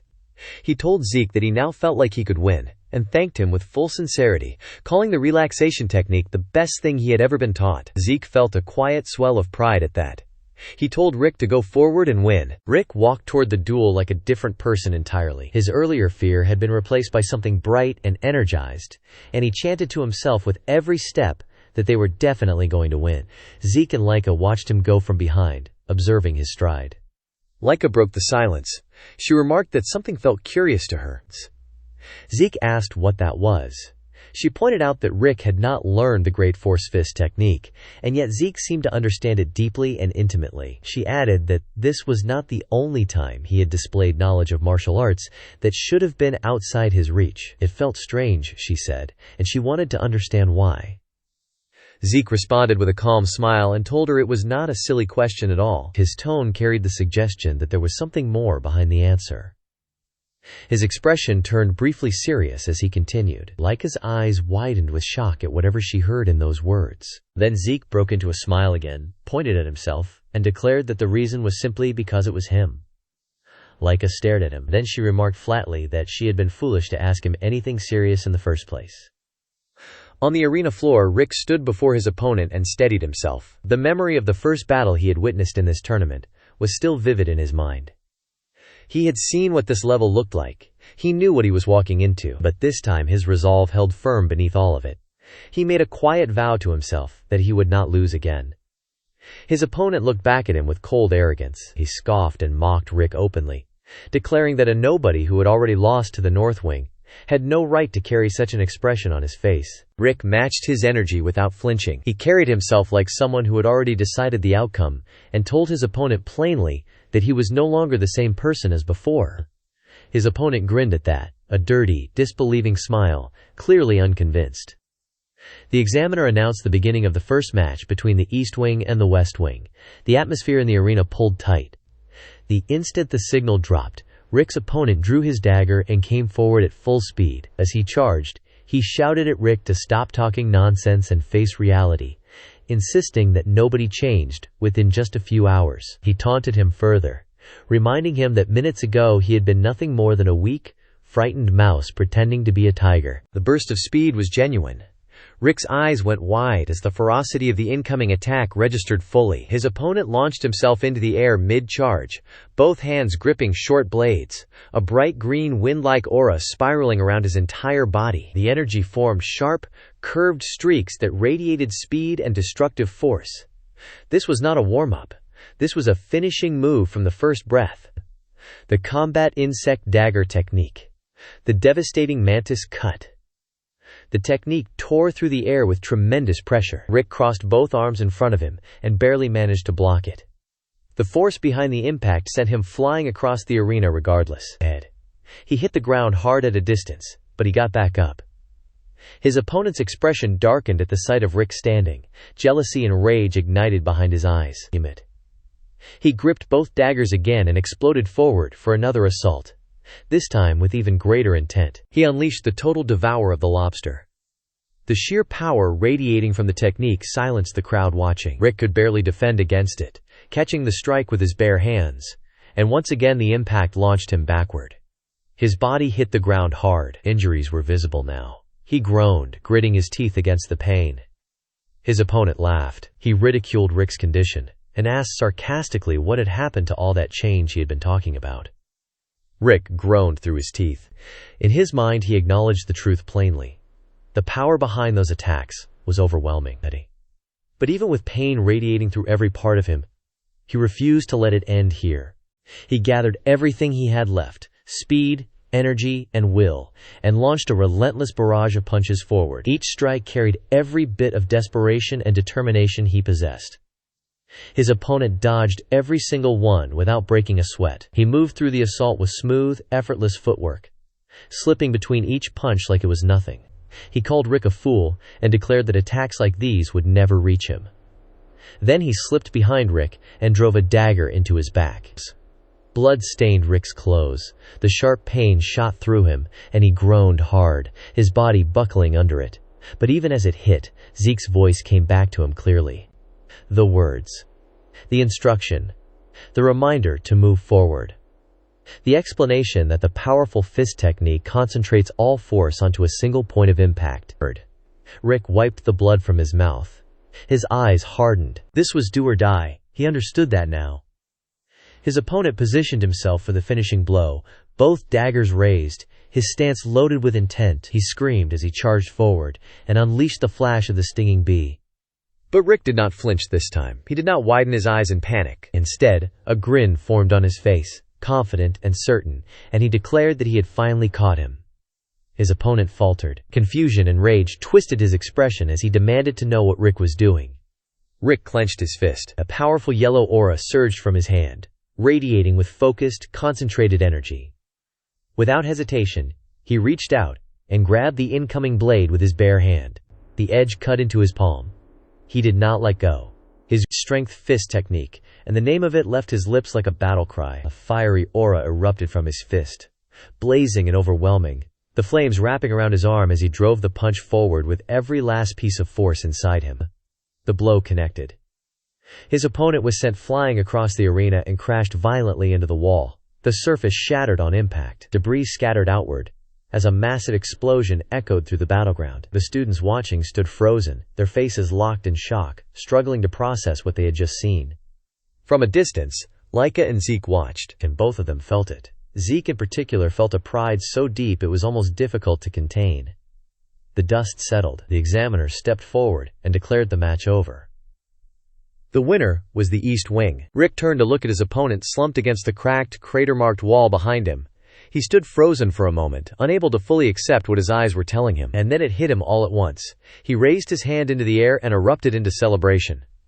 His defeated opponent opened his eyes slowly. The shock on his face was raw and unfiltered. He could not comprehend that he had lost. Not to someone he had written off so completely. Elsewhere in the arena, Vananiel sat like a king surveying his domain.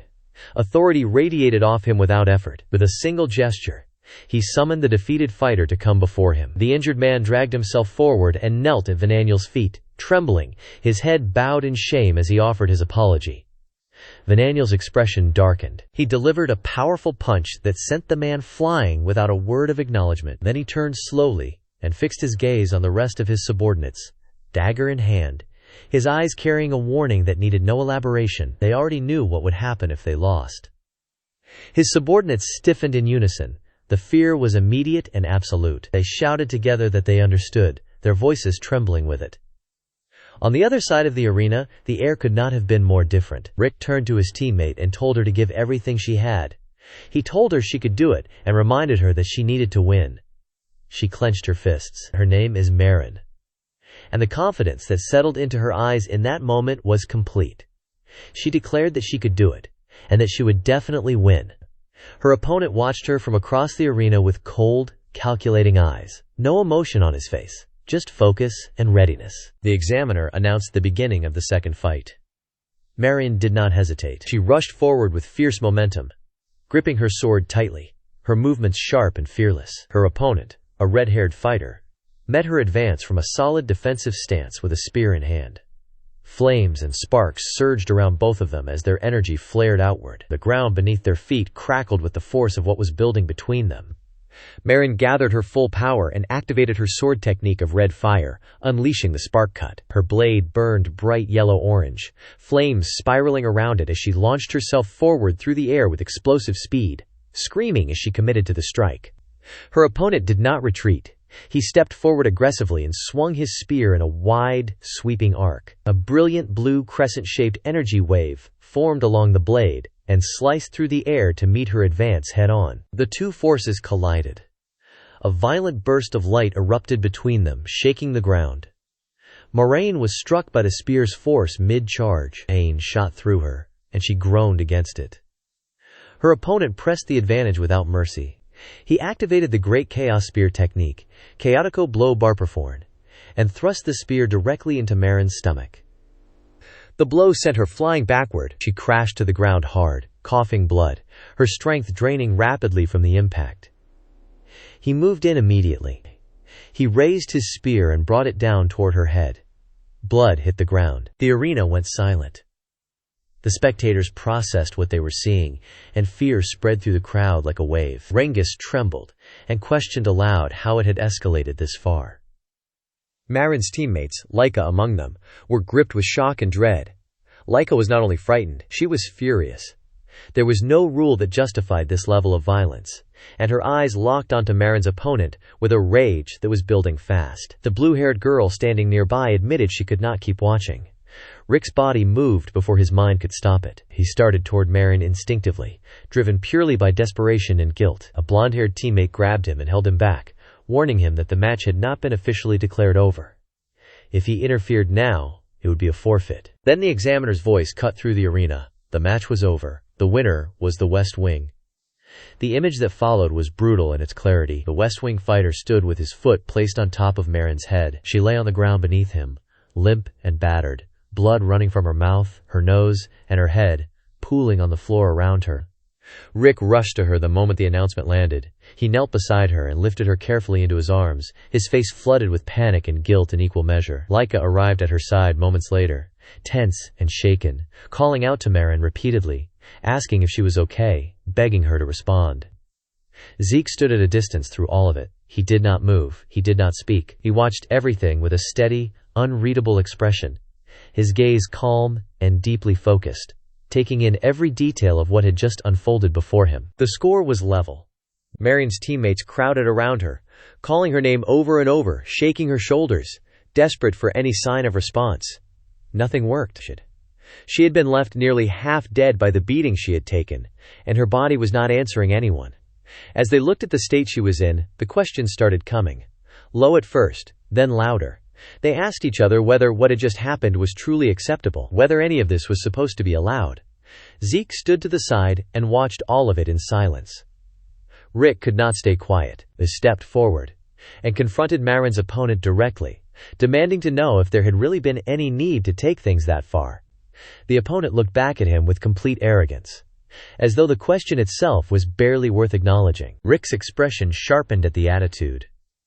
The opponent explained himself without any remorse, saying that it had been a real fight. He had simply acted carefully and methodically to guarantee his victory, nothing more. Rick and the others pushed back hard, and if it was a real fight, the damage done to Marin went far beyond what any of it required. The battle should never have had to go that far. The opponent only smirked. He told them they were being naive. Fighters of the West Wing did not show mercy to their enemies. Their approach was simple. Crush the enemy completely. That was all there was to it. Laika stepped forward. Her expression had darkened considerably, and she looked directly at the opponent and asked whether this level of brutality was an actual official order. He dismissed her without concern. He told her it did not matter, and that if they disliked it, they were welcome to leave. He pointed out that the referee had never stopped the fight, and suggested that everyone in the arena should already understand what that meant. Marin had shown the will to keep fighting, so he had broken her. In his mind, it was the most logical conclusion to a real battle. Laika's anger burned quietly behind her eyes as she listened to every word of it. The opponent turned away with that same arrogant posture and walked off, remarking coldly as he went that continuing to talk to them was very annoying. He added that they should worry about themselves before worrying about their colleagues, because every single one of them was going to go through the same thing before this was over. Then another figure arrived. He stepped into the space with the calm, unhurried confidence of someone who had never once questioned his own standing. He declared that this was simply the way things were. Then, with a slow smile, he looked toward Rangis and suggested that if he wanted, he could retire right there. His name is Lekkening. Rangis went still at the sound of his voice. Lifton turned that confident smirk directly on him, and reminded him plainly that people like Rangis did not get to say his name casually. Then he pushed further, asking whether Rangis was not going to back down. The nervousness in Rangis deepened visibly. Leighton kept smiling. He told Rangis he would not stop him if he wanted to be beaten the same way that woman had been. Then he paused, as though something had surfaced in his memory. His tone dropped into something colder and more deliberate, as he asked whether Rangis wanted him to do the same thing he had done back when they were in the village. He called him insignificant Rangis. Those two words landed like a blow. Rangis lowered his head. His expression darkened as he absorbed the humiliation in silence, enduring it without reacting, pressing it down somewhere inside himself. Laika could not take it anymore. He stepped forward sharply and shouted at Leighton, demanding to know what nonsense he was talking about. Rangis quickly reached out to stop him. He told Laika that it was okay, and then he said something that made Laika pause. He said that before Leighton, he was not going to run away. Laika looked at him, confused. Rangis slowly lifted his head. What had been written across his face moments ago was gone. In its place was something else entirely. His eyes had cleared. His jaw was set. He raised his hand and pointed directly at Leconton, and declared that today, right here in this arena, he was going to overcome him. Letton's expression shifted. The amusement flickered, and something sharper replaced it. Across the arena, Marin still lay unconscious where she had fallen. The other contestants stood in tense silence, watching the center of the arena where this confrontation was unfolding. Everyone present understood the same thing without needing to say it aloud. Letton was far stronger than Rangis. Rangis stood in position, his nerves visible in every part of his body language. But he refused to let the fear finish the job for Letton. He took a slow, deliberate breath and held it, steadying himself, pulling back just enough composure to stand on. Then something strange happened. Rangis felt it rather than heard it. A voice reaching him somehow, from somewhere it had no right to be coming from. Zeke's voice. Rangis could not understand how it was possible. Zeke calmly told him not to worry about the how. He explained that he was trying to recreate something he had experienced once, a few years back, though he admitted he was not entirely certain where to begin with it. Then his tone settled into something more focused, and he told Rangis that there was something far more important he needed to hear. Rangis asked what it was. Zeke told him there was a saying, "Clouds float free and water flows clear." Rangis looked puzzled and asked what clouds had to do with any of this. Zeke repeated it patiently. Clouds float freely. Water flows constantly. He told Rangis that whenever he found himself in trouble, he should try to remember those words. The examiner's voice cut sharply across the arena, demanding to know what Rangis was doing. Rangis snapped back to the present and apologized quickly, saying he was ready. He gripped his spear. His posture shifted. Something in the way he was standing had changed, and the change was not small. The examiner announced the matchup. East Wing versus West Wing. Third match of the round. The signal was given. Rangis moved the instant the match began. He stepped forward and activated the cloud and water spear technique, launching directly into the move known as piercing water. The force behind it was immediate and genuine. Letton's eyes registered a flash of surprise at the power of the opening strike. He tried to block it with his bare hands and quickly realized he could not. He drew his sword. A fierce, purple aura erupted from the blade the moment it cleared the scabbard. Letton countered with the snake attack sword technique, unleashing assault piercing, and as he did, he screamed at Rangis, calling him filthy, mocking him for thinking this past his bravery, and repeating that word again, insignificant. He accused Rangis of talking endlessly despite having nothing behind it. Rangis threw himself into blocking the counter with everything he had. The pressure was immense. He held his ground, barely, muscles straining against the force Li-Ten was pushing through the blade. Li-Ten watched him struggle, and a slow laugh built in his chest. He thought to himself that Rangis could not even handle the first attack properly, and wondered what exactly Rangis planned to do against everything else still to come. He announced that another attack was on its way. He came again with the snake attack sword technique. Rangis stepped back to avoid it. Li-Ten did not give him a single moment to breathe. He launched straight into the next move, the snake cut, swinging his sword with tremendous force. The aura radiating from the blade was so overwhelming that the pressure of it alone was difficult to stand against. Rangis felt it pressing into him from the air before the blade even came close.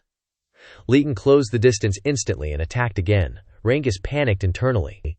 He told himself that he had blocked the last one, and frantically hoped that this new strike had shifted direction. Letton looked at him with that smirk, and told him to go ahead and counterattack if he actually could.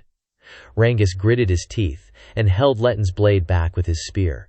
He declared stubbornly that he could fight back just as well. He activated the cloud and water spear technique again. This time he executed passing clouds flowing water, thrusting his spear forward as water-like energy surged powerfully outward from the weapon, spreading across the battlefield in a wide wave of force. Letton did not flinch. He swung his sword and launched a full counter without hesitation, telling Rangis to take it if he could. The impact was crushing. Rangis was sent flying and crashed hard onto the ground. His teammates tensed instantly, watching him with fear pulling at their faces. Rangis lay on the ground, badly injured. He used his spear to push himself upright, managing only to kneel. His breathing was ragged. His body had taken too much. And as he struggled to hold position, the truth of what was happening began to close in on him. Every move he had tried to make was being turned against him. Li-Ten was not just blocking his attacks. He was using them. Leighton walked toward him slowly. He stopped in front of Rangis and looked down at him with that cold, familiar smirk. He said he was certain that Rangis had been trying to use his own moves as counterattacks. Then he laughed. He called the counterattack technique. And then he added, cruelly and simply, that it was very unfortunate for Rangis, because he was many times more skilled than him in exactly that area. Rangis tried to deny it. The words barely formed before Letton reached down and grabbed him by the hair. He forced Rangis's head up and looked him in the eye. He asked, with mock curiosity, what kind of misunderstanding Rangis had been living inside all this time. Then he asked how the child of a fake dragon could ever expect to grow strong. He declared that Rangis, just like his father, was insignificant. Something ignited in Rangis despite everything his body was telling him. He demanded to know how Legaten dared to speak about his father that way. Letton's expression twisted with fury. He punched Rangis hard and screamed that the fake would never defeat the real. The blow put Rangis back on the ground, and then Letton began kicking him. Again. And again. Each impact landing while Rangis lay there unable to do anything but endure it. The hope inside Rangis began to collapse under the weight of it all. He thought to himself that he had failed. He had believed he had grown stronger. He had believed it completely, and now he understood that he had been wrong. The truth sat heavy and cold in his chest. In the end, he was still weak. In the end, he was nothing but a fake. Tears began to fall from his eyes. And then the memory came. The arena dissolved. The pain receded to somewhere far away. What remained was a river and sunlight, and the quiet sound of water moving over stone. Rangis was young again, sitting beside his father on the bank, a fishing rod held loosely between them. The world was completely still. His father asked whether he liked fishing. Rangis answered that he really liked it, his voice bright with the uncomplicated happiness of a child who has not yet been asked to carry anything heavy. His father smiled warmly and said he understood, that Rangis was just like him. He explained that Rangis's father had also loved fishing this way, quietly watching the clouds above and the water flowing below, simply contemplating both. Rangis asked if his father liked the clouds and the water. His father placed a gentle hand on the top of his head. He explained that clouds always floated peacefully across the sky, and that river water never stopped flowing, no matter what stood in its path. He said that when you looked at those things long enough, you slowly began to realize that the problems humans spent their lives worrying about were actually very small. He told Rangis softly that perhaps one day he would come to understand that truth for himself. The memory faded. The arena returned. The pain returned. Rangis lay on the ground, unconscious, but his lips moved almost imperceptibly. 2 words, floating, flowing them. The examiner studied Rangis's condition carefully from the side of the arena. Leighton stepped forward again. He grabbed Rangis by the collar and lifted him partially off the ground, his fist already drawn back for the finishing blow. A cruel smirk settled across his face as he declared that he would end everything right here. He said Rangis was just like his father. He shouted that a fake would always remain a fake, that Rangis would spend his entire life crawling in weakness. The punch came forward. Rangis moved. With a speed that nobody in that arena was prepared for, he slipped out of the grip and stepped away from Leighton cleanly. Leighton froze. His fist meant nothing. The shock on his face was complete and unguarded, the expression of someone who had already written the ending and watched it change in front of him. The examiner watched the shift in Rangis's posture and presence. A faint smile crossed his face. He acknowledged quietly to himself that this was the right spirit. Rangis stood, battered, bleeding, and still standing, the clouds floating, the water flowing. Something had settled in him that Leshton's fists had not been able to reach. Rangis has been beaten into the ground, insulted, humiliated, and pushed to the edge of everything he has, and somehow he is still standing. Whatever his father's words unlocked in him, Leighton is about to find out what it looks like. Leighton stood there and watched Rangis move, and what he felt was not confusion, it was fury. His teeth clenched. The denial was immediate and total. Someone he had always regarded as a fake, as beneath him in every measurable way, was standing on equal ground with him right now, and Leighton could not accept a single second of it. The anger consumed him quickly, burning through whatever composure he had left. He drove forward with the snake attack sword technique, executing the snake cut. He screamed as he charged, launching both strikes simultaneously with full force, the purple aura surging from his blade in wild, intense waves as his emotions spilled outward into the fight itself. Rangis saw every bit of it coming. Despite the damage his body had already taken, his focus held sharp and clear. He moved to one side and then the other, shifting with precise, fluid steps, dodging each incoming strike cleanly. The attacks came hard and fast, and Rangis avoided every single one of them through nothing but concentration and stillness of mind. Leighton pulled up short. The disbelief on his face was visible from across the arena. He remembered landing a hit on Rangis just moments ago, and now Rangis was moving as though he could read the attacks before they arrived. The thought unsettled something deep in him, but he shoved it down and refused to let it take root. He activated another technique, the snake attack sword technique, this time the disturbing attack of the chaotic snake. His blade erupted with even greater intensity, multiple attacks combining and launching toward Rangis in an overwhelming surge of energy. Leighton threw. Rangis flowed around every strike.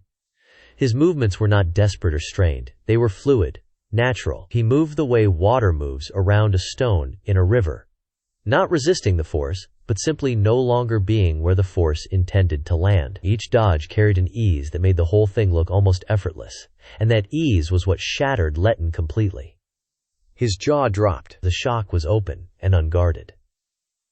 Fear began threading itself through the anger, and for the first time Leighton had no immediate answer for what he was seeing. From a distance, Leica and Zeke watched everything unfold.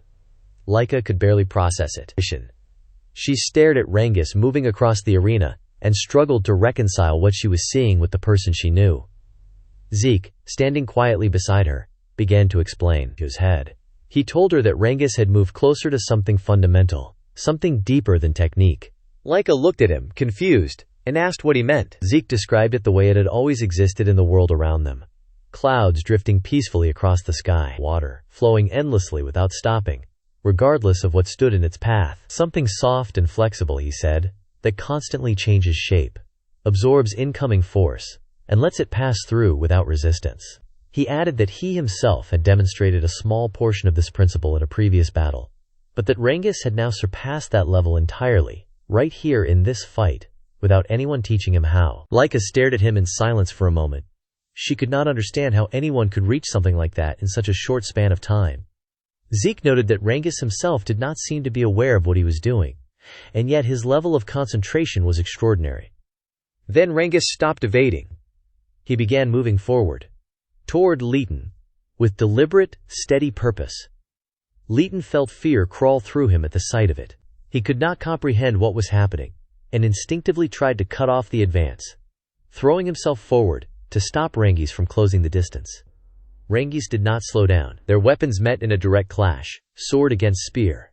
And in that collision Zeke watched with a quiet smirk forming on his face, reflecting that water does not always move gently. Sometimes when it surges, nothing can stand against the current. Rangis swung his spear and launched himself into the air. A vivid blue aura poured from the weapon as he gripped it, and drove himself toward Leighton with everything behind the strike. Leighton looked up at him in pure panic, his composure completely gone, unable to understand how the person he had been kicking across the ground minutes ago was now descending on him like this.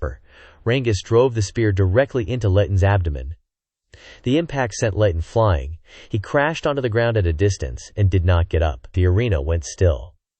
The examiner stepped forward and declared the match over. The winner was the East Wing. Rangis stood there in the silence that followed, and for a long moment he simply could not move. He looked at Leighton on the ground and tried to understand what had just happened. His teammates did not give him long to stand alone with it. They rushed toward him, voices rising with celebration, surrounding him with the kind of noise that only comes from genuine, uncontainable joy. Leica stepped forward and told him it had been incredible. She congratulated him on reaching 3 stars and acknowledged what an extraordinary victory it had been. Rangis blinked. He processed slowly. 3 stars. A victory, he asked, almost to himself, whether he had actually won. His friend confirmed it with full enthusiasm, calling the match incredible and praising everything Rangis had achieved. Rangis stood there trying to absorb the reality of it. Rick placed a hand on his shoulder and asked about the technique he had used at the end, the one that had finished the fight. Leica leaned in with equal curiosity. Rangis went red and looked away, pretending he had no idea what they were talking about. Leica described it anyway, calling it an incredible move that had looked exactly like a water dragon ascending a waterfall.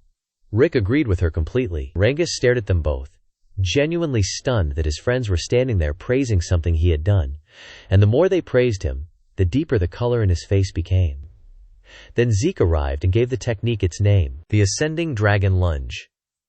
He explained that it was originally one of the techniques recorded in the 2nd volume of the Cloud and Water Spear technique. He then pointed out that Rangis had only ever read the 1st volume, and told him plainly that he had figured it out entirely on his own. Rangis went very still at that. Leica turned to Zeke and asked how he knew about it. Zeke told her that he had only glimpsed it briefly on the 2nd floor of the Dragon Hall, and that he could not claim any credit for it himself. Leica looked at Rangis again with a different expression now, acknowledging quietly that he had reached the level of the 2nd volume through nothing but his own strength. Zeke watched all of them with quiet satisfaction, but inwardly, something else was turning over in his mind. The Cloud and Water Spear technique was a martial art he had created in a past life. He had no memory of ever writing it down. He figured that later generations must have transcribed it themselves, dividing what he had built into separate volumes and archiving them. And to protect the deeper parts of it from those who were not ready, the true essence had been placed in the upper sections, behind a threshold that required genuine understanding to reach.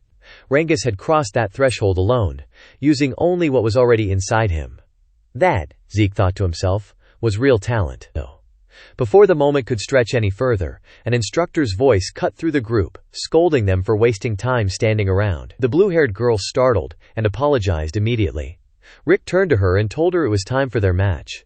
She straightened and agreed. The tournament continued. Following Rangis's victory, the morale of the East Wing had reached its highest point. The West Wing responded in kind, rallying from the loss and pushing back hard, making every remaining bout a genuine contest. In the 4th match, Shalini fought with everything she had, but fell by a narrow margin. In the fifth, Raymond came forward with fierce determination and clawed out a narrow victory of his own. When the dust of the second half settled, the score stood at 3 wins and 2 losses for the East Wing. Raymond was overjoyed after his win, and Rangis stood beside him offering praise and support with genuine warmth. Nearby, the blue-haired girl sat quietly with the weight of her loss on her shoulders, and she turned to Laika and apologized. Laika did not let it land. She told her not to worry about it and laid out the reality plainly. 3 wins, 2 losses. Victory was within reach. If she won the next match, it would all be over. She told her to leave it to her. The blue-haired girl looked at her and believed it. Zeke called out to Laika as she prepared to move. She paused, slightly confused, and asked what he wanted. He asked how she was feeling. She was quiet for just a moment. Then she lightly pushed him away and told him he was standing too close. She said there was no need for him to worry, because she was going to win. Zeke said nothing. Rangis called out after her with encouragement, telling her to give it everything she had. Laika walked toward the arena floor, turning back one last time to reassure her team that she would definitely win. Zeke watched her go, and his expression did not follow the mood of the people around him. It had gone very serious, very still. Something was wrong. He could feel it clearly. A strange and dangerous presence surrounding Laika. Something that had not been there before. Something that posed a real threat to her. She kept walking, unaware, and the feeling did not leave him. Laika's opponent drove a powerful kick into Rick's stomach before the match had even properly begun, and she looked down at him with open disappointment. She called him completely useless, brushed the moment aside with cold indifference, and told herself that if she won this fight, everything would return to normal. Rick was thrown back by the impact and hit the ground at a distance. He pulled himself up, pointed his sword toward her, and signaled that he was ready. Laika met that with a confident smirk. She told her opponent plainly that what she believed was impossible, because Laika was the one who was going to win. The examiner announced the 6th match between the East Wing and the West Wing. The battle began. Laika activated her Thunder Sword the moment the fight started. Electricity surged and crackled around her as she launched herself forward with a swift, sharp attack. Her opponent barely managed to get out of the way. The speed alone told the whole story. Laika was a thundering power user who surpassed even Sandy. And her opponent understood in that instant that if Vananiel had not intervened when he did, she could have already lost the fight before it found its footing. Laika clenched her teeth and prepared to end it. A powerful thundering aura began radiating from her body, intensifying with every second, her presence filling the arena with crackling energy. Then Vananiel moved from the sidelines. He released a dark aura, quiet and deliberate, and it reached across the arena and suppressed Laika's thundering energy entirely. It did not crash into her. It simply dissolved what she had built, fading it out from underneath her like pulling a foundation away from a structure mid-air. Laika felt it immediately. Her power dropped. She looked around in confusion, trying to understand what had just happened and where her thundering energy had gone. That moment of confusion was all her opponent needed. She surged forward and launched a direct sword attack, fully confident that Laika could not answer it now. From the edge of the arena, Vananiel watched the whole thing unfold with a quiet, satisfied smirk. Laika raised her sword just in time to block the strike. The impact was heavy, and even with the block holding, the force sent pain through her body. Her opponent followed up immediately with a hard blow aimed at her stomach. It landed. Laika was forced backward, a groan escaping her as the pain registered. Her teammates called out to her from the sideline, their voices rising with fear, desperately asking if she was okay. Zeke stood among them and said nothing. His eyes stayed fixed on the fight, reading every movement with careful, unwavering attention. Laika clutched her stomach and tried to steady herself. Something was wrong, and she knew it. She reached for her thundering energy and found nothing. She could not understand why. Her opponent noticed the shift at once. A confident smirk spread across her face, as she told Laika directly that she could not win, pressing that doubt deeper into the space Laika was already struggling to hold. The opponent came again with full force.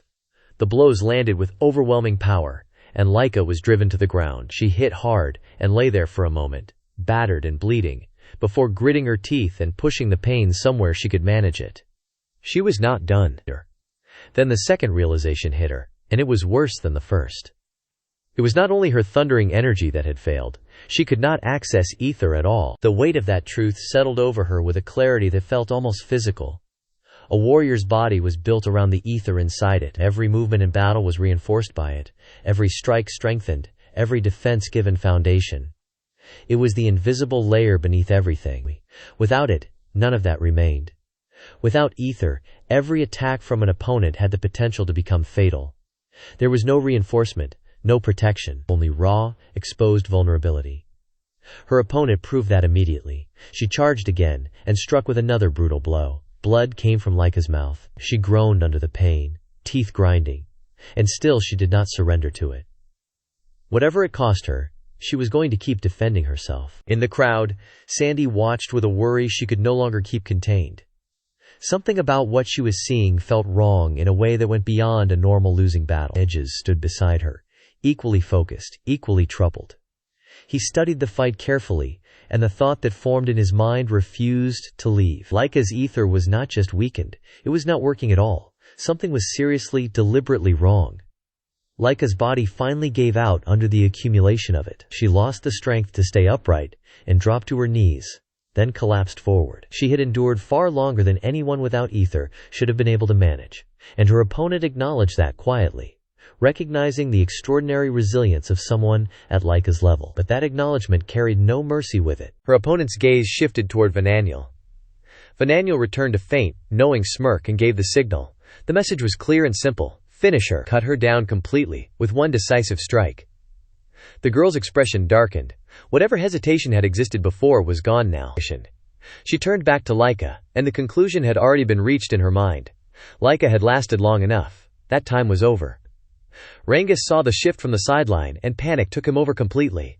He rushed forward toward the arena, desperate, pleading for the opponent to stop. Rick moved instantly and grabbed him, holding him back with everything he had, knowing what interference would cost them. The opponent moved toward Laika with the finishing strike. Sandy stepped in front of Laika and blocked him. She absorbed the blow and turned on the opponent with sharp, furious eyes, demanding to know what she thought she was doing. From a distance, Zeke watched everything without moving.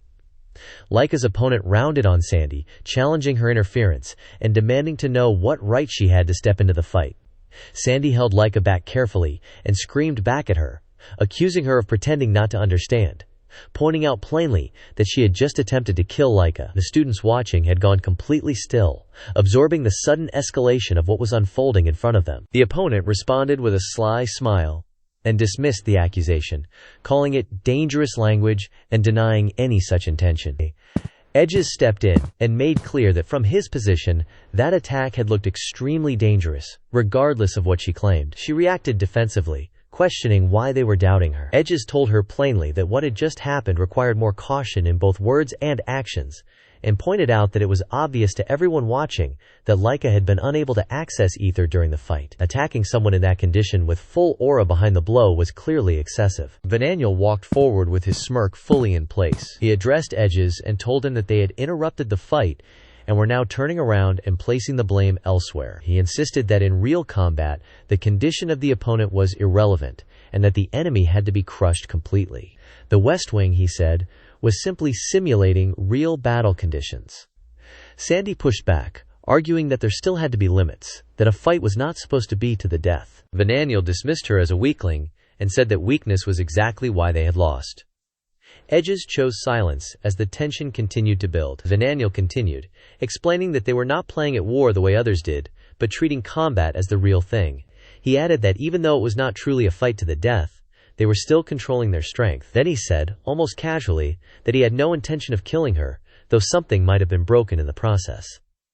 Sandy exploded with fury at that. A dark aura spread across the entire area before she could say another word. The energy was massive and oppressive, pressing down on every student in the arena and leaving them rigid with fear. It was coming from the examiner. His body radiated with a power that was not subtle in any way. His eyes darkened and gleamed as he asked, in a voice that carried the weight of the aura behind it, why they had come forward to speak nonsense. Sandy tried to argue, pointing out that Jalen had launched a genuinely dangerous attack on Laika. The examiner silenced her immediately. He stated that anyone who did not belong in the arena had no right to speak.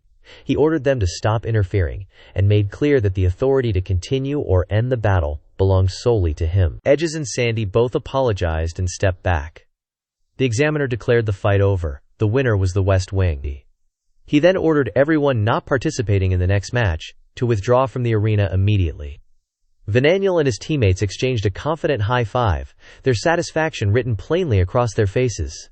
On the other side of the arena, Edges carefully lifted Laika into his arms and told Sandy to bring her sword. Sandy agreed without hesitation and followed as Edges carried Laika back toward her teammates. Rangis was visibly shaken. The rest of the team looked at Laika's condition with fear pulling at every one of their expressions. Edges reassured them that she would be fine and explained that he had already administered recovery medicine. However, he said she needed time and that he was taking her directly to the first aid station. Rangis asked about her condition, his voice tight with anxiety. Zeke acknowledged Edges quietly, recognizing the considerable effort he had gone to. Edges brushed it off and told him not to worry, then pointed out that Zeke had tried to address the situation himself. Zeke replied calmly that what had happened had been inevitable. As the tensions settled, the unease remained. Laika, being a strong fighter, was not in question, but the ease with which she had been neutralized did not sit right with anyone who had watched it closely. Edges gave voice to what had been forming in his mind since the first match involving LRA. Something had felt wrong from that point, he said. The opposing side was hiding something. He told Zeke directly to stay cautious going forward. Laika lay unconscious in Edges' arms as Zeke looked at her quietly, his thoughts turning inward.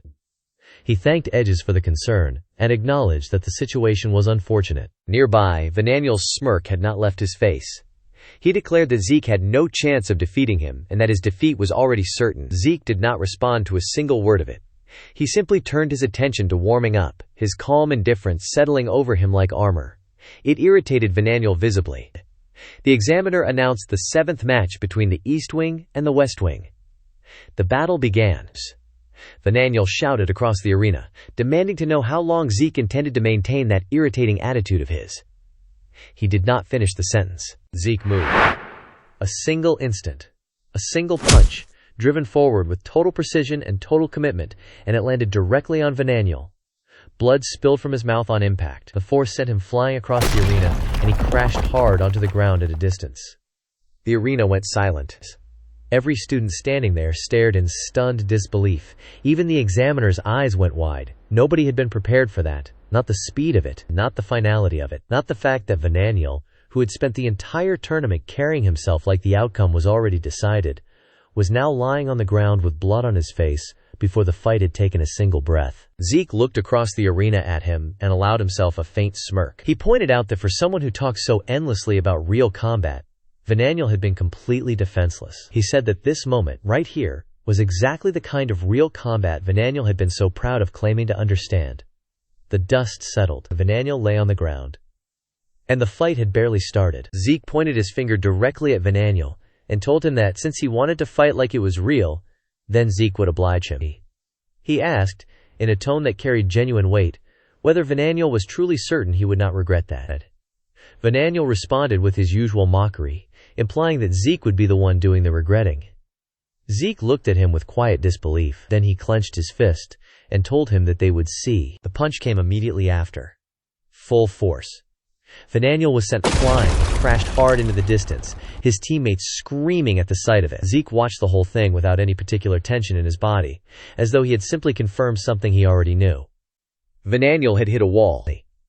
The impact was strong enough to crack it. His body was covered in wounds, blood running from his nose and mouth, and still he somehow pulled himself upright, groaning through clenched teeth. He was overwhelmed. The thought forming in his mind was one he had no framework for. Even if he launched a counterattack at maximum speed, Zeke had remained completely untouched. Zeke stepped in front of him and identified what he was working with. Vananiel was using ether with wind properties. That meant he belonged to one of the 4 great families of the moon. It was the special ether carried by his bloodline. Vananiel gritted his teeth and cursed at him in raw fury. Zeke remained calm. He remarked, almost conversationally, that he had only slightly adjusted his own strength downward to match Vananiel's level. The comment landed like a second blow. Vananiel erupted with insults. Before the last one left his mouth, Zeke was already behind him. He fixed him with a deadly glare and said quietly that this was the second time. A powerful strike landed on Vananiel's back. He was sent flying again, crashing to the ground and groaning through the impact, his mind reeling as he tried to understand why this was happening so easily and so completely. Before he could find an answer, Zeke was already rushing toward him again. He closed the distance in an instant, stood directly in front of him, and criticized his mindset. He told Vananiel that his overconfidence was the real problem in a genuine fight. Then he drove a punch hard into Vananiel's stomach. Blood came from Vananiel's mouth. He collapsed onto the ground. Zeke looked down at him and noted, almost casually, that this was the third time. Vananiel coughed and stared upward, struggling to make sense of what was being said to him. Zeke pointed his finger and told him he did not seem to understand. He explained what he meant by the count. The first time was when his face had been exposed. The second was his neck. The third was his heart. In a real fight, Vananiel would already be dead 3 times over. The only reason he was still breathing was because Zeke had chosen to hold back. Vananiel went very still. The fear that crossed his face was unguarded and genuine.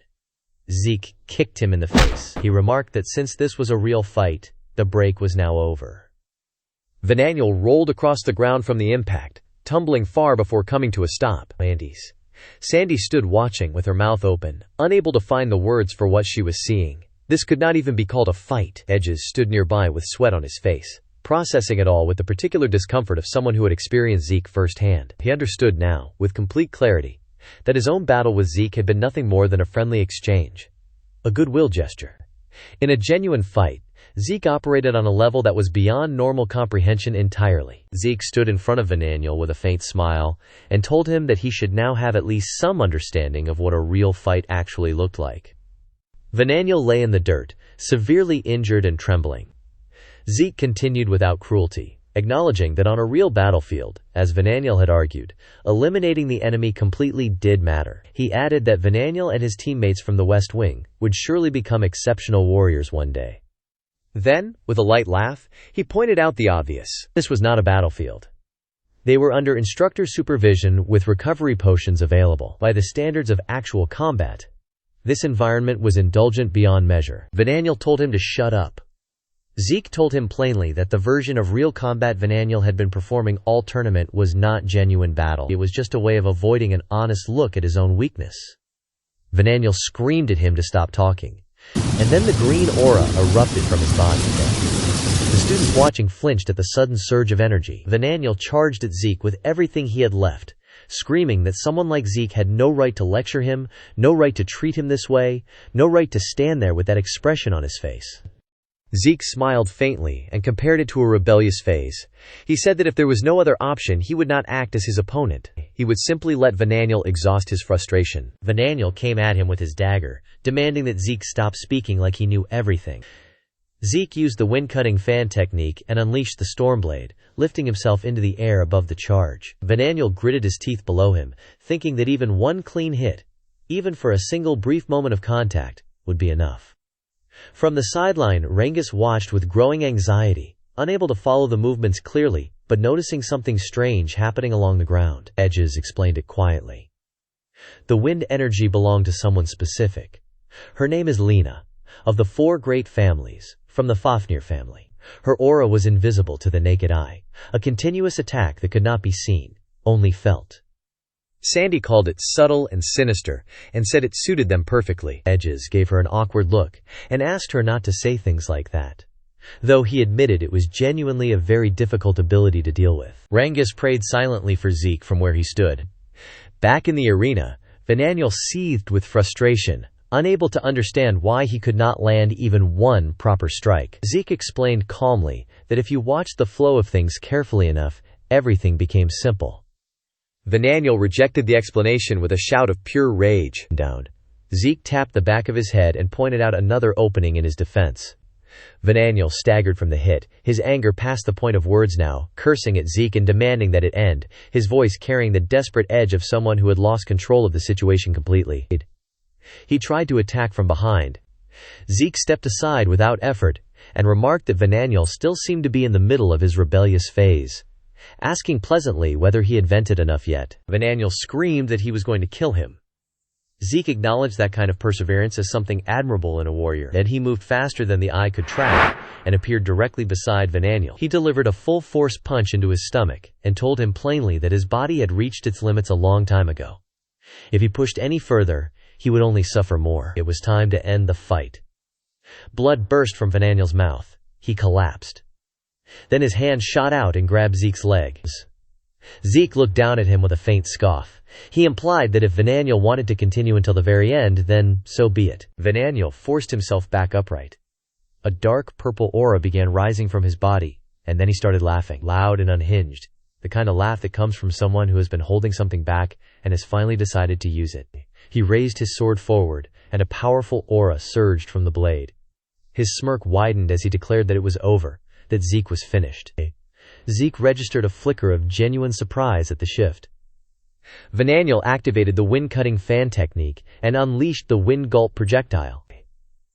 The attack was overwhelming in scale. Zeke could not block it. He was sent flying far across the arena and crashed down hard. Rick and Rangis both reacted with shock and alarm, watching Zeke hit the ground. Edges observed the scene carefully. He noted that something about Zeke had changed. Someone nearby agreed with the observation immediately. The blue-haired girl looked around confused, trying to understand what they meant.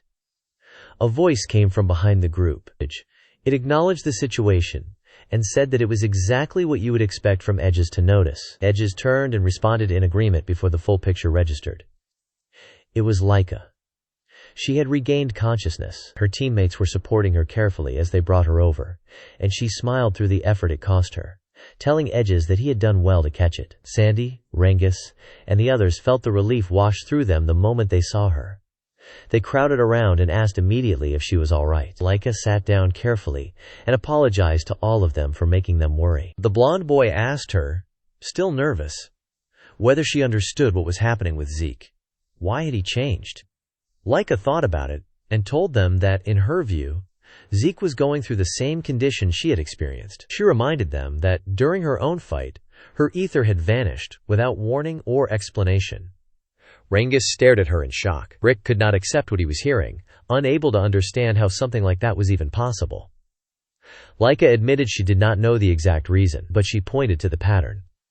Lena, who had fought in the first encounter, had also behaved strangely. LRA had been in an unusual state as well. If that thread held, then Zeke was most likely experiencing the same thing right now. Rangis felt the implication land fully. Zeke might currently be unable to use his ether at all. In the arena, Vananiel laughed loudly and mocked Zeke, saying this was the consequence of his arrogance, and that he would make sure Zeke never challenged him again. He activated the first secret technique of the fan, the sediment typhoon. A raging, typhoon-like aura erupted from his entire body as he charged straight toward Zeke with killing intent, the attack closing the distance rapidly. Rangis screamed Zeke's name from the sideline. Zeke clenched his fist and moved forward to meet it. The punch landed directly on Vananiel. Blood burst from his mouth and nose. He collapsed to the ground, completely unable to understand why, after everything, this was still happening to him. Zeke's friends stood in stunned silence, every single one of them. Laika smiled quietly and remarked that she had more to say on the matter, but it seemed Zeke himself did not particularly care about any of it. As the dust from the collision settled, Zeke was revealed standing in the middle of it all, a wild grin stretched across his face, looking like someone who had stopped thinking and simply let himself go completely. The fight was not over. Vananiel clenched his teeth, overwhelmed by confusion and fury in equal measure. And then something strange began forming around Zeke's hand. A poisonous aura, faint at first, then unmistakable. Zeke looked at it with the mild curiosity of someone who has just noticed something interesting, and then his fist tightened as the full picture clicked into place. He understood what it was. Vananiel's rage turned to disbelief. The poison had been designed to be completely undetectable. That was its entire purpose. That Zeke had identified it at all was something he could not reconcile. Zeke laid it out plainly. The reason every previous opponent had been defeated so decisively was a unique poison. One that only activated when ether was used. Until he had used his own ether and felt it respond, even he had not noticed its presence. He acknowledged Vananiel's ingenuity with a playful smirk. Vananiel demanded to know how Zeke had still managed to land hits when the poison should have shut his ether down completely. Zeke casually flexed his arm and told him that tricks like these were useless against a body trained to the level his had been. A momentary seal on his ether was not enough to make someone who considered himself the strongest hesitate, not even for a second. Vananiel's fury deepened, his fists clenched harder. Being told that his ether-destroying poison was useless was not something he had any capacity to accept. Zeke pointed out, almost appreciatively, that the poison did not appear to affect its own creator. He recognized it as a genuinely revolutionary creation, one that worked by channeling through ether into others. He even admitted that building something like that was admirable, but despite everything unique about it, it had no effect on him whatsoever. Then the poison began leaving Zeke's body. Through his nose. Through his mouth. He expelled it completely and stood there as Vananiel watched in stunned silence, realizing that Zeke had simply detoxified himself from the inside. Zeke treated the whole thing as nothing more than an interesting experience. In the end, he said, everything came down to one's own strength. Relying entirely on poison only showed that Vananiel still had a long way to go. Those words hit harder than any punch had. Zeke moved forward, telling him that he should be satisfied by now and that it was time to finish the fight. Vananiel clenched his teeth again. The rage was still there. But underneath it, something older and heavier was beginning to surface.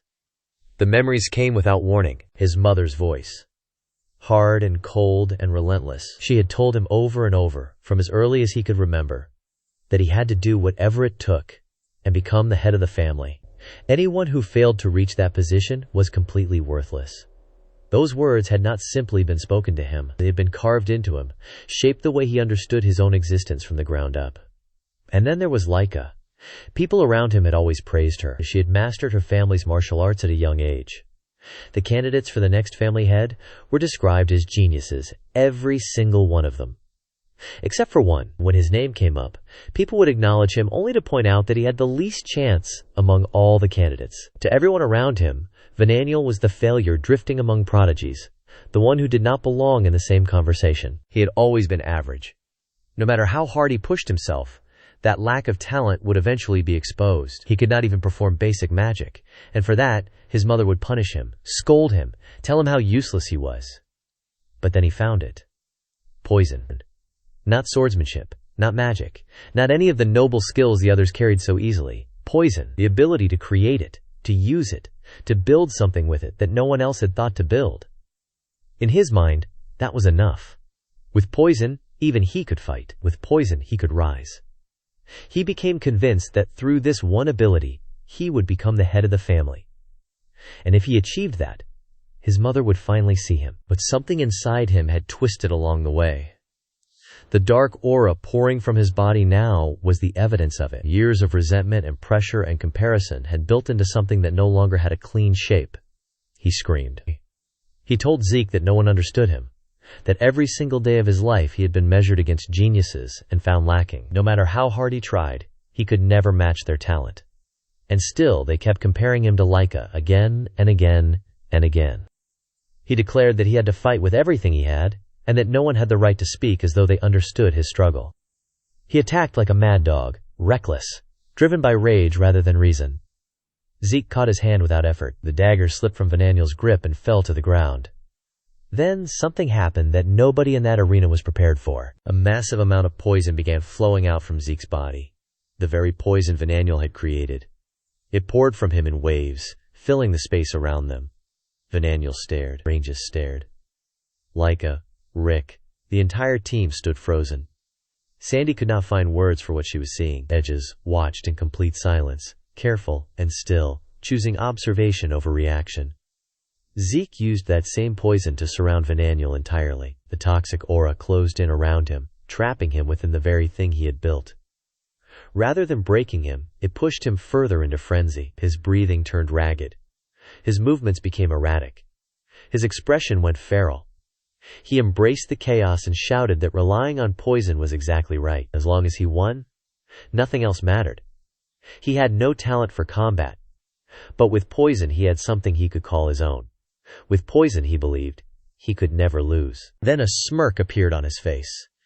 He admitted that he had not wanted to use this particular poison, but to win, he had no other choice. Hidden within the deadly smoke were poison needles so dangerous that even he, who created them, would struggle to counteract their effects. He had already inhaled some of the smoke himself, and still he believed this would secure the victory. Zeke looked at him with a cold, piercing stare and asked what exactly was going through his mind. Why was he smiling in a situation like this? Vananiel's eyes found the answer before he could speak it. Zeke was holding one of the poisonous needles between his teeth, completely unfazed, wearing a calm smirk as he indicated that had been the last attack. The confidence shattered. Vananiel's body gave out beneath the weight of it, and he collapsed to the ground. Zeke spat the needle out casually, as though it had been nothing more than a minor inconvenience he had nearly forgotten about. Then he stepped forward and extended his hand toward Vananiel. The gesture alone was enough to frighten him. Vananiel could not comprehend what kind of person was standing in front of him. Zeke gripped his shoulder firmly and told him to listen. He said that Vananiel was wrong about one thing. Vananiel waited. Zeke told him that becoming strong did not require talent in martial arts. It did not require talent in manipulating ether. What truly mattered was the will to win. The burning, relentless thirst for victory. That desire, when it was real and when it would not be extinguished, was what drove a person toward genuine strength. Vananiel sat with that in silence, unable to immediately process it. Zeke's tone shifted. Firmer now, closer to a teacher correcting a student who had been making the same mistake for too long. He addressed what Vananiel had said about having no talent in martial arts, and rejected it outright. The problem was not a lack of talent, he said. The problem was the choice of weapon.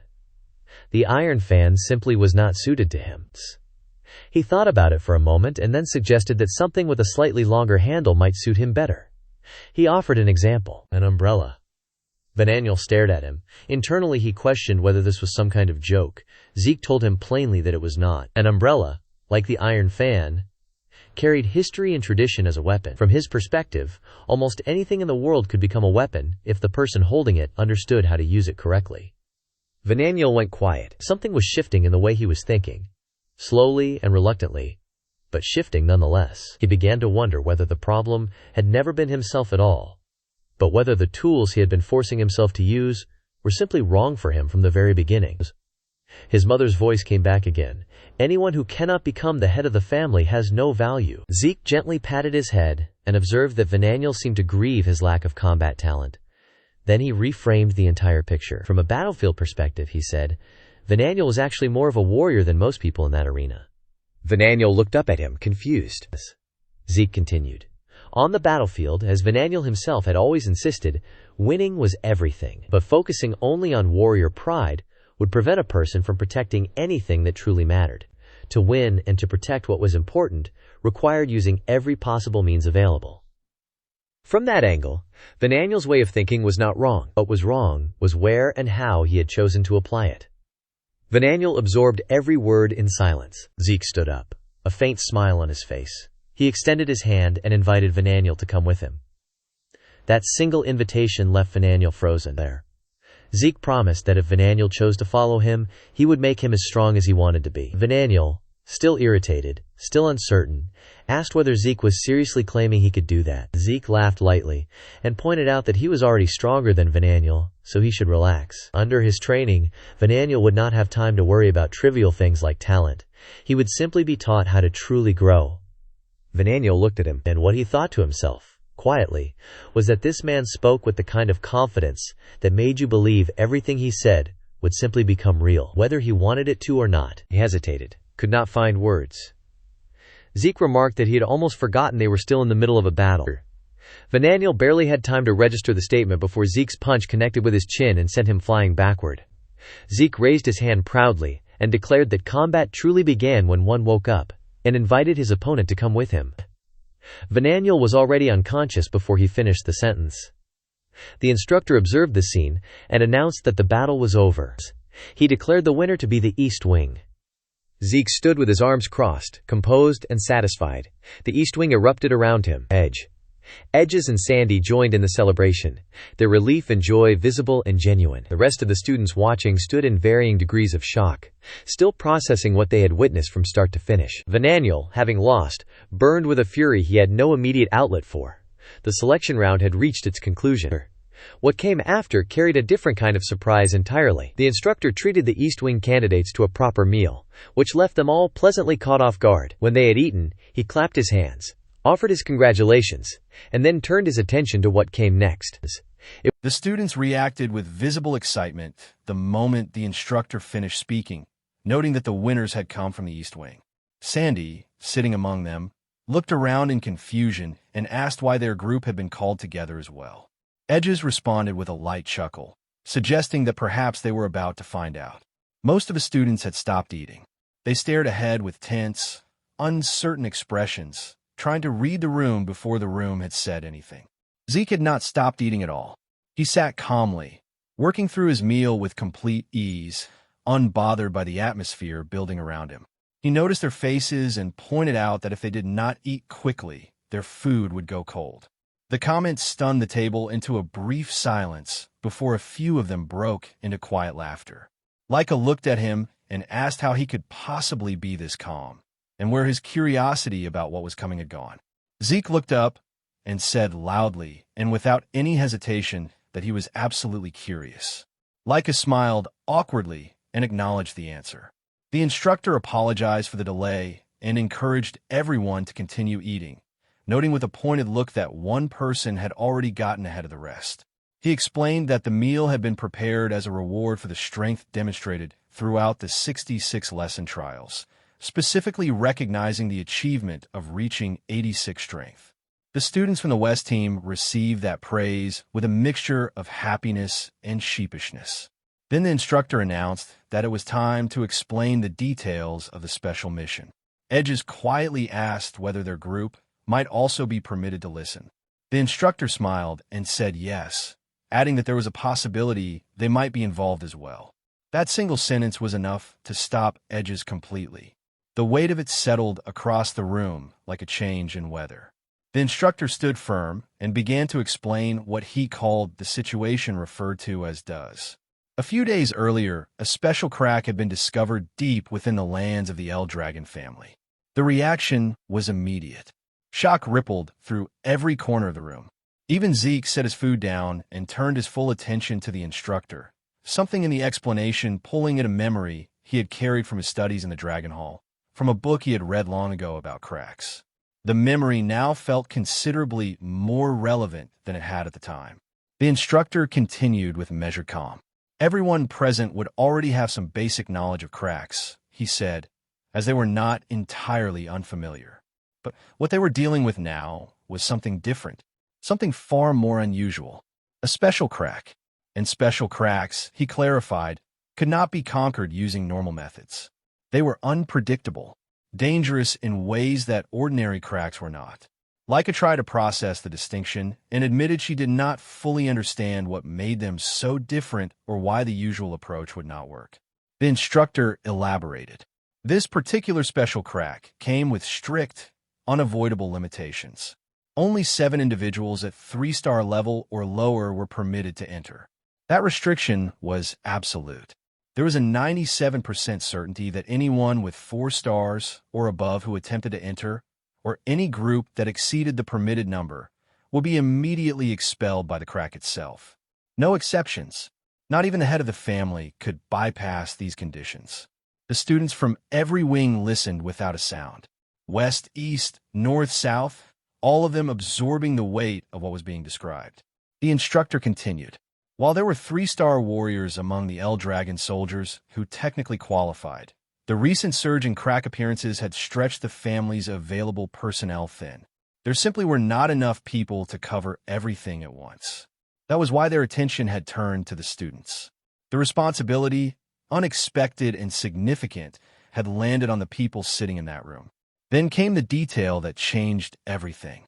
Within this special crack, the instructor said there was a very high possibility that magic water existed, the kind necessary to awaken magical power. The shock that followed was of a different quality entirely. Rick looked confused and asked what magic water actually was. Zeke's reaction was the opposite. His thoughts aligned immediately with something he already knew, and recognition moved across his face with complete certainty. The instructor explained. The key was something called AGI. By drinking the magic water, A person would gain the ability to convert ether into magical power, a transformation that allowed the human body to properly handle and use magic in the first place. Zeke could not contain it. The excitement that broke across his face was unguarded and genuine, his eyes bright, his earlier composure replaced entirely by the pure enthusiasm of someone who has just been told that something they have wanted for a very long time might be within reach. He celebrated the idea of magic openly, with no attempt to hide how much it meant to him. The instructor shifted to the broader context. The world, as everyone knew, was governed by the 8 families, collectively known as the 8 Gates of the Hegemonial, and the El Dragon family was among them. But El Dragon carried a crucial disadvantage that none of the others shared. While every other family possessed Lena, the magical fountain from which magic originated, El Dragon was the only one without such a source. That absence was the reason magic water held such immense importance for them. It represented something rare, a genuine opportunity that could not be manufactured or replaced. The objective, the instructor summarized, was clear: conquer the special crack and recover the magic water. The mission carried the highest level of importance, and failure was not a consideration. There was one more complication. The crack had appeared dangerously close to the territory of the Cerberus family, another of the 8 Gates. It was highly likely that the Cerberus family would move to claim the crack as well, which meant the mission carried the additional weight of potential conflict from outside. With that, the purpose of the selection trials became fully clear. Every fight, every bout, every match that had taken place had been designed to identify individuals who were 3 stars or lower, but possessed the ability and strength to take on something this dangerous. The full picture had finally assembled itself, and it rested on the shoulders of the chosen few sitting in that room. Edges processed everything quietly before turning to Sandy and telling her that he understood now. From what he had gathered, it seemed the 7 members of the East Wing who had won would be placed in charge of the conquest mission. Sandy smiled and acknowledged his conclusion without confirming it entirely. The instructor added an important clarification. The East Wing's victory in the trials did not automatically make those 7 members the conquest team. That distinction shifted the mood once more. Edges reacted with a mix of surprise and quiet satisfaction, pleased that he had at least partially read the situation correctly. Sandy let out a small laugh at his expression. Then the instructor brought his hand down firmly on the table. From this point forward, he declared, the conquest team for the special crack would be formed under the leadership of the East Wing. But it would not be drawn from a single group. The team would be selected from among everyone present in that room. The unease that spread through the students was immediate and genuine. The instructor explained his reasoning. The purpose of making everyone fight to the very end, regardless of outcome, had been to observe and evaluate the skills and characteristics each individual brought to their martial art. Through that process, they had established proper criteria for building the most suitable team. He acknowledged, however, that some individuals had not been able to fully demonstrate their true potential. As he said it, his gaze shifted deliberately and landed on Zeke. With full authority, the instructor declared that Zeke would be the one to select the members of the conquest team. Zeke choked. Food nearly left his mouth as the weight of the assignment hit him without warning. He struggled to compose himself and looked at the instructor with genuine disbelief. The instructor pointed out that there was no reason for such a reaction, given that Zeke was the representative of the East Wing. Zeke hesitated, fumbled for words, and then turned immediately toward Laika and tried to hand the entire responsibility to her, insisting that she should be the one to make the decisions. Laika froze. She had not been prepared for that at all. Zeke kept going in his usual unpredictable fashion, acknowledging that his own participation in the mission was mandatory while simultaneously questioning whether the arrangement made any sense. Then, with a shift in tone that surprised everyone at the table, he declared that if he were allowed to choose freely, he would simply form a one-man conquest team and handle the entire mission by himself. Laika stared at him. She admitted that while the suggestion sounded completely absurd, knowing Zeke, it was not entirely beyond him to attempt something like that, which made it somehow worse. Zeke, apparently pleased with that response, continued in a scattered but confident way, telling her to consider the situation carefully, evaluate the top individuals, use her own knowledge and judgment, and make the call. Then he concluded simply that everything seemed fine and handed the position of representative over to Laika entirely. The instructor paused and asked whether Zeke was truly certain. He reminded him that leading the conquest team would bring him one step closer to becoming the next head of the family. Zeke said without any hesitation that he had no intention of becoming the family head. The room went still. Vananiel could not hide his shock. Edges immediately questioned how anyone could turn down a position like that. Sandy reacted with open disbelief. Laika, however, confirmed quietly that Zeke was being completely genuine. Zeke explained himself. The position held no real value for him. What mattered to him was his own path, his own goals, the things he was pursuing that existed outside of titles and authority. Edges pushed back, pointing out that becoming family head would mean control over the entire El Dragon family and immense power to go with it. Zeke dismissed it without breaking stride. He had no need for any of that. There was only one thing he was actually after. He said it clearly, with the quiet conviction of someone who had known it for a very long time. The ultimate end of martial arts. The absolute pinnacle of strength and mastery. The room fell into complete silence. Every set of eyes in that space turned toward him, drawn by the weight and certainty in those words. Zeke's expression softened into a confident smile. He turned to Laika and told her not to worry about him.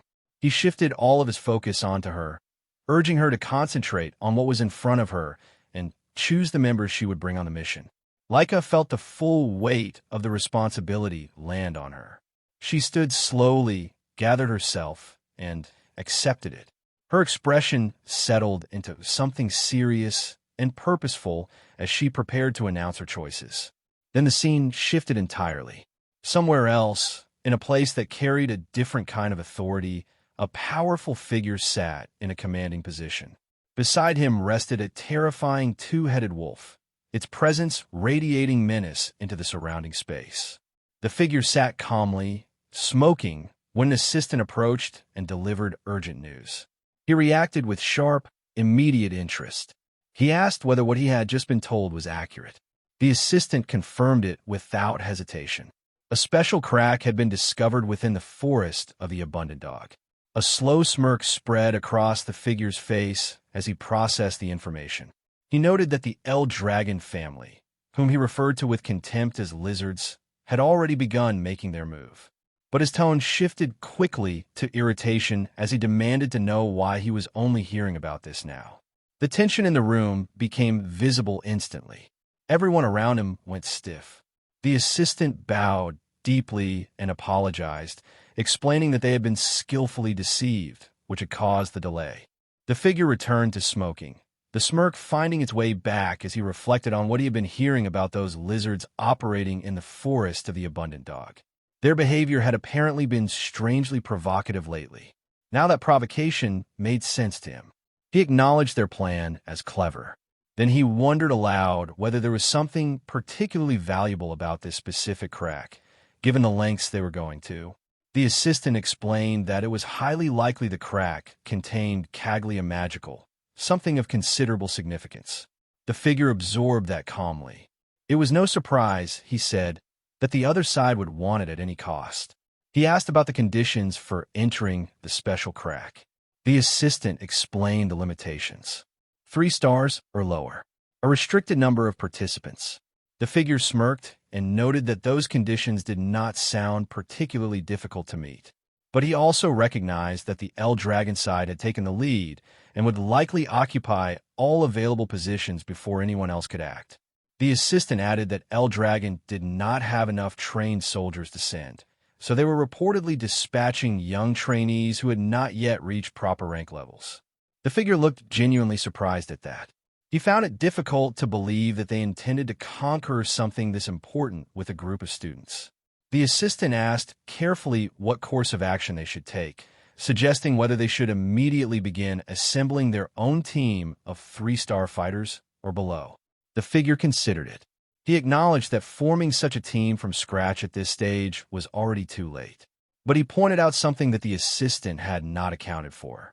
When rare opportunities like special Lenacracks appeared, the heirs of the El Dragon family would certainly be involved. That realization hit the assistant visibly. The figure turned his attention elsewhere and asked how many deception bracelets remained in their possession.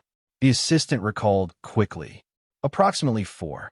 A dangerous smirk settled across the figure's face. He issued the order without hesitation. He did not care if all 4 were used.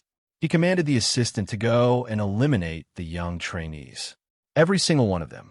The assistant hesitated, visibly shaken, pointing out that they did not know when they would be able to acquire more deception bracelets and questioning whether this was the right call. The figure dismissed the concern entirely.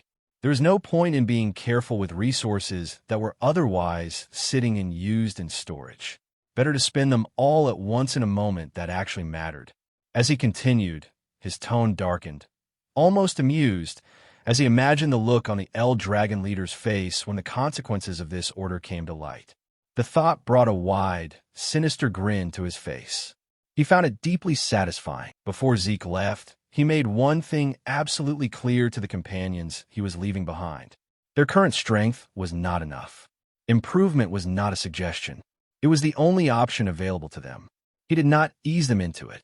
The first exercise set the tone immediately. They were made to perform push-ups with enormous boulders pressing down on their backs, the weight so crushing that every repetition became its own small battle. Zeke offered no relief and showed no sign of offering any. The training escalated from there. Rangis and the others were driven into endurance runs at full speed while dragging massive stones behind them. Their bodies pushed further than comfort had any jurisdiction over. Rick and Marin watched the whole thing unfold with visible dread, quietly questioning whether punishment at this level was truly necessary. Zeke looked back at them with an almost playful expression. Innocent, unbothered. The complete opposite of what he had just put their teammates through. They understood immediately that arguing would accomplish nothing. They forced uneasy smiles, accepted the situation, and recognized that with Zeke in the role of instructor, resistance was simply not a productive use of energy. Zeke gave them a subtle nod of satisfaction and moved on. His attention turned to Raymond, the blonde shield user. Zeke introduced a new tool. Massive, enchanted objects he called regeneration stones, prepared in advance and placed before the group. Nobody immediately understood what they were looking at. Zeke explained. These stones possessed a specific and dangerous characteristic. Any force applied to them was reflected back at the source, amplified many times over. He said it the way someone says something they have experienced personally and not forgotten. Despite the obvious risk, he announced his intention to strike one of the stones using nothing but raw physical strength. No source power, no enhancement of any kind. The group stared at him. The idea sounded reckless to the point of being absurd. Zeke prepared himself with calm focus and delivered a clean, unenhanced punch directly into the stone. The observers could not process what they were seeing. Before anyone could react, the stone released an explosive surge of energy that came roaring back toward him. The magnitude of it should have meant serious injury, but Zeke had anticipated every bit of it. He raised a basic shield to intercept the returning shockwave at the last moment. The shield cracked under the strain and held just long enough to make the point. That was the lesson for Raymond. Defensive mastery. Either endure the impact head-on by building a body capable of absorbing it, or learn to redirect the force before it can land. Raymond looked at the cracked shield and felt the full weight of what was being asked of him settle across his shoulders. Zeke moved on to Celine. He handed her a sword and told her to attack the regeneration stone using her source power. She came forward with determination and unleashed a rapid sequence of strikes, one after another, fast and committed. But her attacks were scattered across multiple points on the stone's surface rather than converging on a single target. The stone's regenerative ability responded faster than her assault. It recovered almost instantly each time, absorbing everything she threw at it and giving nothing back. Zeke identified the flaw without hesitation. Her strength was dispersed, volume without precision. As long as she continued that way, the stone would simply outpace her no matter how fast she moved. He showed her what the alternative looked like. One strike, a single, fluid, perfectly concentrated motion. The impact did not spread across the surface. It drove directly into the stone's core, and cracks spread outward from that single point across the entire surface like a map of everywhere the force had traveled. Celine stared at it. The difference between what she had done and what he had just done was not subtle. It was the difference between noise and intention. Zeke told her that her current style prioritized rapid and numerous attacks, and that advancing beyond her present level required a shift in how she thought about combat entirely. Every strike needed to carry purpose and accuracy. Volume alone would never be enough. Celine accepted the guidance with genuine gratitude, and the path forward became clear to her even if the road itself was going to be difficult. Then Zeke turned to Rangis. Rangis braced himself for whatever was coming next. What Zeke placed in front of him was a single white feather. Rangis looked at it, then looked at Zeke. The simplicity of the object made the task feel deceptively manageable, right up until a swirling green aura of wind energy began forming around the feather, alive and restless, moving with a precision that immediately reminded Rangis of something or someone. A powerful figure, a technique he recognized instantly from having seen it up close. Zeke told him that he had learned to replicate the ability after experiencing it firsthand in battle. Rangis had no framework for that. The idea that someone could simply absorb a technique by being on the receiving end of it defied the logic he had built his understanding of martial arts around. Zeke did not linger on the disbelief. He moved straight to the objective. Rangis had to learn to control the flow of wind with enough precision to manipulate the feather without ever touching it. No contact, only current. To show him what that looked like, Zeke demonstrated. He balanced the feather using nothing but controlled bursts of wind generated through his own movement, holding it in position with an accuracy that seemed to defy the feather's own nature. A feather was light to the point of being unreliable. The slightest disturbance sent it in a direction nobody intended. And yet Zeke held it steady as though it were resting on a surface. He explained what made it possible. The instinct was to force control over the wind, to dominate it and bend it to a specific will. That instinct, he said, was exactly wrong. True mastery required alignment with the wind's natural flow rather than resistance to it. He demonstrated again, using subtle, gentle movements to create soft currents that lifted and guided the feather rather than commanding it. The lesson was not about power. It was about understanding. Harmony over force. Rangis struggled to absorb it all. The concept sat just outside the edge of what he could fully grasp in the moment. But the demonstration had left a strong impression regardless, the kind that works on a person slowly long after the moment has passed. The training session drew to a close. Zeke stood among his companions with the composed ease of someone who has already been where they're trying to go and knows exactly how far they still have to travel. Each of them faced something daunting. Each of them had been given what they needed, even if none of them felt ready. Then a voice called out to Zeke, telling him to hurry. He turned back to the group briefly, gave each of them their task one last time, and left to join the mission team. Rangis stood still for a moment after he was gone. The doubt crept in quickly, quiet and persistent, wrapping itself around everything Zeke had just shown him. He was not sure he could do it. He was not sure any of them could. But his companions were still there beside him, and their presence was enough to push the uncertainty back from the edge. The doubt did not disappear. It transformed into something he could carry forward instead of something that stopped him in place. Elsewhere, the mission team was assembling.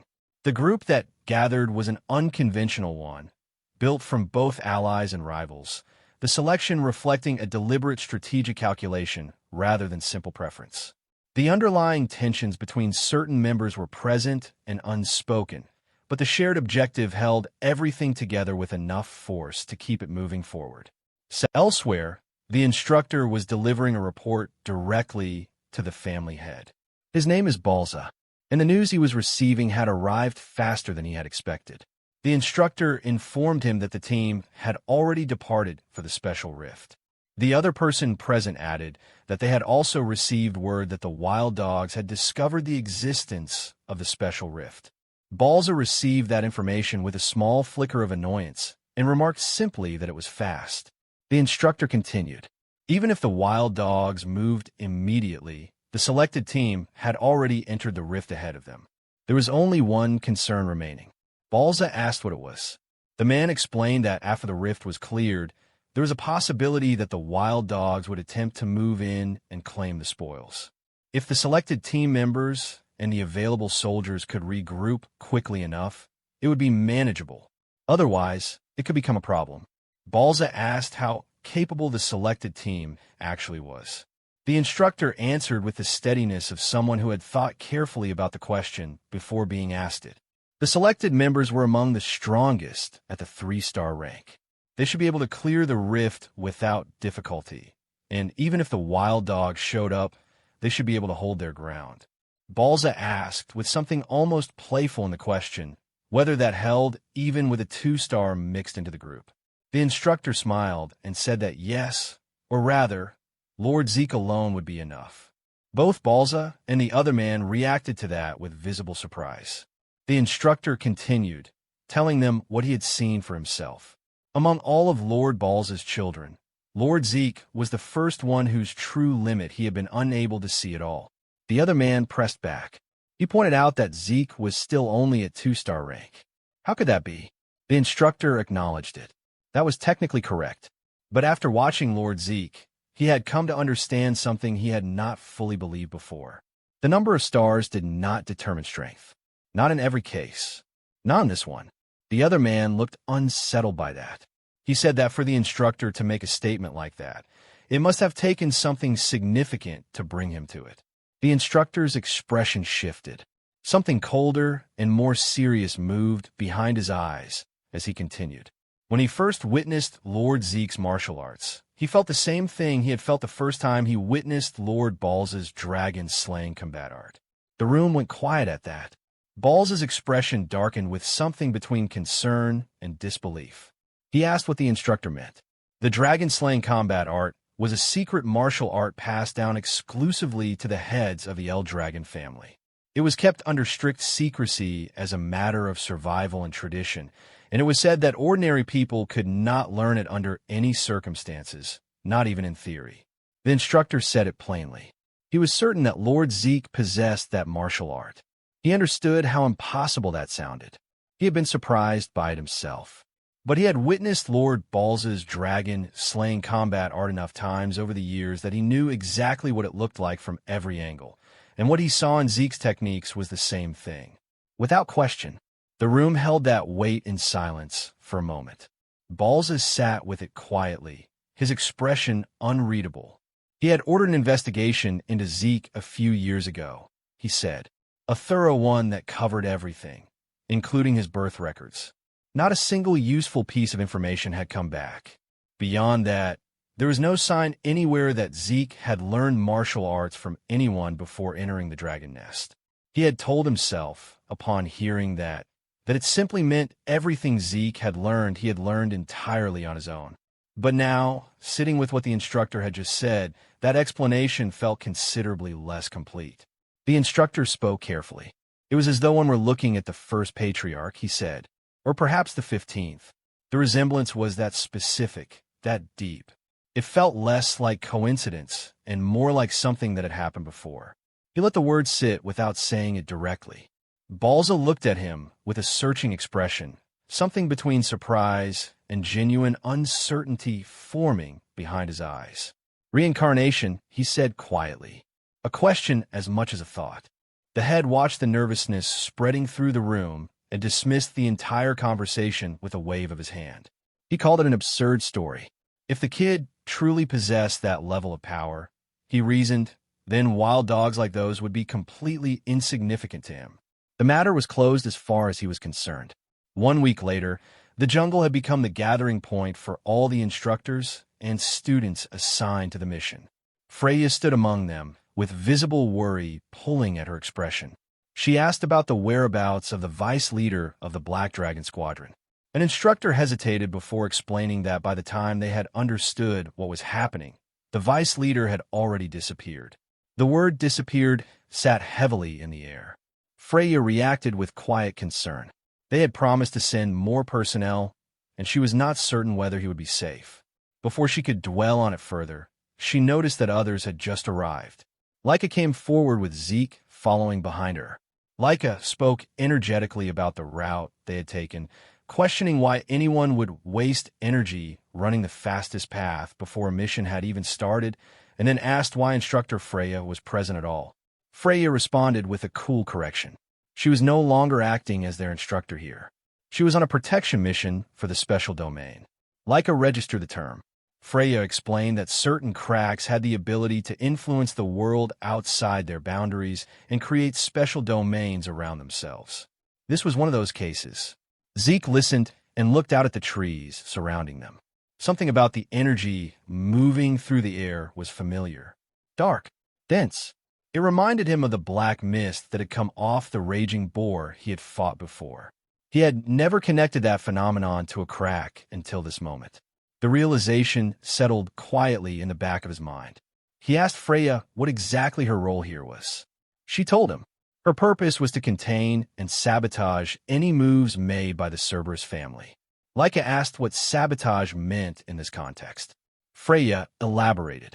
Conquering the rift and claiming the magic water would make the El Dragon family considerably stronger, and their rivals understood that perfectly. She added that her duties also included handling any monsters expelled from the special domain. Zeke caught the word expelled and asked about it. Freya explained the mechanics. Entry into the special rift was restricted to 7 individuals at 3-star level or lower. Edges confirmed that he had been told the same. Freya placed her hand against the domain barrier and demonstrated. Anyone who did not meet the requirements, including herself, was simply expelled the moment they made contact. Monsters of 4 stars or higher were excluded by the same rule. Only those who qualified could enter, and entry operated on a strict first-come, first-served basis. Once a group was inside, no one else could join until the rift had been conquered or fully cleared. Zeke placed his hand on the barrier with complete ease.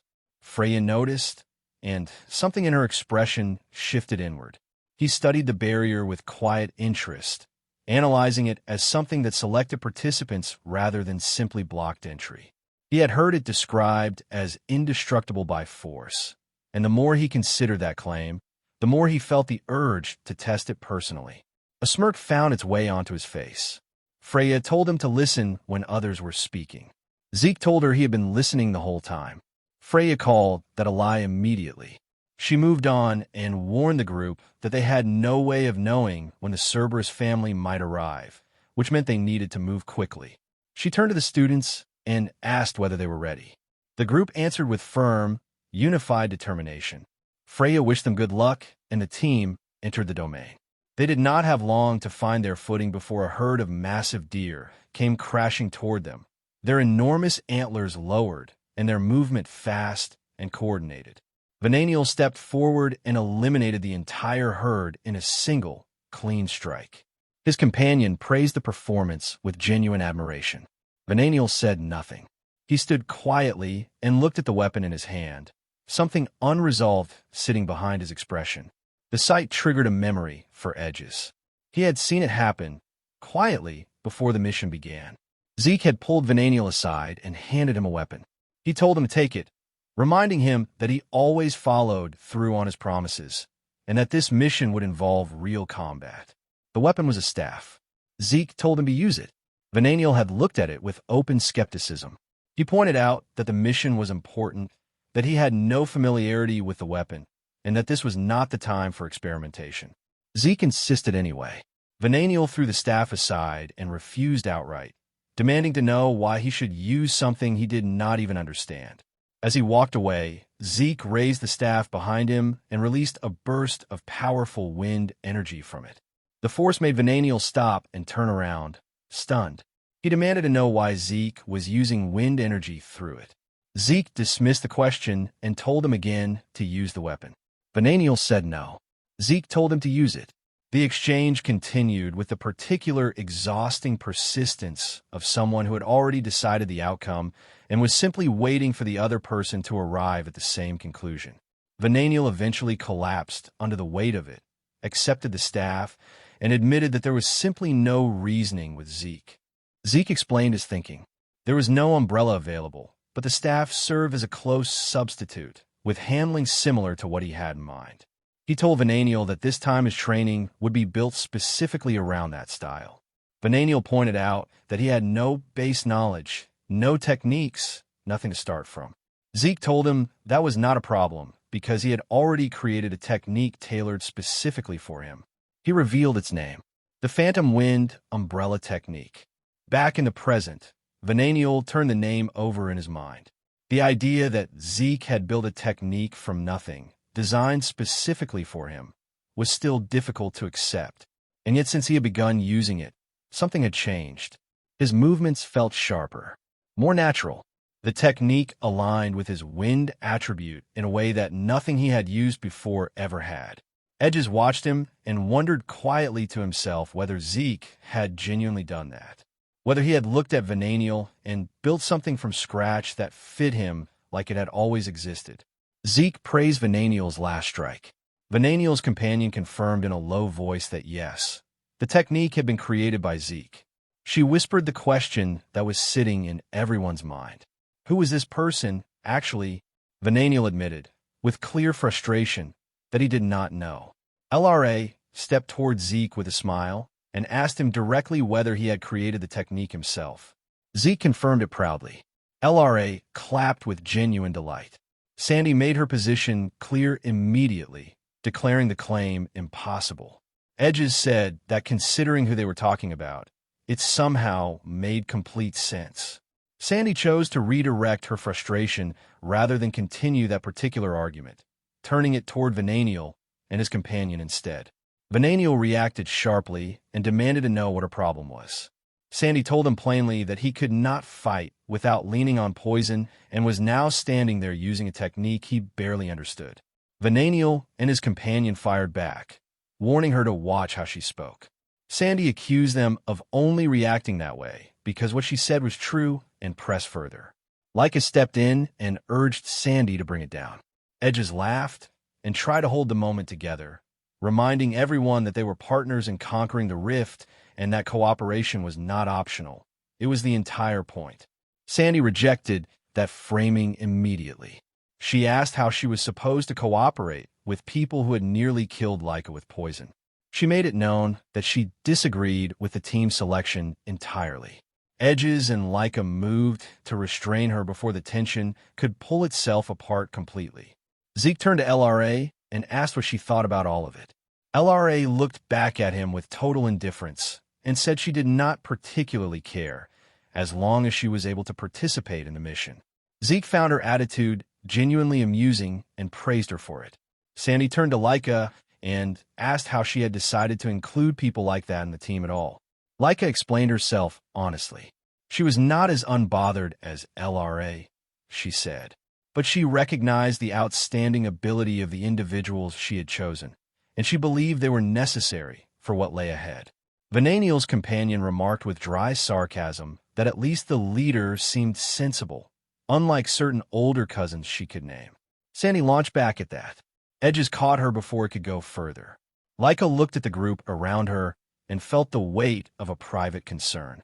Whether this team could actually function was a real question. Zeke thought about it from the inside.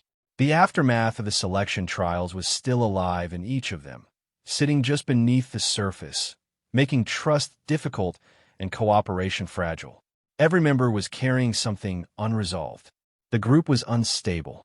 But if they could find a way through that, if they could reach genuine understanding and acceptance of one another, they might become something worth relying on. Leica drew everyone's attention forward. Ahead of them, the crack sat open in the air, a visible tear in the fabric of space itself. Zeke looked at it and felt a sharp, uncontainable excitement move through him. An actual crack, right there in front of him. Laika shifted into the tone of someone who had accepted the responsibility she was carrying. She reminded the group that they did not know what was waiting for them on the other side, and urged everyone to stay focused and stay sharp. The group steadied. Zeke stretched his arms and told everyone to move. Then he felt it, something entering the domain from behind them. He turned and looked back briefly, reading the sensation without letting it show on his face. LRA noticed and asked if something was wrong. Zeke told her it was nothing and urged the group forward immediately. Everyone turned their attention back to the crack, gathered themselves, and stepped toward it together. They moved carefully, step by step, toward what felt like the center of the anomaly. Whatever was waiting for them ahead, they understood it would not be easy. Their caution was justified almost the moment they crossed into the heart of the domain. Everything came apart at once. Laika was overcome with terror, her reaction instant and completely unguarded. Edges' expression twisted as fear hit him. Sandy went still, struggling to process what was unfolding around her. The ground beneath all of them simply ceased to exist, as though it had never been there. In a single, breathless instant, the entire group was falling through open sky, dropping fast through air with nothing below them but distance. There was no time to think. Laika tried anyway, forcing herself to focus, urging the others mentally to find a way to land, to stay calm, to prepare for whatever was coming. Then the bird arrived.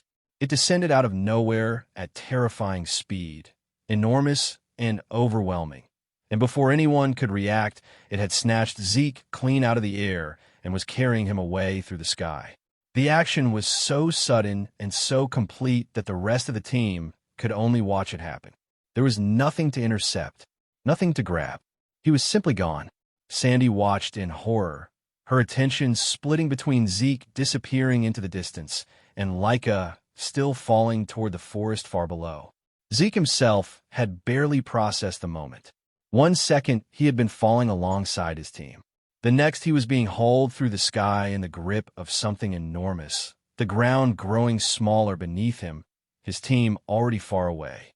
Below, Laika reached toward the sky, her eyes locked on the direction Zeke had been taken, the concern on her face immediate and raw. Edges pulled her focus back with a sharp urgency. The ground was coming fast. Their survival was the problem in front of them right now. Laika braced herself and prepared for impact. Venenio reacted with visible irritation at the chaos surrounding him. He called for his attendant, Alan, and the two moved into action without hesitation. Alan executed a newly mastered technique, channeling wind into a protective form that resembled an umbrella spreading open beneath them. At the same time, Venenio unleashed his own refined wind abilities alongside it. Together, the two techniques generated a powerful whirlwind beneath the falling group, a cushion of swirling air that slowed the descent and softened what would have otherwise been a killing impact. The effect reached everyone just in time. Edges caught a sturdy tree branch at the last possible moment and held on. Venenio and Alan touched down with clean precision, their control over the wind carrying them smoothly to the ground. Laika and Sandy were not as fortunate. They hit the ground hard, the impact driving pain through both of them. Sandy voiced her frustration immediately, shaken and unimpressed. Venenio offered nothing in response, dismissing the situation with a particular coldness that had become his default setting. Edges stepped in quickly and pointed out that without Venenio and Alan's intervention, the outcome would have been considerably worse. Laika pushed herself upright slowly, acknowledged the pain, and confirmed she could continue. The group took a moment to breathe as Edges scanned the environment around them. It was unfamiliar and unsettling, unlike anything they had moved through before. He suggested they use the pause wisely and take whatever healing resources they had while the opportunity existed. With the immediate crisis behind her, Laika turned to Venenio and Alan and expressed genuine gratitude. They had saved the team, and she wanted them to know it. Venenio received it with distance. He framed his actions as a necessity for the mission's success rather than any kind of goodwill, and left it at that. Sandy exhaled with mild exasperation, wishing for even a small acknowledgement. Alan redirected the group's attention to the more pressing question hanging over all of them. Where was Zeke, and what were they going to do about it? Vananiel's answer was immediate and blunt. Move on without him. Lila tilted her head and asked, with quiet curiosity, whether Vananiel might actually be worried despite how he was talking. Vananiel rejected that immediately and with some force, his denial arriving faster than it probably needed to. Sandy watched the reaction and noted plainly that he seemed incapable of being honest about his own feelings. Edges, to Sandy's surprise, sided with Vananiel's conclusion rather than his attitude. He argued that worrying about someone like Zeke was likely unnecessary. Sandy looked at him and asked how he could be that certain. Leica agreed with Edges without hesitation. Sandy looked between them, unable to follow the logic. Then the memories surfaced, not just for her, but for all of them. Zeke in training, relentless and unreadable. Zeke in combat, moving in ways that should not have been possible. The weight of his presence, the scale of what they had watched him do. Each recollection added to the same quiet conclusion forming in all of them. Whatever Zeke had been dropped into, he was not in danger the way an ordinary person would be. He was something else entirely. Sandy found herself beginning to question whether her perception was the outlier in the room. Edges brought the conversation back to what actually needed solving. Regardless of what they believed about Zeke's capability, they still needed to find him. The question was where to start. Lila offered the answer. During the fall, she had caught sight of something unusual in the distance. A distinct pillar of light rising above the tree line. Alan expressed skepticism that anyone could have maintained that kind of awareness during the chaos of a freefall through open sky. Lila remained completely confident. She pointed in a specific direction through the dense forest, certain of what she had seen and where it had been. She explained that she had briefly surveyed the surroundings mid-fall and committed the location to memory before impact. Sandy stared at her with open admiration. Leica did not waste time. She formed the plan quickly and decisively. The bird carrying Zeke had been moving in the same direction as the pillar of light. That connection was enough. Rather than moving blindly through unknown terrain, they had a direction and a reason for it. The group agreed without much debate, recognizing that if anything in this place was going to draw Zeke's attention on its own, it was something as strange and unexplained as a glowing column of light rising out of nowhere. They began moving. Far away from the others, our boy Zeke was experiencing the situation in his own particular way. He was not panicking. He was not even especially unsettled. Being snatched out of the air by a massive creature the instant he entered the rift was not something he had anticipated, and yet he turned it over in his mind with curiosity rather than alarm. An attack originating from another dimension entirely. That was genuinely new. Even the shock of it had not lasted. He was already treating it as something worth learning from, a rare encounter that most people would never have the opportunity to experience at all. As for his team, he felt no particular concern. They were capable. They would manage. The bird flew on for a long time, powerful and purposeful, carrying him through the sky above the rift. Then its behavior shifted. Something subtle changed in the way it moved, and Zeke read the change for what it was. They were nearing the end of the journey. Without ceremony, the creature released him. He was falling again. Alone this time, with nothing around him but open air and the ground rushing upward from below. He looked down and understood the situation immediately. A massive nest sat perched on a jagged mountain peak, crudely built but enormous, constructed from materials that looked like they had been gathered from across the entire rift. Inside it were 3 large, restless chicks, each one alert and hungry, their attention locking onto him the moment he came into view. Their excitement was unmistakable. They had been waiting for a meal, and as far as they were concerned, one had just arrived. Whatever had happened with the chicks played out off-screen, but the result was clear enough. The danger had passed. The hatchlings that had looked at Zeke like a meal minutes earlier were no longer acting aggressive. The one that had come closest to tearing into him now trembled in a corner, sweat running down its tiny body, whimpering in the particular way of something that has just realized it picked the wrong fight entirely. Zeke brushed the dirt from his clothes and reflected briefly on how close he had come to being bird food the moment he arrived in this place. He looked around. The world inside the rift was nothing like the one he had come from. Everything about it felt hostile and wild, untouched by anything that could be called familiar. His attention drifted toward the enormous bird family nearby, the massive creatures that had brought him here. Up close, they were not what the word chaos monster suggested. They were large and fluffy and, if he was being honest with himself, oddly adorable.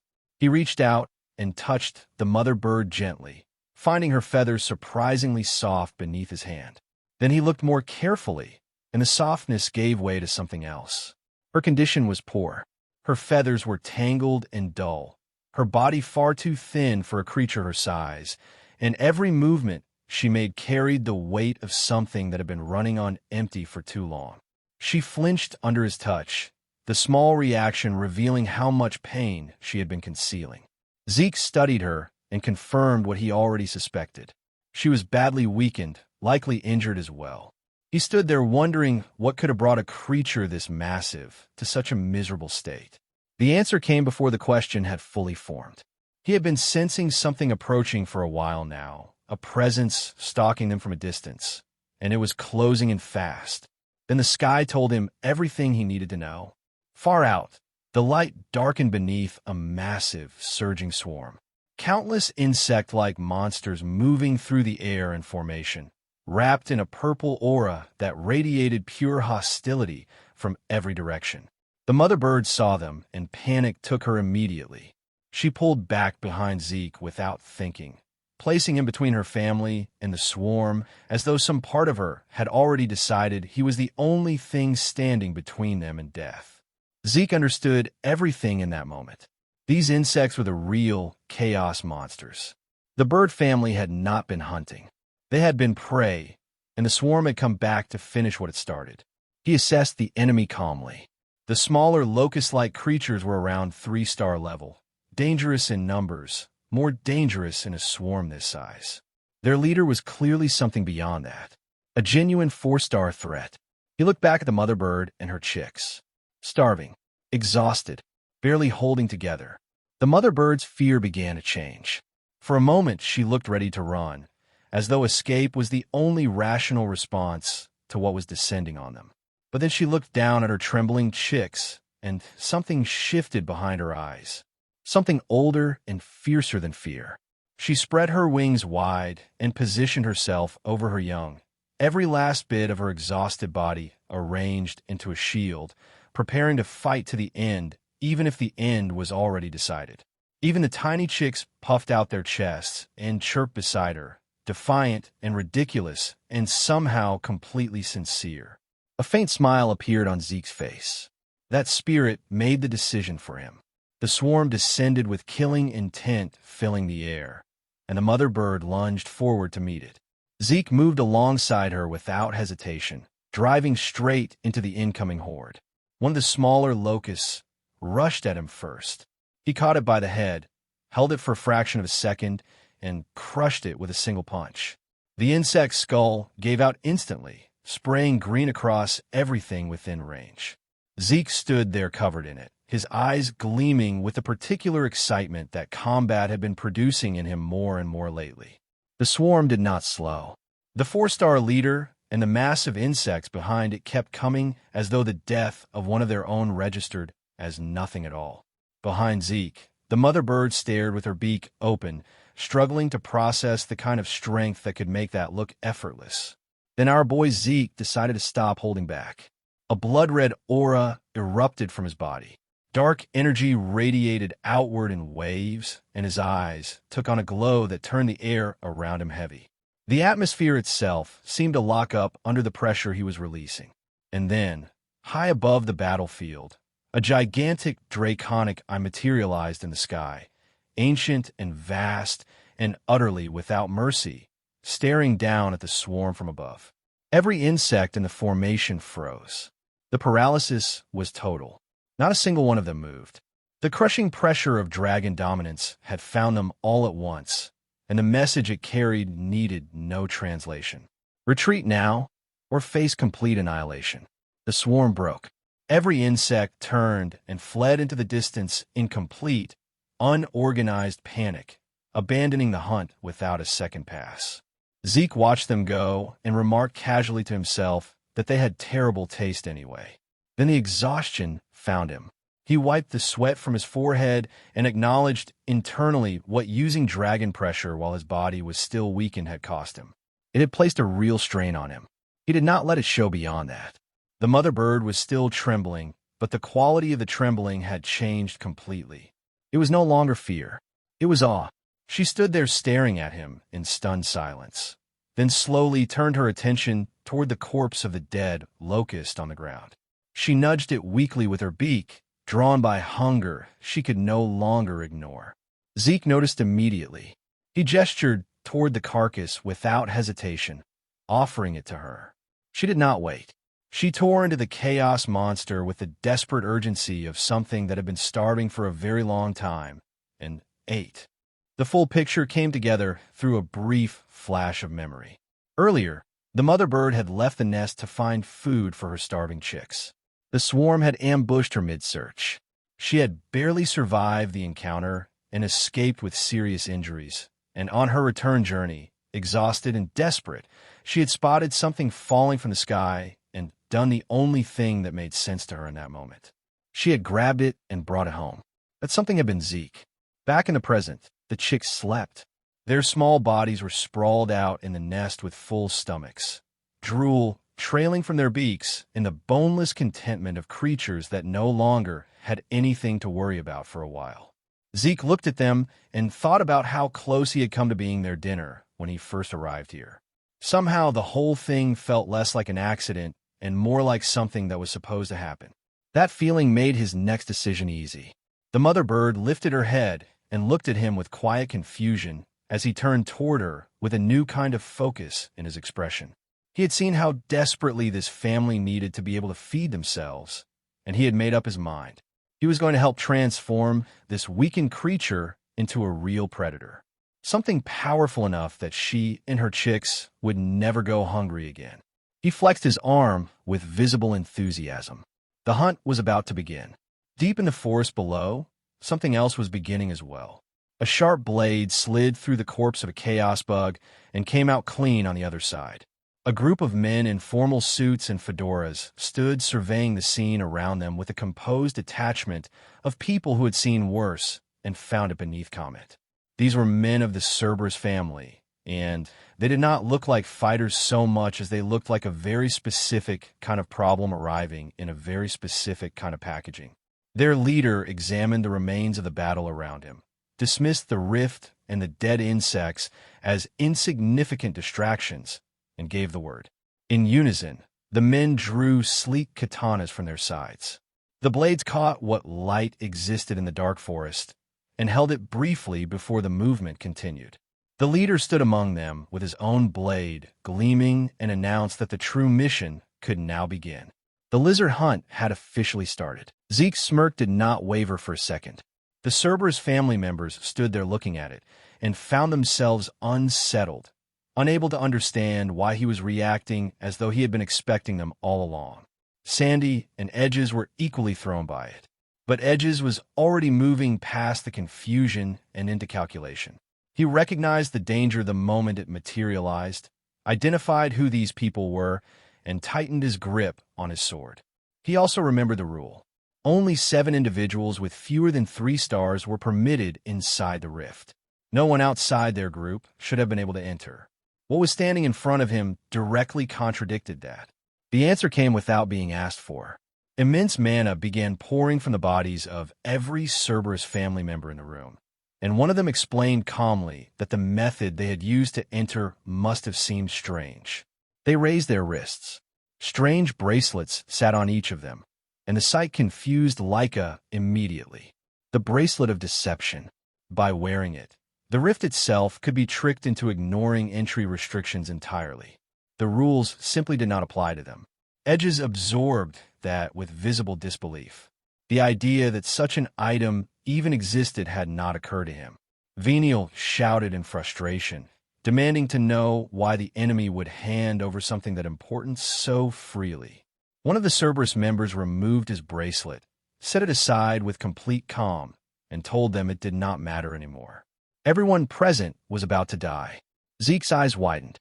He read the incoming attack before it arrived and shoved Leica behind him in a single motion. The Cerberus members unleashed blazing fire mana directly from their hands. The attack hit Zeke head-on and sent him crashing backward. Leica screamed his name.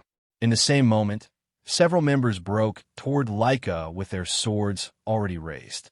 Venial stepped in front of her before the strike could land, catching the assault with considerable effort, his body straining against the combined force of their push. He told her not to lower her guard and ordered her out of the way.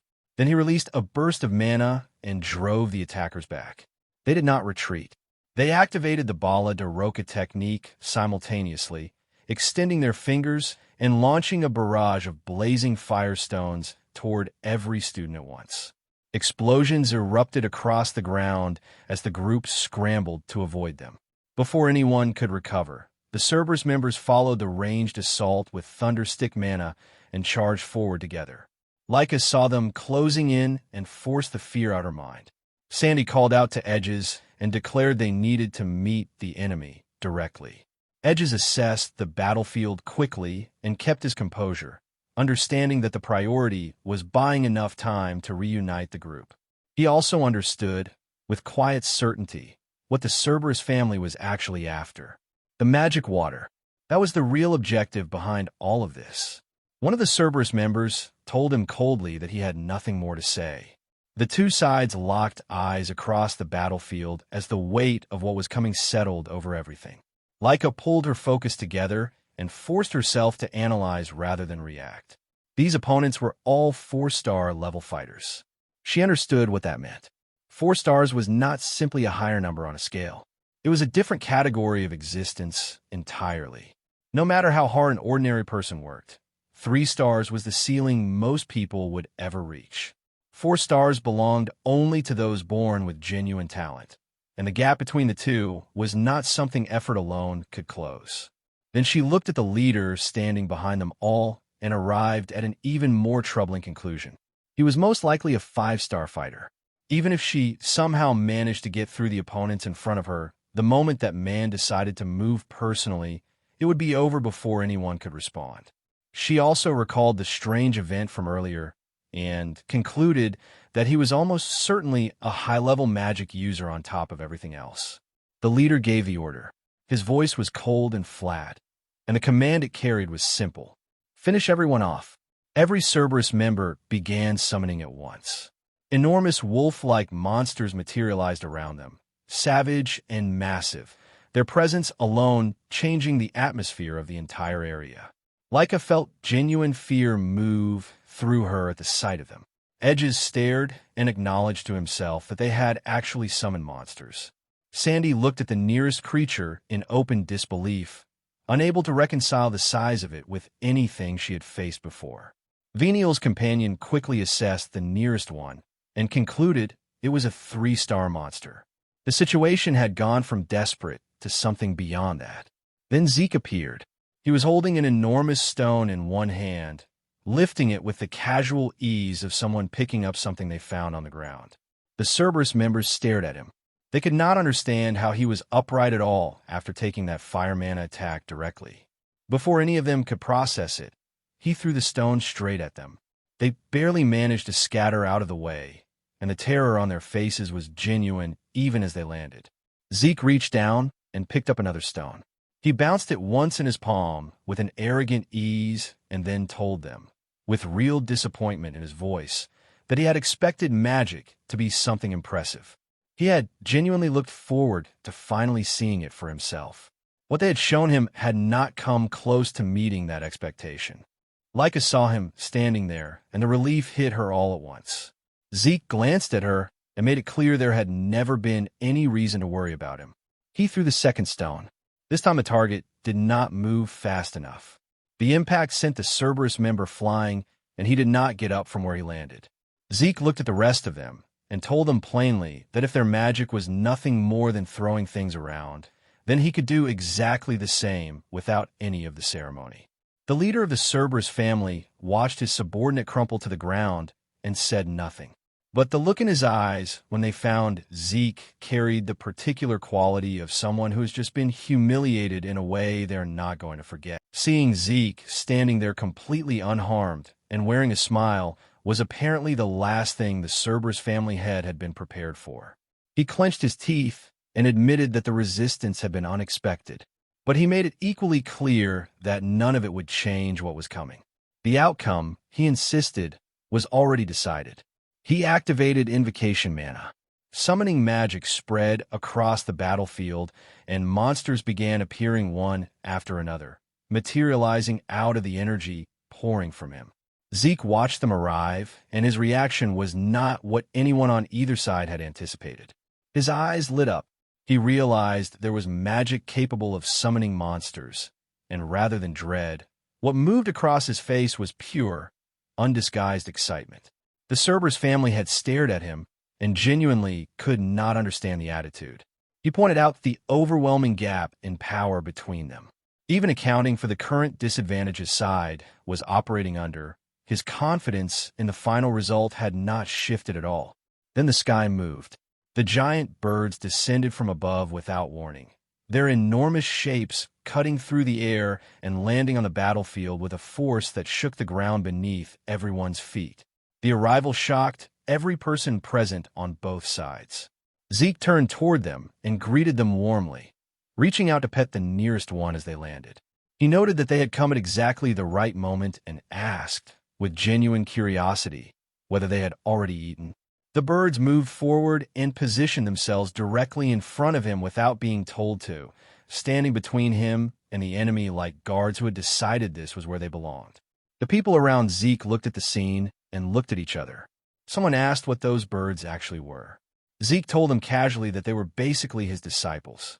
The silence that followed carried the particular quality of a group of people trying to process something that should not be possible. Zeke explained that while everyone else had been making their way through the forest, he had spent his time looking after the birds. He had trained them properly, which was why they had grown as much as they had since the first time he encountered them. He noted the difference with visible pride. Laika could not organize a coherent response to any of this. The idea of birds being treated as disciples sat so far outside of anything she had a framework for that she simply stared. Sandy struggled equally, trying and failing to reconstruct what exactly Zeke had been doing during the week they had spent fighting through endless insects. Zeke, unbothered by the confusion surrounding him, apologized for asking for help so suddenly. He then suggested that everyone join him for some light exercise after lunch and proposed letting the birds handle the little dogs standing in front of them. The birds responded to his words immediately and charged forward. The summoned monsters came at the same moment from the other direction. The two forces met in the middle, and the battle between them erupted with immediate and total ferocity. Zeke watched it unfold and turned his smirk toward the Cerberus family head, declaring that this alone should be more than enough to keep him occupied while the two of them dealt with each other properly. The family head was not moved. He drew his sword and told Zeke not to overestimate himself. A few winged birds joining the fight changed nothing. He launched a powerful sword strike directly at Zeke. Zeke stepped out of the way with ease. Laika called out his name the moment the attack came. Venial cut her off sharply.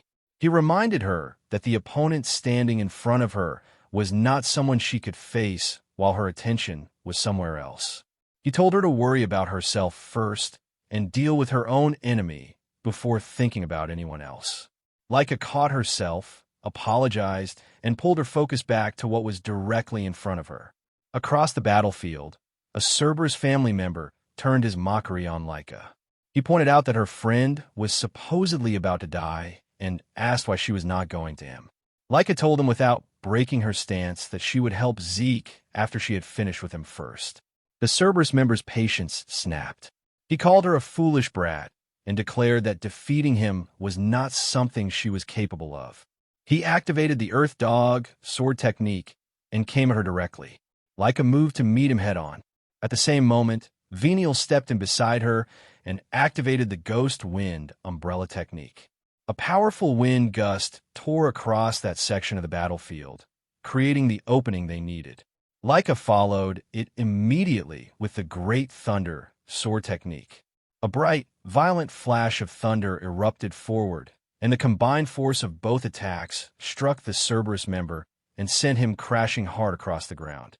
He got back up. He was smirking as he rose, dusting himself off with the composure of someone who had taken the hit and found it insufficient. He recognized what he was looking at now. A long-range wind attack paired with a thunder slash. He identified the two standing before him as children of the family head, his tone carrying the particular weight of someone who has just decided the situation is more interesting than he initially gave it credit for. Venial clicked his tongue. After watching how little real damage their combined strike had produced, he admitted that this opponent was going to be troublesome to deal with. Leica agreed that he was strong, but she did not lower her guard or her certainty. She looked at Venial beside her and declared that as long as the two of them were fighting together, victory was still possible. Edges moved first. He drove a sword strike toward the Cerberus member in front of him, aiming clean and direct. The opponent read it just in time, slipped out of the way, and immediately countered with the Bala de Roca technique, pushing Edges into a defensive struggle that left him no room to breathe. Lila entered the fight and activated the Celestial Sound technique. A massive surge of purple aura erupted from her weapon as a sound impact wave tore forward. The Cerberus member caught it on a wall repeal and held. He did not give them a moment to regroup. He turned his focus toward Venial and launched a sequence that moved without pause, the Earth Dog sword technique flowing directly into Earth Avalanche Cut, then the style of 1,000 katana, then brilliant choja, each strike feeding into the next without a gap. Venial did not step back. He pushed into it instead, forcing the opponent out of his rhythm, making him uncomfortable. The pressure worked. The Cerberus member struggled to find his footing and took a cut across the side of his waist in the exchange. It was not enough to stop him.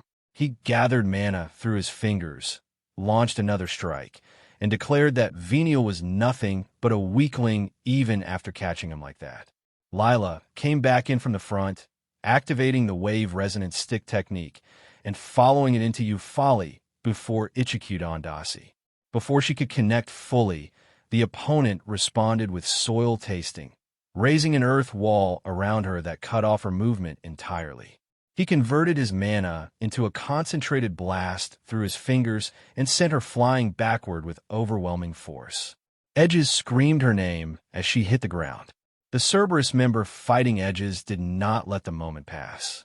He came in with Earth Avalanche Cut, then spun condensed oil into a tornado and launched it directly at Edges in a wide, destructive arc. Edges caught it on his guard and held, teeth clenched under the pressure of it. The Cerberus family head observed the struggle and remarked that they were still managing to endure that level of power. Then he stopped talking and moved. He activated La Guha de Rokai.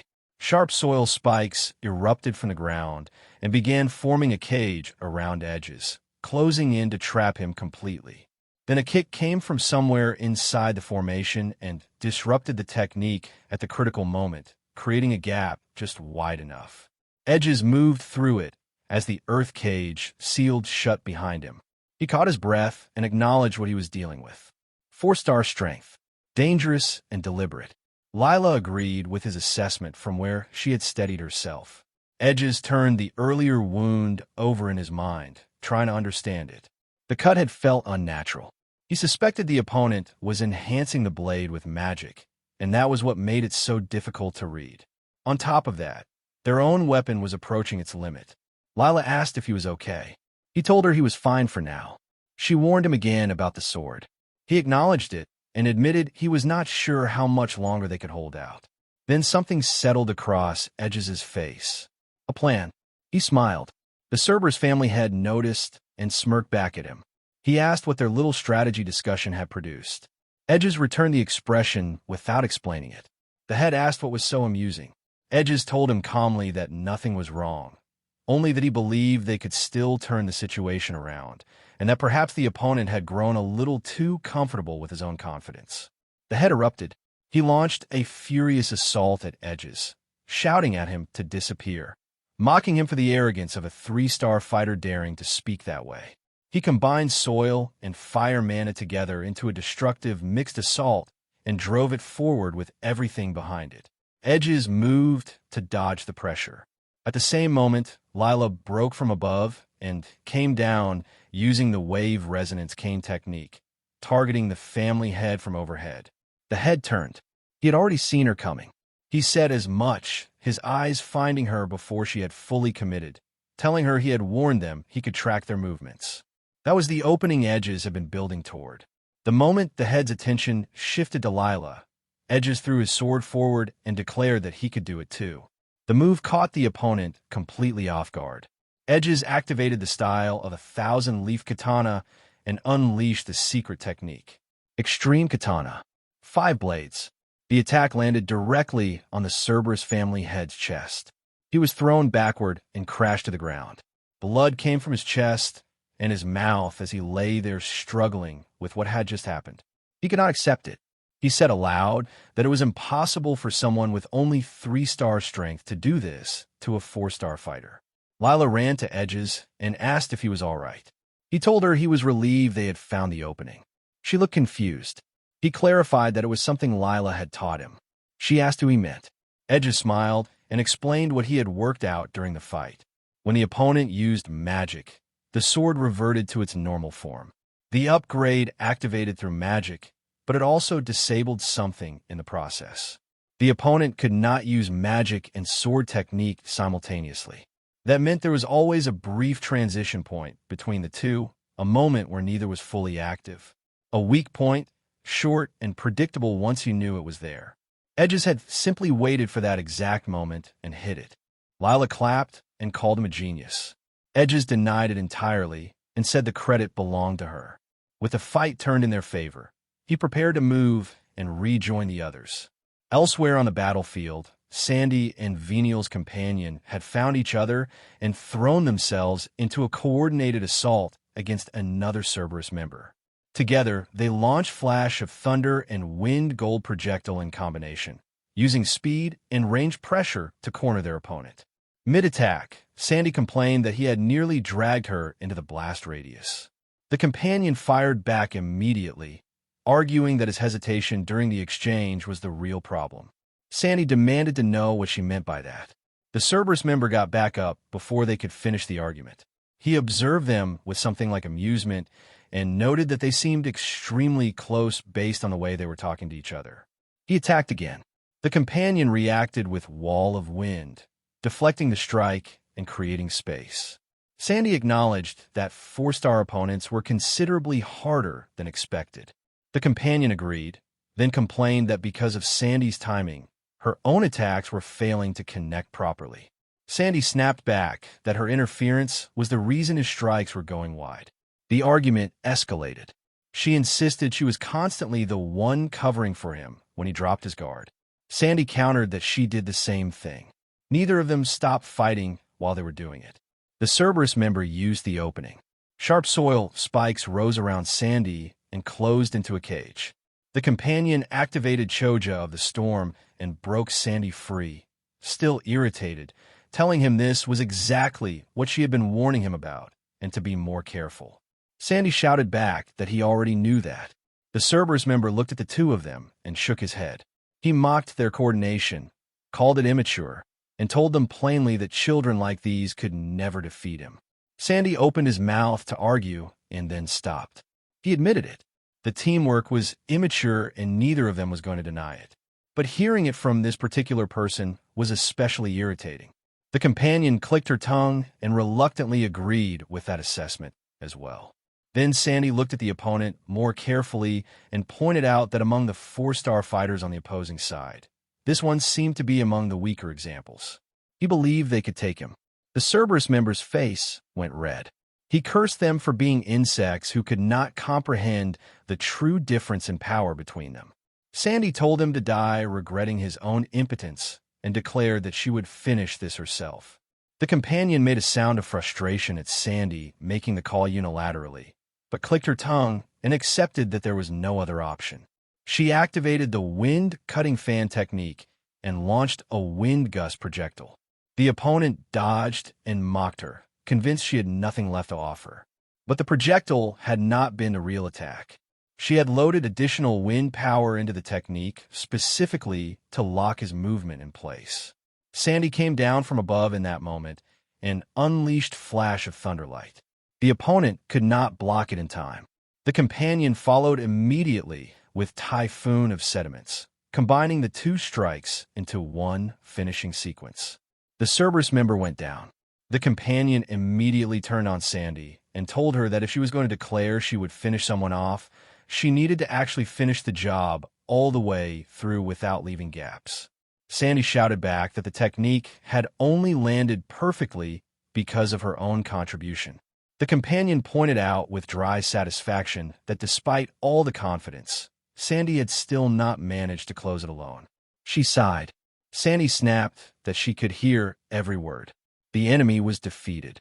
The argument continued anyway, the two of them going at it with the particular relentless energy of people who had just survived something genuinely dangerous and had decided to spend the aftermath fighting each other instead of resting. Venial was being pressed hard by the Cerberus family member in front of him, the relentless pace of the attacks giving him no room to settle. He gritted his teeth and launched his Ghost Wind Umbrella technique, Torbellino Impact, driving the opponent back just enough to create an opening. The Cerberus member recognized immediately how deliberately that opening had been built. The moment his attention shifted toward Venial, Leica moved. She came in with her great Thunder Sword technique, the first secret technique, Celestial Thunder, the strike carrying everything she had behind it. The Cerberus member caught the movement instantly. He raised his sword and blocked it head-on, mocking the speed of her attack even as he absorbed it. Her slash crashed into the ground instead of him, tearing the earth apart and sending stone fragments exploding outward across the battlefield. He had not moved an inch. He activated his Earth Dog sword technique, union of the sword and the earth.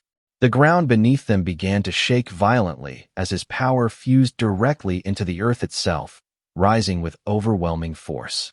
Leica felt the surge before she saw it, and the scale of it caught her completely off guard. The two attacks collided. Thunder against earth, directly, without compromise. He barely registered the impact. Leica took the full weight of it and came away badly injured. Still, she refused to fold. She gritted her teeth, realizing her lightning had simply been redirected straight into the ground beneath him, absorbed and dissolved before it could do anything. The fight continued at that same brutal pace. Leica scrambled to dodge his relentless follow-ups as he unleashed Landslide Cut without warning. The attack caught her before she could fully recover, and a powerful kick to her stomach sent her flying across the battlefield. Venial answered from behind with his blast of wind. The Cerberus member sensed it instantly and avoided it without effort. Venial's frustration deepened. Even a surprise attack had been read before it landed. The pressure on both of them was becoming unbearable. They pulled back behind a large stone for a moment, just long enough to breathe. Leica thanked him quietly for saving her life. Venial rolled his eyes and brushed it off, telling her to simply take advantage of any mistake the man made, however small. Leica smiled, a little awkward, a little grateful, and let it go at that. From behind the stone, she studied the battlefield carefully and understood, with growing clarity, exactly how dangerous their opponent was. He ranked well above the average 4-star fighter, and the technique that fused his sword with the earth made him essentially impenetrable to her thunder. On top of that, he carried something specifically designed to wear down enchanted weapons over time, which meant he left almost no real openings to exploit. The only weakness she had managed to identify came during the brief transition when he switched between magic and martial technique. That window was far too short to use. He had clearly spent years training to eliminate exactly that kind of vulnerability from his style. Her own combat approach leaned heavily on speed, and even that was not fast enough to catch the gap he left behind. Venial's patience finally broke. He admitted that fighting this way, the two of them were never going to bring this man down. Leica had already reached the same conclusion and was searching for another option. She asked whether he had any poison or hidden method left to use. Venial told her that Zeke had taken all of it before leaving. According to Zeke's reasoning, it would not count as proper training if Venial had poison to lean on in a real fight. And as an extra complication, the poison Zeke had consumed had also neutralized the ether-destroying poison Venial had been carrying inside his own body the whole time. Laika could only stare at that information, helpless in the face of it. It meant fewer tools, fewer angles, fewer ways to find the opening they needed. Then Venial said there was still one option left. Laika understood immediately what he meant, even before he explained it. The Cerberus member did not give them time to finish the thought. He attacked again, mocking the fact that they were standing there calmly discussing strategy in the middle of a fight. Both of them barely dodged it. Mid-evasion, Laika demanded to know what exactly Venial was planning. He told her to hit the man with the fastest technique she had. Laika hesitated, unsure if her speed alone would ever be enough. Venial told her calmly that he would handle the rest. The unspoken question underneath, that was simple. Did she trust him? Before he could even finish the thought, Laika moved to shield him from another incoming strike. As she did, she said it plainly. She trusted him completely. With that settled, Venial started running forward, and Laika fell in close behind him, covering his approach from the enemy's attacks. The Cerberus member watched them advance and smiled with total confidence, certain that no matter what they attempted, the result would not change. He activated Rocket's needle. Countless sharp spikes tore up from the ground and rushed toward them. Venial intercepted it with whirlwind impact. The Cerberus member responded immediately with another wave of Rocket's needle, telling them arrogantly to just give up. Venial had already prepared for this. At the precise moment, he called out for Laika to move. She responded instantly. The Cerberus member, realizing what they were doing, erupted with fury and swore he would turn Venial into something full of holes.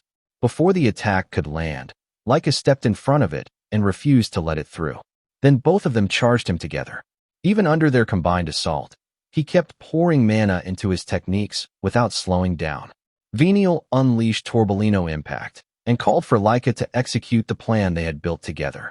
The Cerberus member watched their movements sync up and felt a flicker of genuine shock, but he held on to his belief that it would all end the same way regardless of how many times they tried. Laika and Venial pushed forward with full force and total intent. Venial activated his Phantom Wind umbrella technique. Laika unleashed her Great Thunder Sword technique at the same moment. The two merged into something stronger than either alone, and Laika poured everything she had left into flashing thunder, the combination of all three techniques converging directly on the Cerberus family member. He went down.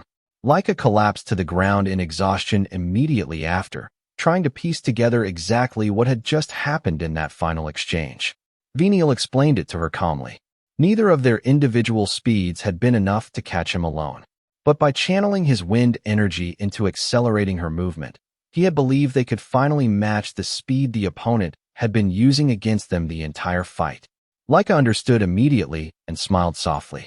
Venial, with a flicker of genuine curiosity, asked why she had trusted him so completely in that moment. Laika looked confused by the question at first. He pointed out that despite everything between them, the two of them had trusted each other completely at the exact moment it mattered most. She thought back over everything they had been through together. The friction, the history, the complicated path that had brought them to standing side by side instead of across from each other. As the team's leader, she had personally chosen him to fight alongside her, and that choice had meant something. Because of it, she had decided to trust him fully, without reservation.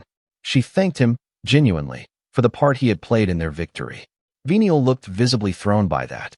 He turned his face away and told her not to misread anything, insisting he had only helped because there was no other way to win. Laika accepted that with a simple nod, letting the moment pass without pushing on it. Then she remembered. The 5-star opponent was still out there somewhere. Both of them spotted Zeke nearby in the same instant. He was injured, lying on the ground, but he pushed himself back up slowly, laughing as he rose. He looked toward the Cerberus family head with genuine excitement and called the fight good, asking to see more of his magic. The family head answered with the cutting gravel sword technique, sharp rock spikes erupting from the ground as part of the assault. Zeke caught the attack with his bare hand and told him plainly that surrounding himself with rock did nothing to him. The family head responded by activating K-plastification of the terrestrial crack, striking the ground with overwhelming force. The earth split apart beneath Zeke, and he fell into the collapsing terrain. He caught his balance mid-fall, sprang back up, and laughed, calling the whole thing genuinely entertaining. Then he looked around and noted something else. Everyone else on the battlefield had already finished their fights. His bird disciples had wiped out the Cerberus wolves and summoned monsters. His companions had taken down every remaining Cerberus member. The family head's frustration surfaced. He admitted that he would have liked to keep enjoying this exchange of magic for as long as possible, but he had never expected to be defeated, even partially, by someone holding only 3-star strength. Then he made a decision that stopped everyone cold. He tore out his own heart. He declared that even if it cost him his life, he would complete the mission. The ground began to collapse and shake violently the instant the words left him. Zeke's allies struggled to keep their footing as the terrain destabilized beneath them, something massive clearly building from below. Confusion spread fast. Nobody understood what force was tearing the ground apart like this. Edges analyzed it and reached the answer. This was not ordinary magic. This was the man's own magical power reacting violently and reshaping the terrain around itself in response. Zeke watched the changes carefully and felt the hardness and sharpness of the ground shifting into something entirely different from before. The opponent's magic was spiraling, possibly entering a state that no longer answered to its own user. Despite the explosive surge in output, Zeke understood exactly what that kind of uncontrolled power eventually led to. The Cerberus family head threw his own heart into the air. Everyone present stared in shock, unable to immediately process what he intended to do with it. Zeke remained calm. A faint smirk crossed his face, the kind that belongs to someone who has already worked out a response to something nobody else in the room has finished reacting to yet. The moment everyone noticed the stone hanging in the air, shock and panic spread through the battlefield instantly. Sandy understood the danger first and felt genuine terror at the thought of what would happen if it dropped. Edges cursed under his breath as he ran through the situation in his head. There was no escape route left, and if this continued, the Chaos Stone itself would eventually break apart. Lila pointed out that the Chaos Stone was supposed to be destroyed anyway. That was the mission. Edges corrected her. The moment the stone shattered, the crack connected to it would begin closing. Sandy's panic deepened immediately as the implication landed. Once the crack closed, everyone standing here would be trapped inside with no way out at all. Her screaming grated on Venial, who covered his ears and told her to stop wasting time panicking and focus on stopping the enemy actually causing this. Sandy knew that was the only real option. She also knew she was completely helpless to act on it. No matter what she tried, she could not close the distance to interfere. The Cerberus family head broke into laughter. With total confidence, he declared that it was already too late. Everyone present was going to die right there. Laika went still at the certainty in his voice. Without hesitation, he activated Ikeda of the Star. The technique that followed left every person watching stunned by the scale of it. Zeke activated his own power in response. Laika understood there was no more room to hesitate and called on everyone to throw everything they had at the rock. Edges stepped forward first and unleashed the style of a 1,000-leaf katana secret technique. Extreme 5-blade katana. Lila activated the celestial sound technique, secret technique sky-piercing sound. Venial and his companion joined the assault, releasing the wind umbrella technique, ghost first secret technique mysterious wind, alongside the wind-cutting fan technique, first secret technique typhoon sepno. Laika and Sandy combined their strength into the great thunder sword technique, first secret technique celestial thunder. Every voice rose together as all of it struck the stone in one single, overwhelming wave. The Cerberus family had stood there afterward completely unharmed. Nobody could process it. They had just thrown everything they had, combined, at full force, and it had done nothing. A smirk crossed his face as he told them, almost gently, to give up. Before arriving here, he had poured every bit of his power into the spell holding that stone together. The magic contained inside it reached 7-star level. Warriors carrying only 3-star strength, he explained, had no chance of breaking something like that. Not alone. Not combined. Not with any number of them attacking together. Venial refused to accept it. He called on Alan, and the two of them launched another tornado technique together without hesitation. Lila watched the rock and saw exactly what she feared. It had not slowed down at all. Then Zeke appeared. He arrived with a playful laugh already on his lips, and the sight of him stopped Laika and the others cold. He studied the rock, ran the calculation quickly in his head, and understood something important. In his current condition, releasing aura alone was not going to be enough to break it. He needed something else. The idea came to him, and he started laughing again. A direct punch would solve everything. He could feel, even as the thought formed, that his fists might shatter under the force of what he was about to do. He understood the risk completely and gathered every bit of strength he had left anyway. He launched the punch directly at the stone. Even the Cerberus family head's composure broke at the sight of it. Zeke did not stop there. He gathered the last of his strength and unleashed multiple techniques simultaneously. Through his right hand, world collapse. Through his left, world explosion. He combined both into the anti-dragon fighting technique, second form. What had once been the destructor dragon fighting technique had evolved into something else entirely. With everything he had remaining, he released the final technique. Destruction for the world. The stone shattered. His entire group of friends stood there stunned by what they had just watched. There was no time to celebrate. As the stone broke apart, massive chunks of rubble began falling from above. Laika realized immediately that the debris itself, along with the remaining fragments of the Chaos Stone, had become a new and immediate threat.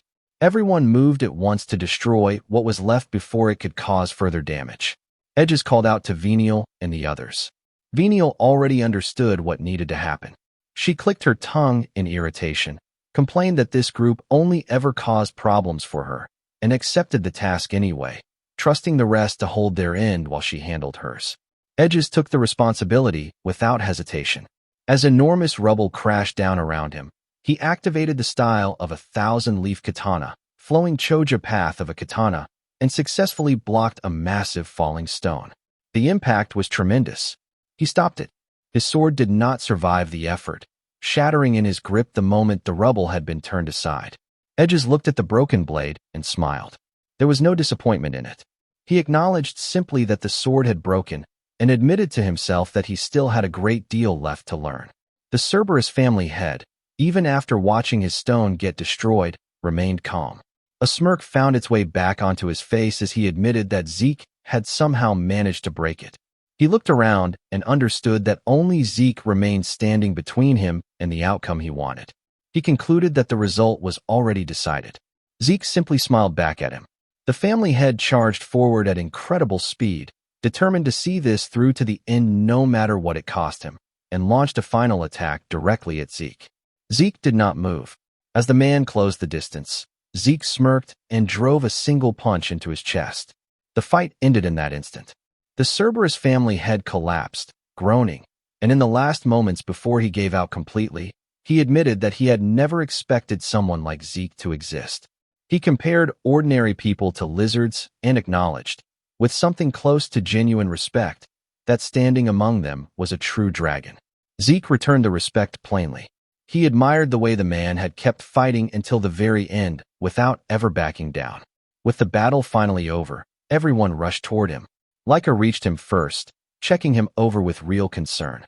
Zeke told her, calmly, that he was completely fine. Edges looked at him in open disbelief. Even knowing what Zeke was capable of, the idea that someone at his level had just defeated a 5-star opponent was difficult to fully accept. Venial showed no concern at all. In her view, worrying about Zeke had never made any sense, because the man was simply insane. Alan remembered that Zeke had only been at 2-star level not very long ago at all. Lila congratulated him on reaching 3 stars. Sandy, putting all of it together at once, finally understood why people called him the Lin Monster. Zeke laughed at that and remarked that it was a fairly cruel way to describe a person. He did not dwell on it. Instead, he turned to the group and praised every one of them for how well they had fought. Nearby, his bird disciples looked thoroughly pleased with how the battle had gone. Zeke noticed and praised them too, pointing out that the results of their training were now plain to see. The compliment made them visibly happier. Laika turned her attention to the birds as well. She admitted she still did not fully understand them, but she was sincerely grateful. Because they had handled the monsters, the rest of the group had been free to focus entirely on the real threat. She walked over and gently patted them, thanking them for everything they had done. Afterward, Edges picked up a locket from where the Cerberus family head had fallen. He examined it and identified it as a Lena ID tag, the kind meant for dogs. The name engraved on it read Jack Rock. Sandy reacted the moment she heard it. She remembered hearing the name from her father, connected to one of the elite figures within the Cerberus family, a figure known as Luna, also called Sunhound. She wondered aloud whether that was who they had just defeated, and the thought led her towards something darker. That this had not been an improvised encounter at all. It had been a planned, secret strike.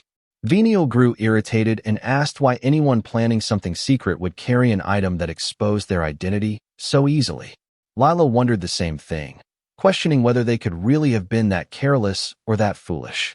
Edges dismissed both ideas. They had simply never expected to lose. Venial asked him to explain. Edges laid it out. The mission, as far as anyone knew, was meant to only involve 3-star opponents. Instead, the Cerberus family had deployed 4-star and even a 5-star elite unit against them. With that kind of overwhelming advantage on paper, they had every reason to believe victory was already secured. Losing in terms of raw strength had simply never been part of their calculations. Leica agreed with his read on it. Their true objective had been to eliminate everyone in their path. They had simply, badly, underestimated who they were dealing with. Edges added that much of the credit for surviving that miscalculation belonged to Zeke. Zeke laughed and said there were still plenty of things he could have done better, but called it a magnificent fight overall and praised everyone's effort one more time. The bird disciples seemed just as pleased with the outcome as he was. He pulled them into something like an embrace and asked if the hard part was finally behind them. His friends watched the whole exchange in stunned silence. Venial remarked, almost to herself, that Zeke was the kind of person who simply crushed complicated strategy under sheer brute force, and that this probably made him the single worst kind of opponent anyone could face. Leica brought the conversation back to the practical question hanging over all of them. After everything that had just happened, how were they even supposed to get back? Zeke told her to wait. There was still one more thing left to do. Leica looked at him, confused, wondering what could possibly still be missing after all of this. Zeke told her plainly. They still needed to drink the magic water. That the entire mission had been to retrieve the magic water and bring it back. Leica agreed and pointed out that drinking it was precisely why it should never have even entered the conversation. Zeke calmly reminded everyone that he had not forgotten the mission. He knew they were there to recover the magic water and seal the rift. And then he pushed back on the assumption everyone had been operating under without examining it. No one had actually decided they were forbidden from using it. They had come here on a mission, yes. But the people who had truly earned what was sitting in front of them through actual combat were the ones standing in this room. That argument left the group momentarily silent.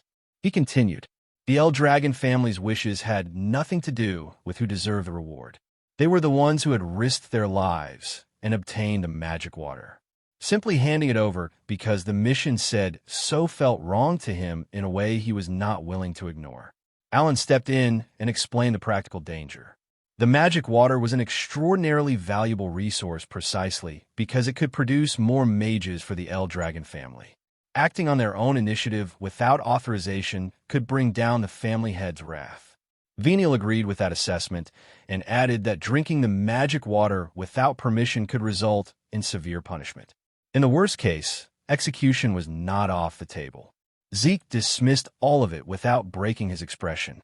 Venial stared at him, briefly at a loss for words. Zeke went on. Within the El Dragon family, strength was what mattered above everything else. Seeking a new source of power through the magic water was not wrong under that logic. It was consistent with the very values the family operated by. Edges acknowledged that the reasoning had some validity, but reminded everyone that without this mission, they would never have been permitted to enter the rift in the first place. That point made Sandy even more anxious. Zeke remained unbothered. He argued that if the family head wanted the magic water badly enough, he should have come to retrieve it himself rather than sending others in his place. The mission had been to clear the special rift and recover the magic water.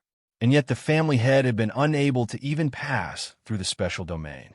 To Zeke, that was simply a demonstration of insufficient strength. Anyone who genuinely desired the magic water should have possessed the power to make that happen. Without them, the family head would never have had any chance of obtaining it at all. Then a confident smirk settled on his face. The mission required them to recover the magic water. Nobody had ever said they were forbidden from drinking it first, and no specific instructions had been given about exactly how the recovery had to be carried out. From where he was standing, drinking it, and then claiming they had recovered, it was a completely reasonable interpretation of what they had been asked to do. Laika looked completely startled by that line of reasoning. Sandy insisted furiously that he was twisting the meaning of the mission entirely. Zeke simply smiled and said that if the El Dragon family wanted to prevent loopholes, they should have explained every detail from the beginning. He even suggested it would serve as a valuable lesson for the adults involved. Then he told everyone not to waste such a rare opportunity and waited quietly for their decision. Laika held the bottle of magic water and sat with the weight of the decision. If they did not drink it now, they might never have another chance to become mages. Years from now, or perhaps never. If they completed the mission and handed it over, the magic water would go straight to the El Dragon elites.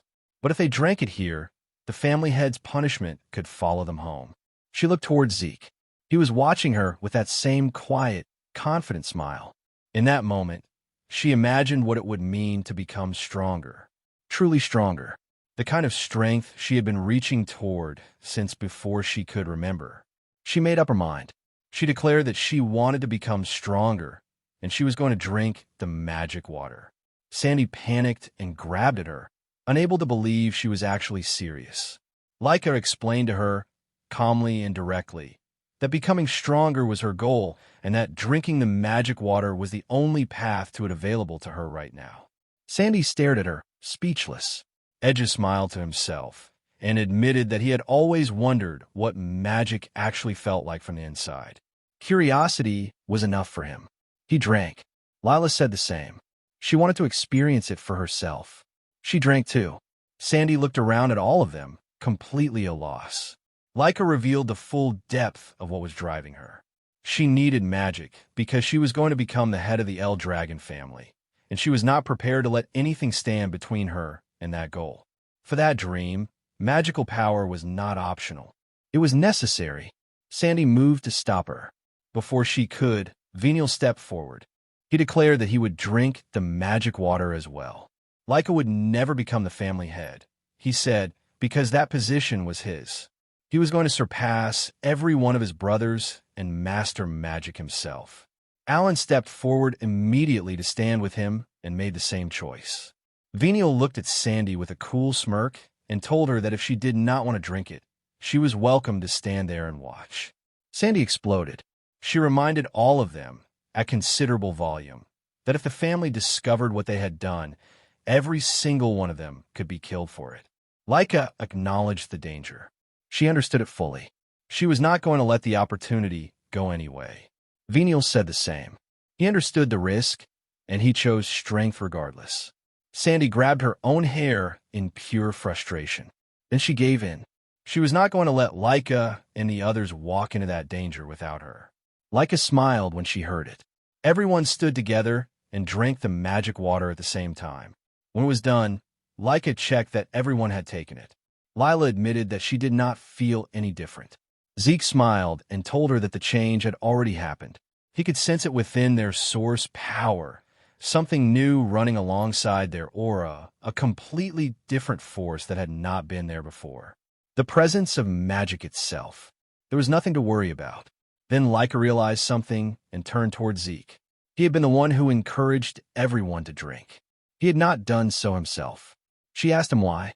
Zeke told her not to worry about him. Then he flicked a massive boulder with a single finger. The boulder launched across the distance at incredible speed, covering the ground faster than anyone present had time to properly track. Everyone stood very still for a moment. Zeke told them the technique was called rock cannon. Edges could not understand how that was possible. Zeke had never consumed the magic water. Lila was equally lost, pointing out that Zeke should not have even known how magic worked in the first place. Zeke explained it as simply as he could. The same way he had come to use lightning aura and wind aura, he had begun using magic naturally after absorbing enough of it through his aura over time. He was not entirely certain how the mechanism worked himself, But the truth of it was that Dragon King's breath had been continuously absorbing magical power from every spell he had taken head-on in battle. Over time, that accumulated energy had gradually transformed his source power into something that carried the nature of magic within it. As for actually using it, he had copied the way magical energy moved through other people when he observed it. Laika could only stare at him. Venial, on the other hand, found himself more irritated than impressed. He had arrived at the same conclusion he always did when Zeke explained something like this. The man was an absolute monster. Zeke then pointed out that since he had not drunk the magic water, one extra portion remained. He framed that as a better return on the family head's investment than the original plan would have produced. Laika admitted he had a point, then decided that there was no use in arguing with Zeke about every single thing because the conversation would never end and everyone had already made their choice. It was time to focus on getting out of the rift. Edges agreed and immediately raised the problem that had been sitting at the back of his mind. They had been told the only way to close the rift was by destroying the Chaos Stone, which they had done. But the time it took for a rift to fully close after the stone's destruction depended on its size. For a special rift of this scale, the process would take a minimum of 3 days, possibly an entire week. Lila noted immediately that this was deeply inconvenient timing. Like I said, it was worse than inconvenient. It was dangerous. If chaos creatures blocked their path on the way back the same way they had coming in, escaping within a week would be nearly impossible. And even if they somehow reached the exit point, there was still no clear way of getting back up into the sky from inside the rift. Sandy went quiet as the full picture assembled itself in her mind. They might not be able to escape at all. Then the birds arrived.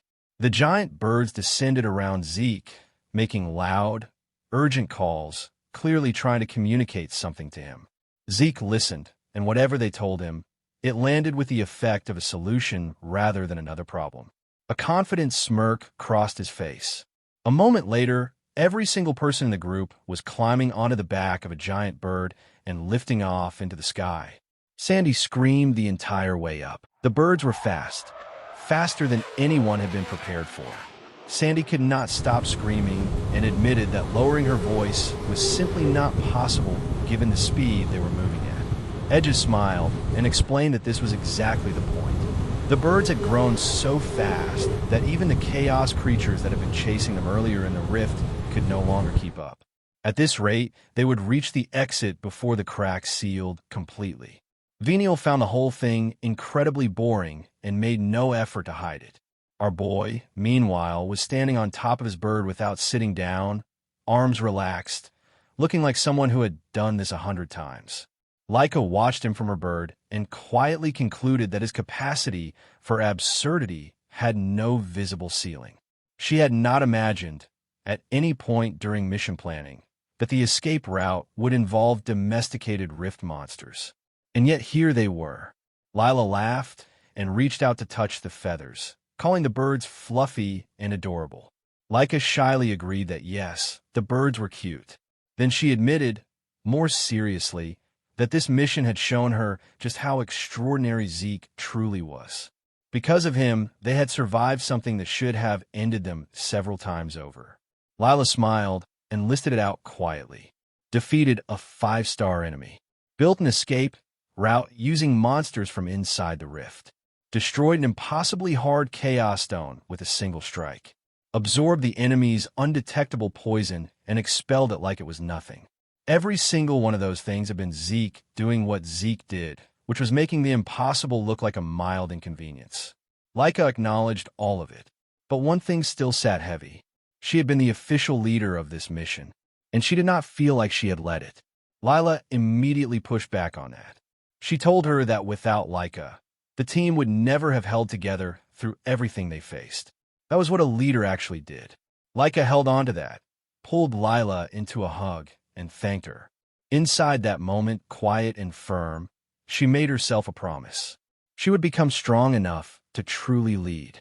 And one day, without fail, she would become the head of her family. Our boy was busy being proud of his birds. He told the mother bird that she had become significantly faster compared to the time she had kidnapped him out of the sky, which he considered impressive progress. The bird disciples reacted with visible excitement at the praise. He looked at the younger ones keeping pace and declared that they all had a very promising future ahead of them.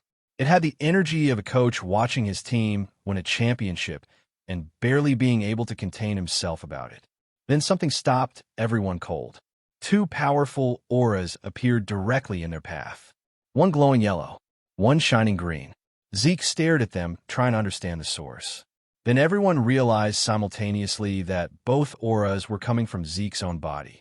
Leica screamed. Our boy looked down at himself with genuine confusion, patting his bird disciples on the head as they cried out around him, and told them that their beeping was not giving him the information he needed to understand what was happening. Before anyone could make sense of it, Lila spotted something ahead. The crack leading out of the rift had finally come into view. Venial looked at it and immediately noted that it appeared far too narrow. Alan agreed.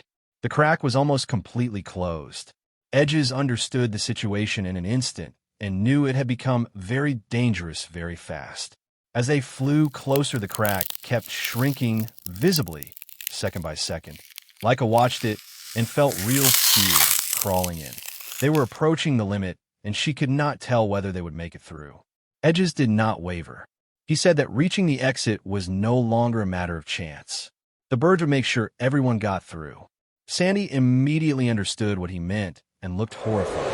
In the next instant, the birds accelerated beyond what anyone had thought they were capable of. With everything they had left, every last reserve of speed and strength, they launched the entire group directly toward the shrinking gap. Our boy reached out and gently patted his bird one last time as they flew.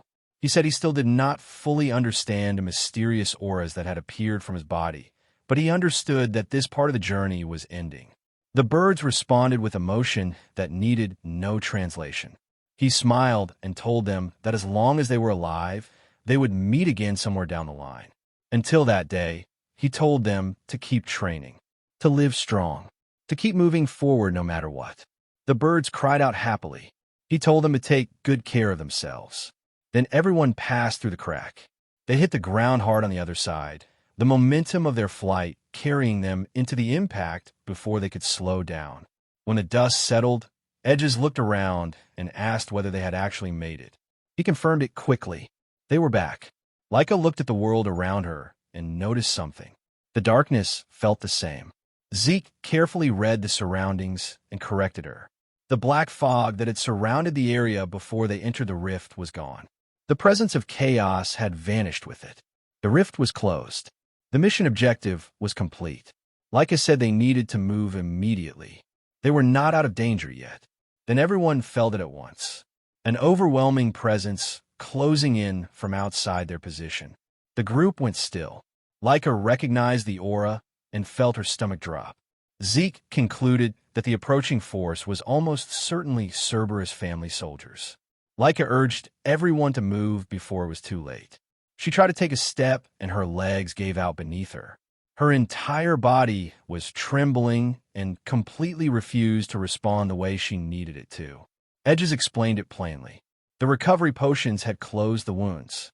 The strength behind them had not come back. Even standing was difficult at this point. Lila finally relaxed now that the immediate escape pressure was gone and promptly discovered she had a swollen bump on her head from the landing. Leica admitted that in their current state, they could not fight anyone. But if they could reach El Dragon territory, Freya and the others would be waiting. Alan pointed out, gently but directly, that escaping in their current condition was practically impossible. Edges agreed that trying to fight here would simply mean dying here. Sandy's fear was visible and immediate. Venial cursed the timing. Our boy assessed the battlefield quietly. Several 5-star and 6-star enemies approaching, accompanied by monsters.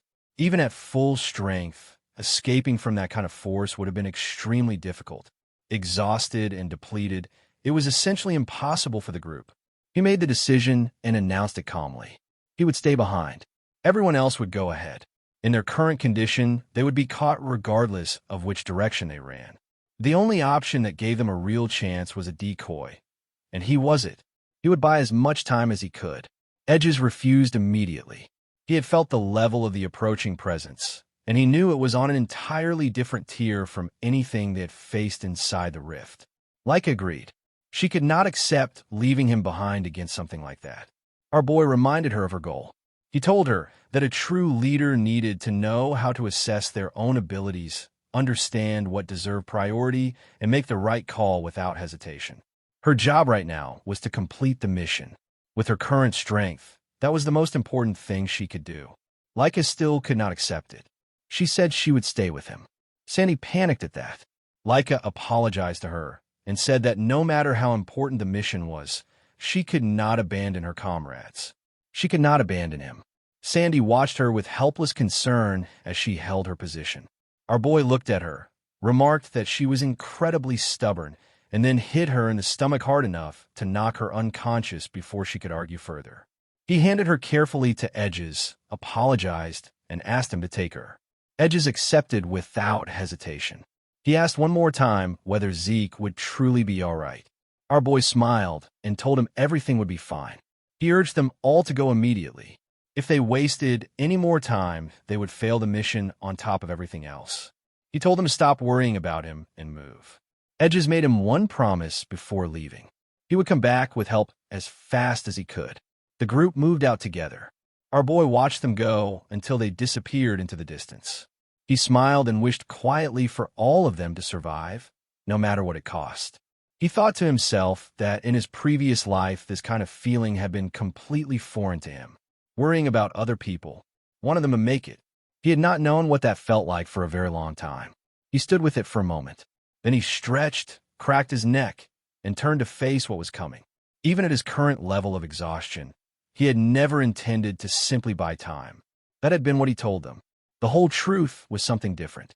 The entire Cerberus group came through the crack together, monsters and soldiers in formation, closing the distance toward the single person standing alone. The Cerberus family arrived through the crack and immediately understood two things. Jack had failed, and the other students had already escaped. Only one person remained standing in their path. They ordered their wolves to chase down the survivors. The wolves launched forward immediately, closed the distance toward our boy, sensed his aura from a few steps away, and stopped completely. They would not move another inch. The Cerberus members stared at their own wolves, refusing to advance, and could not account for what they were seeing. Our boy noticed them ignoring him and found it personally disrespectful. He smirked anyway. One of the members demanded to know who he was. He introduced himself calmly. The name meant nothing to the man. Looking at him, all he could read was something around 3-star level. But the pressure surrounding him felt like something that did not belong in that category at all. Our boy stretched his arms casually and admitted that maintaining whatever technique was running through him was more exhausting than he had expected.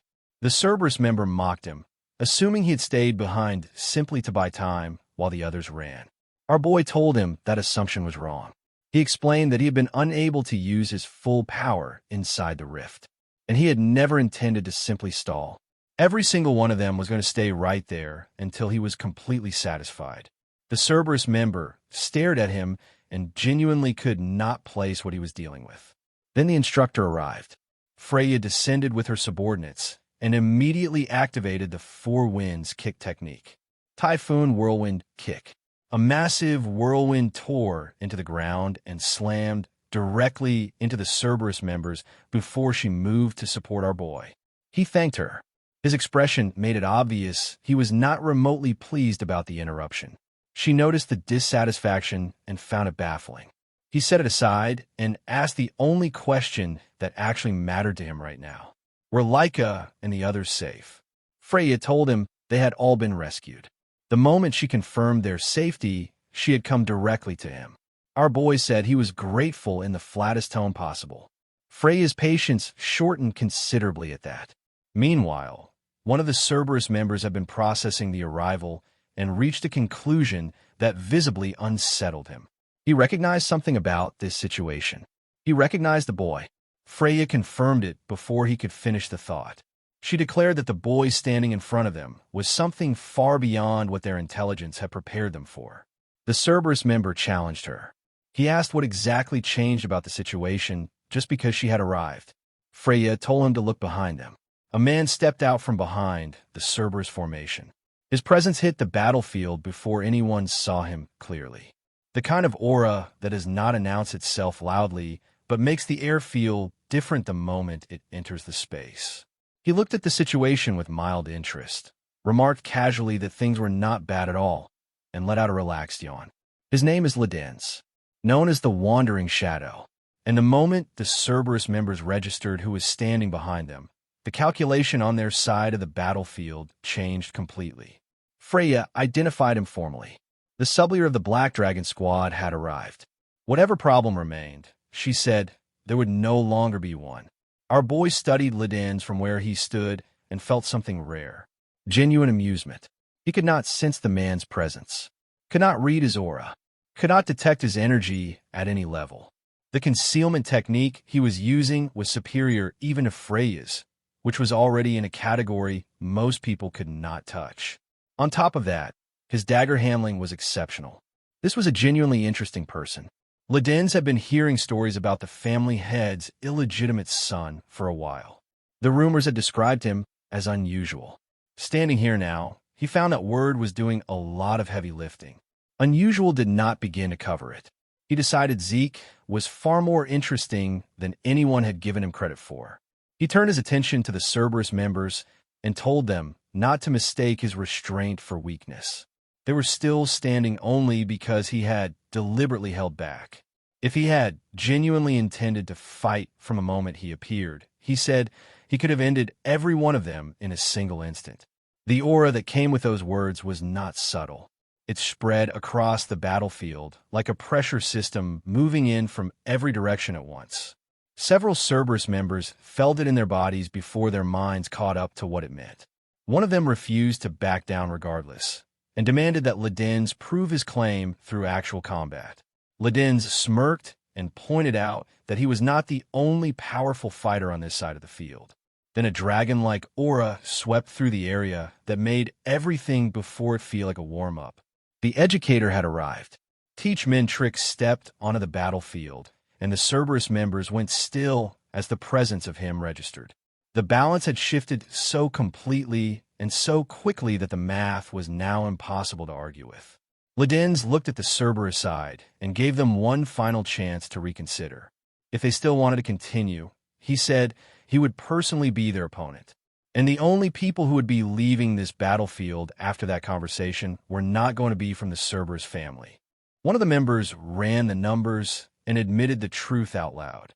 Even with their numerical advantage, facing both the Wandering Shadow and the Educator simultaneously was not a fight they could win. He swallowed his pride and called to retreat. Ledens laughed. He told them he had no intention of letting them leave that easily after everything they had done here. Then one of the Cerberus members reached into his robe and pulled out a small crystal ball. The entire battlefield went still at the sight of it. Ledens moved instantly, crossing the distance at full speed to stop him before he could activate whatever it was. He was a fraction of a second too late. The crystal shattered in the man's grip. A mysterious power enveloped the entire Cerberus formation, and in the next instant, every single one of them was gone.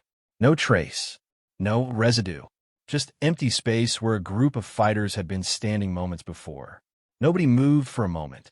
Ledens broke the silence by explaining, with the tone of someone commenting on the weather, that the enemy had used a teleport sphere.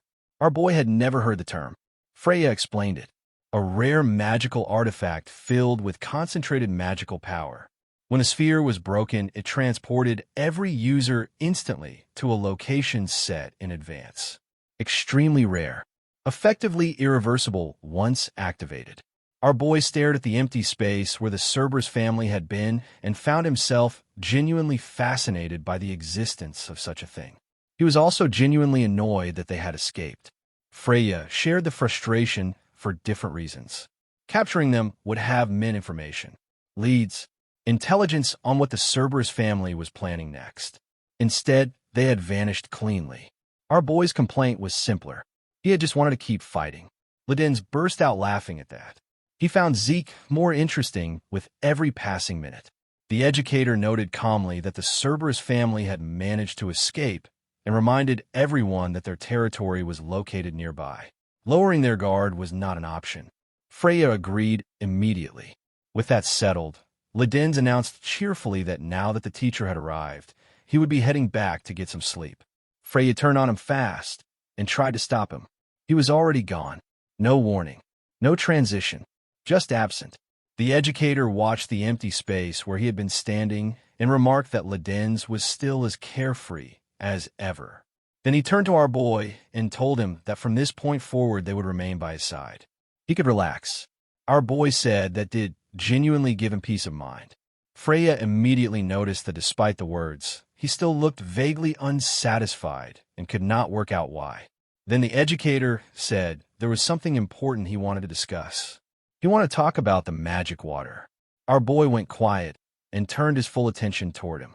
Whatever came next, it was going to be that kind of conversation. Leica saw him, and the worry that had been sitting in her chest since he knocked her unconscious finally had somewhere to go. She looked at him with a concerned expression and asked if he was all right. Our boy noticed her face and answered with a calm smile. He was completely fine. He looked around and confirmed that everyone else had made it out safely too. Leica let herself breathe for the first time since the rift. Sandy was not breathing easy at all. She was visibly upset and made no effort to hide it. Our boy had deliberately sent everyone away and stayed behind alone, knowingly walking into danger to buy the group time. Sandy could not wrap her head around why anyone would make that call without a second thought about what could happen to them. Leica felt the same way.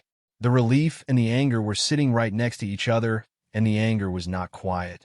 She scolded him for the recklessness of it. He did not argue back. He simply smiled and apologized. The apology caught her completely off guard. She had expected a deflection, not that. He explained that he remembered hitting her during the chaos and wanted to know whether she was in any pain because of it. Leica hesitated, said she was fine, and then the tears came anyway. She told him the truth. She was not upset about being hit. What was actually hurting her was the fact that she had left him behind and run. He had stayed to face the danger alone, and she had escaped. And somehow he had still made it back standing in front of her. She could not stop blaming herself for it. Our boy did not argue with any of that. He walked toward her and gently patted her on the head. He told her that nothing bad had happened to him. He was right here in front of her, and that meant there was no reason to keep carrying the guilt. Then he gave her something simple to do with all that feeling instead of sitting in it. If she did not want something like this to happen again, the answer was to get stronger. Not to regret what had already passed, but to grow so that next time she could face it herself. Leica said nothing. She stayed quiet and let the words settle. Edges was the first to speak after that. He said honestly that he was genuinely glad nothing had happened. Sandy described the moment our boy had announced he would stay behind as the moment she had concluded he had completely lost his mind. Lila said she was just thankful the rescue had arrived when it did. Our boy appreciated that everyone had been worried. He understood their frustration came from concern. But he did have one small complaint about the situation. He said the rescue had arrived a little too early. Just as he had been about to properly engage the enemy and fight with everything he had, Freya and the others showed up, and the moment ended before it began. He had never actually gotten to start the fight he had been preparing for. Sandy stared at him. Edges could not find words. Venial concluded out loud that our boy was completely insane. Even Freya remarked that this was genuinely the first time in her life that someone had been upset because she had arrived to rescue them. Then the educator shifted the conversation to what had brought him here. The magic water. Leica remembered immediately that everyone had already consumed it themselves. But before anything else, she confirmed that they had managed to obtain it, took it out, and handed it over. The educator looked at what she was holding and went completely still. This was not ordinary magic water. It was rainbow magic water. Leica did not understand the significance. He explained it carefully. As everyone knew, the color of magic water determined which magical attribute the person who consumed it would gain. But rainbow magic water operated on an entirely different level. It possessed the unique ability to draw out the most suitable magical attribute for whoever consumed it, blooming from within them like something that had always been waiting. Normal magic water was already considered precious. Rainbow magic water was rarer than all of it combined. Something so valuable that even the 8 gates of the Supreme Path would want to possess it. Everyone in the room went still after hearing that. Laika felt the weight of it land on her as she realized what they had casually consumed inside a rift without understanding its true value.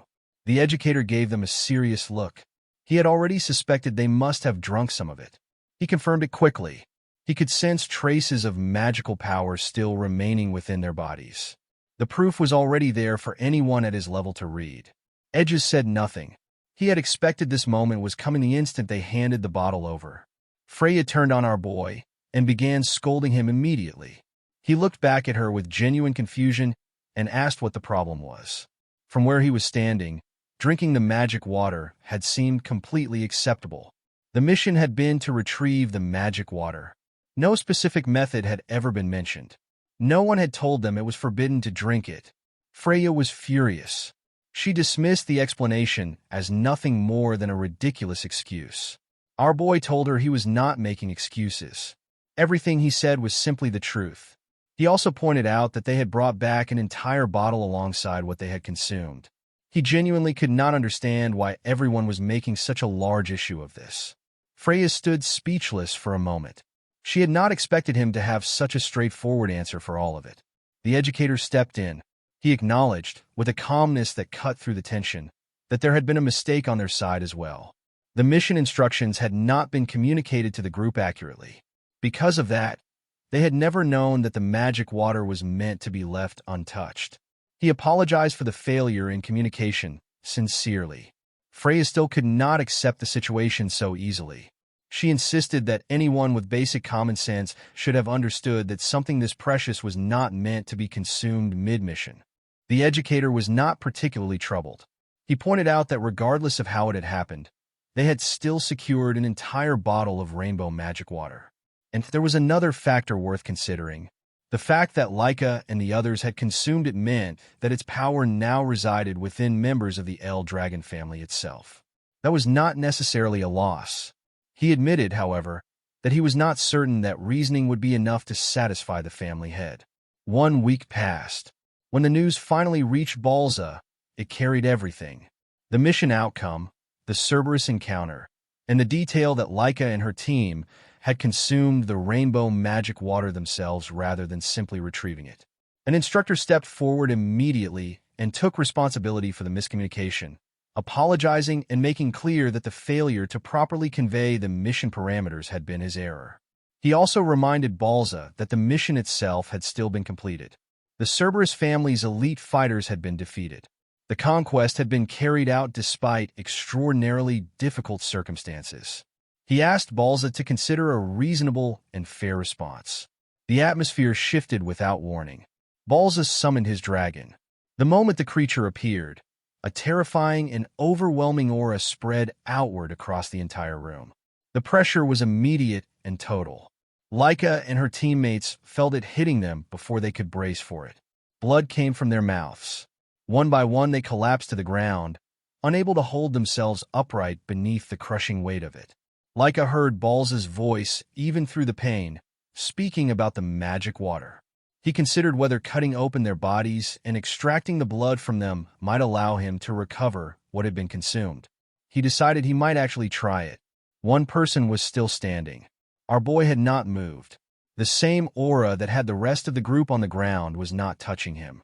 He looked at Balza and said, in a tone that carried more exasperation than fear, that the way he expressed himself was unnecessarily violent. He was not cowering under the dragon pressure. He was mildly annoyed by the phrasing, and without making any particular effort about it, he extended his own power outward to shield his fallen teammates from the aura pressing down on them. Then he pointed out to Balza, calmly and directly, that he was doing exactly what he always did, trying to intimidate people, and after all these years he had still not grown past that. Balza turned his death glare on him.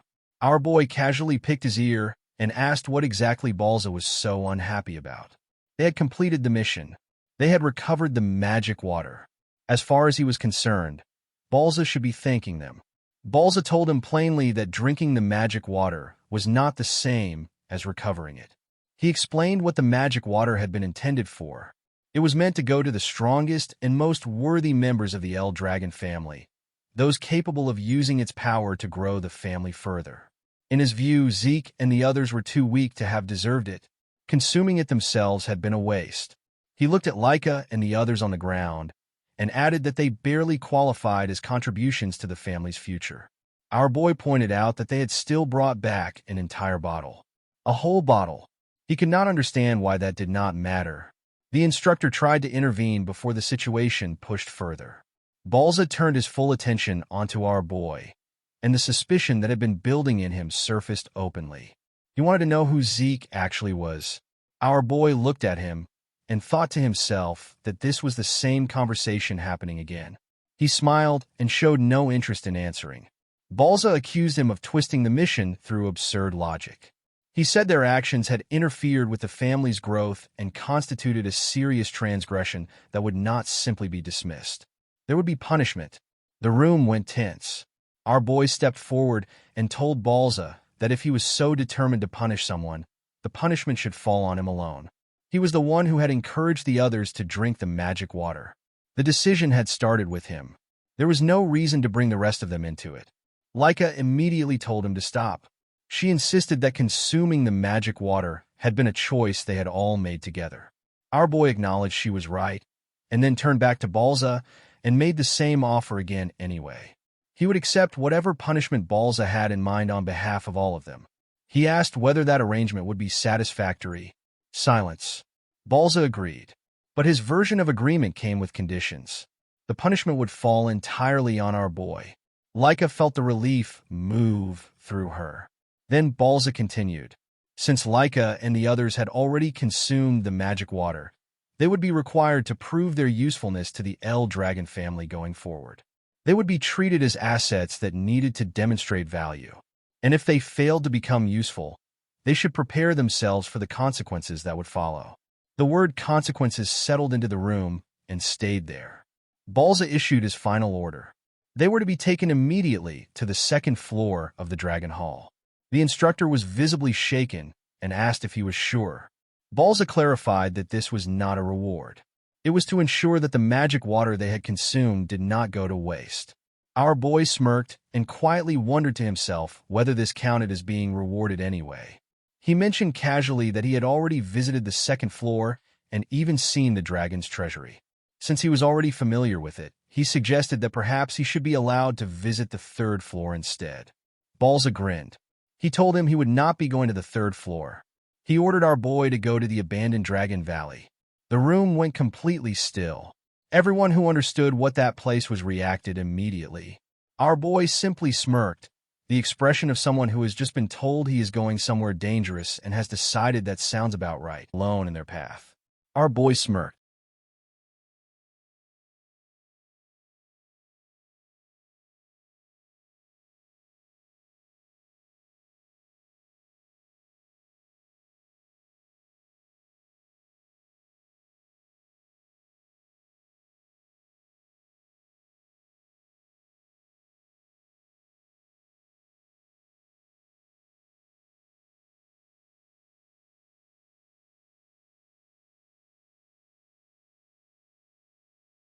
Our boy was wearing the most relaxed smile in the room being the family head's chamber, the order being the abandoned Dragon Valley.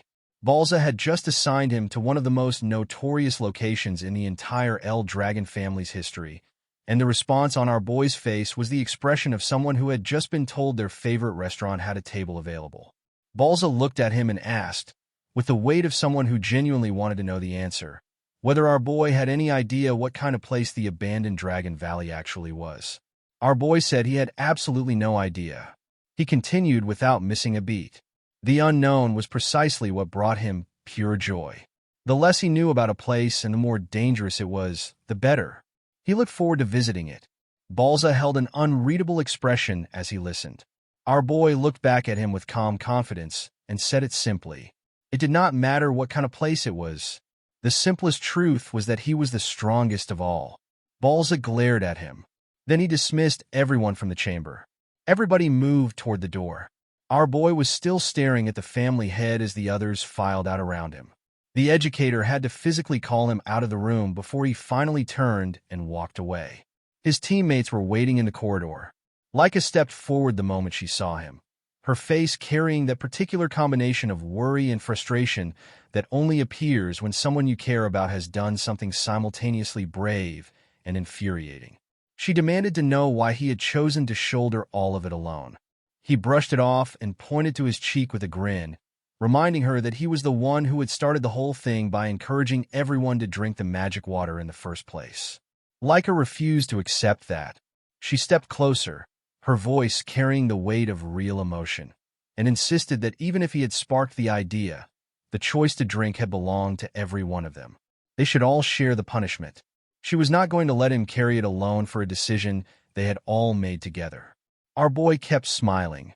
He reminded her that if she truly felt regretful about any of it, the only sensible thing to do was focus on becoming stronger going forward. Leica said strength was not the issue. He redirected her. He pointed out that the rest of them had been granted access to the second floor of the Dragon Hall and the family treasury. That was an extraordinary opportunity, by any measure. He asked whether she genuinely thought he was wrong about that. Edges had been watching the entire exchange quietly from the side. Something settled in him as he processed what he was looking at. Our boy had deliberately taken the fall to protect all of them, making sure they received the reward while absorbing the full weight of the family head's anger himself. Edges looked at him and felt something he had not expected to feel standing in that hallway. Genuine respect. He acknowledged to himself, privately and without making a show of it, that our boy carried a natural capacity for leadership that went well beyond anything he had expected from him. While the rest of the teammates were still talking among themselves in the corridor, the educator pulled our boy aside. He told him plainly that the abandoned Dragon Valley was not a simple place. Our boy looked at him with utter curiosity. The educator continued. It was a place that most people had never even heard of, a location so removed from ordinary knowledge that its very existence was barely acknowledged. But what it actually was, beneath the silence around its name, was an execution ground. Countless El Dragon family criminals had been sent there as punishment over many years. Nobody came back from it. Everyone nearby went still at that. Sweat ran down more than one face as the weight of what the educator was describing settled over the group. He continued with a worried expression, building toward the full picture of what our boy had just agreed to walk into. He never finished the sentence. Our boy cut in before the last words could land and said that it did not matter what kind of place it was. He was simply going to be himself. That was all there was to it. He said it with a smile so settled and so complete that the educator could only stare at him. The confidence on our boy's face was not bravado. It was the expression of someone who had absolute trust in their own power and had never once found a reason to question it. The educator had no follow-up for that. Then our boy turned toward Venial. He said he was still sorry about one thing.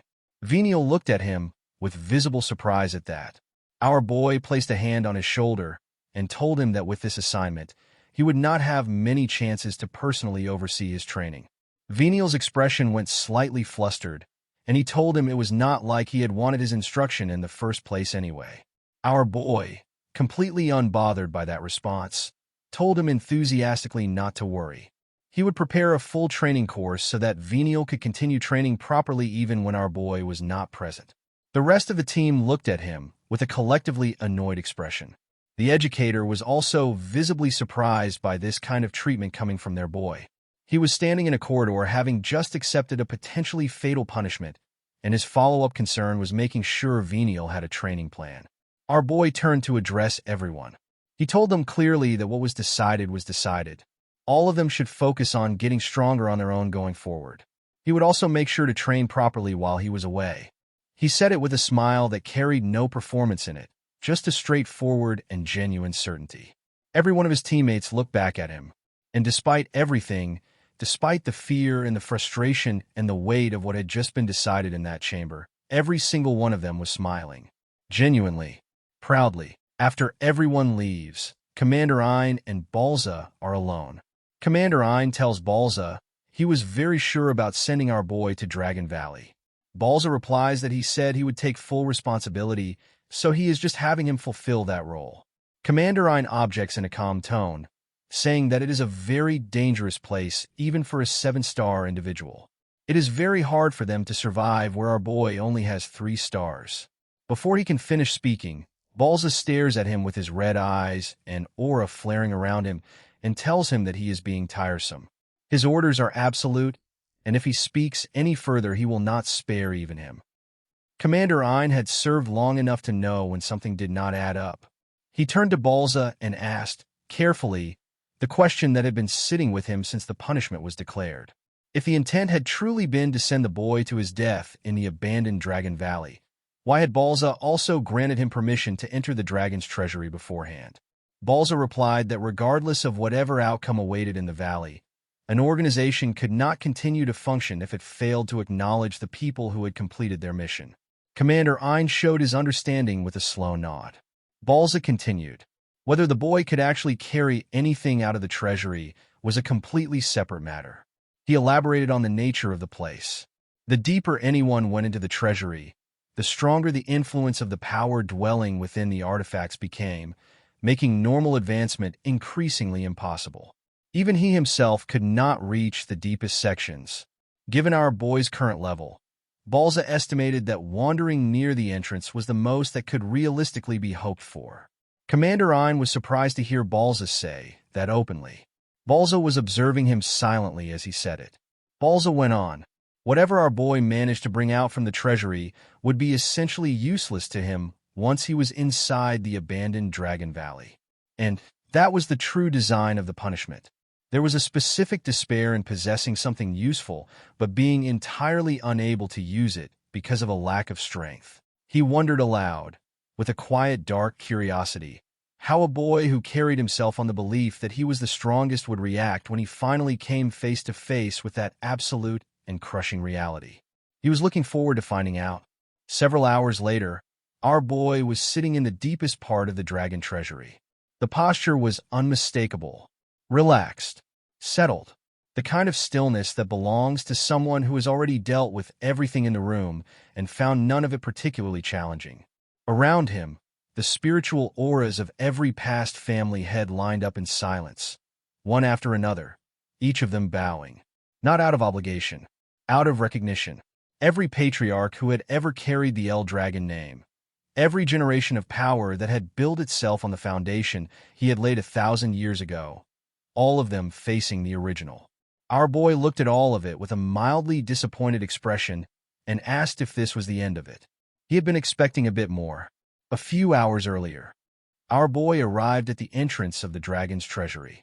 The educator dropped him off at the threshold, and our boy stepped inside, immediately reading the depth of the place from the darkness of the hall ahead. He looked at the guards stationed at their posts and noted their presence. 7 stars, same as the Dragon Hall. Both locations, he thought to himself, were treated as equally critical by the family. He turned to his escort and asked casually how far in he was permitted to go. The escort replied without expression that he was allowed to venture as far as he wished. Our boy paused at that, mildly surprised by the lack of restriction. He hummed an acknowledgement and stepped forward. The escort issued one final word of caution before he went deeper. He was permitted to take any single item from the collection of spiritual elixirs and legendary weapons inside. But the guards strongly advised against going too far. The deeper sections housed artifacts once wielded by ancient family heads, objects radiating power so intense that even skilled warriors struggled simply to move within that atmosphere. He suggested selecting the most powerful spiritual elixir available near the entrance and leaving it at that. Our boy nodded politely. The smirk came back the moment he turned away. He told the escort that while he appreciated the advice, what he chose was entirely his own decision. Then he walked in. Based on everything he had been told, he had expected a challenging and thrilling journey. What he found near the entrance was a letdown. Weapons and armor from the past were certainly stored here, but he had no need for any of them. He kept moving deeper. Then he looked back at the wall he had been resting his hand against and stopped. He had not expected this. At the deepest part he had been able to reach, it was not a weapon that had caught his attention. It was the wall itself. A deep slash ran clean through it from one side to the other. He studied the mark carefully. A sword mark. and it belonged to someone who had been at 9-star level. He touched the deep scar in the surface and felt the nostalgia move through him quietly. If he recalled correctly, this wall was made from Emperor's Stone, the same material he had used for training back when he himself had been at 9-star level in his previous life. He wondered whether the sword mark had been left by a past family head. Then, with a slightly sad expression, he thought that if someone capable of leaving a mark like this had still been alive today, he would have genuinely loved to spar with them. He moved on. He passed tools whose original purposes had been lost entirely to time, elixirs, armaments, objects the family had been collecting for generations. He marveled quietly at how much had been gathered here. Then his expression settled back into mild disappointment. He muttered to himself that unfortunately there was still nothing he considered truly necessary for what was ahead. He decided to follow the escort's advice after all. He did not need any of the weapons. He would take a strong elixir near the entrance and leave. He turned to make his choice. Then his attention was pulled to something behind him, glowing, quiet, resting on a nearby display stand as though it had been waiting. Our boy's eyes locked onto it, and his expression shifted into something that had not been there since he first walked through the door. He looked at it and said one word. "This is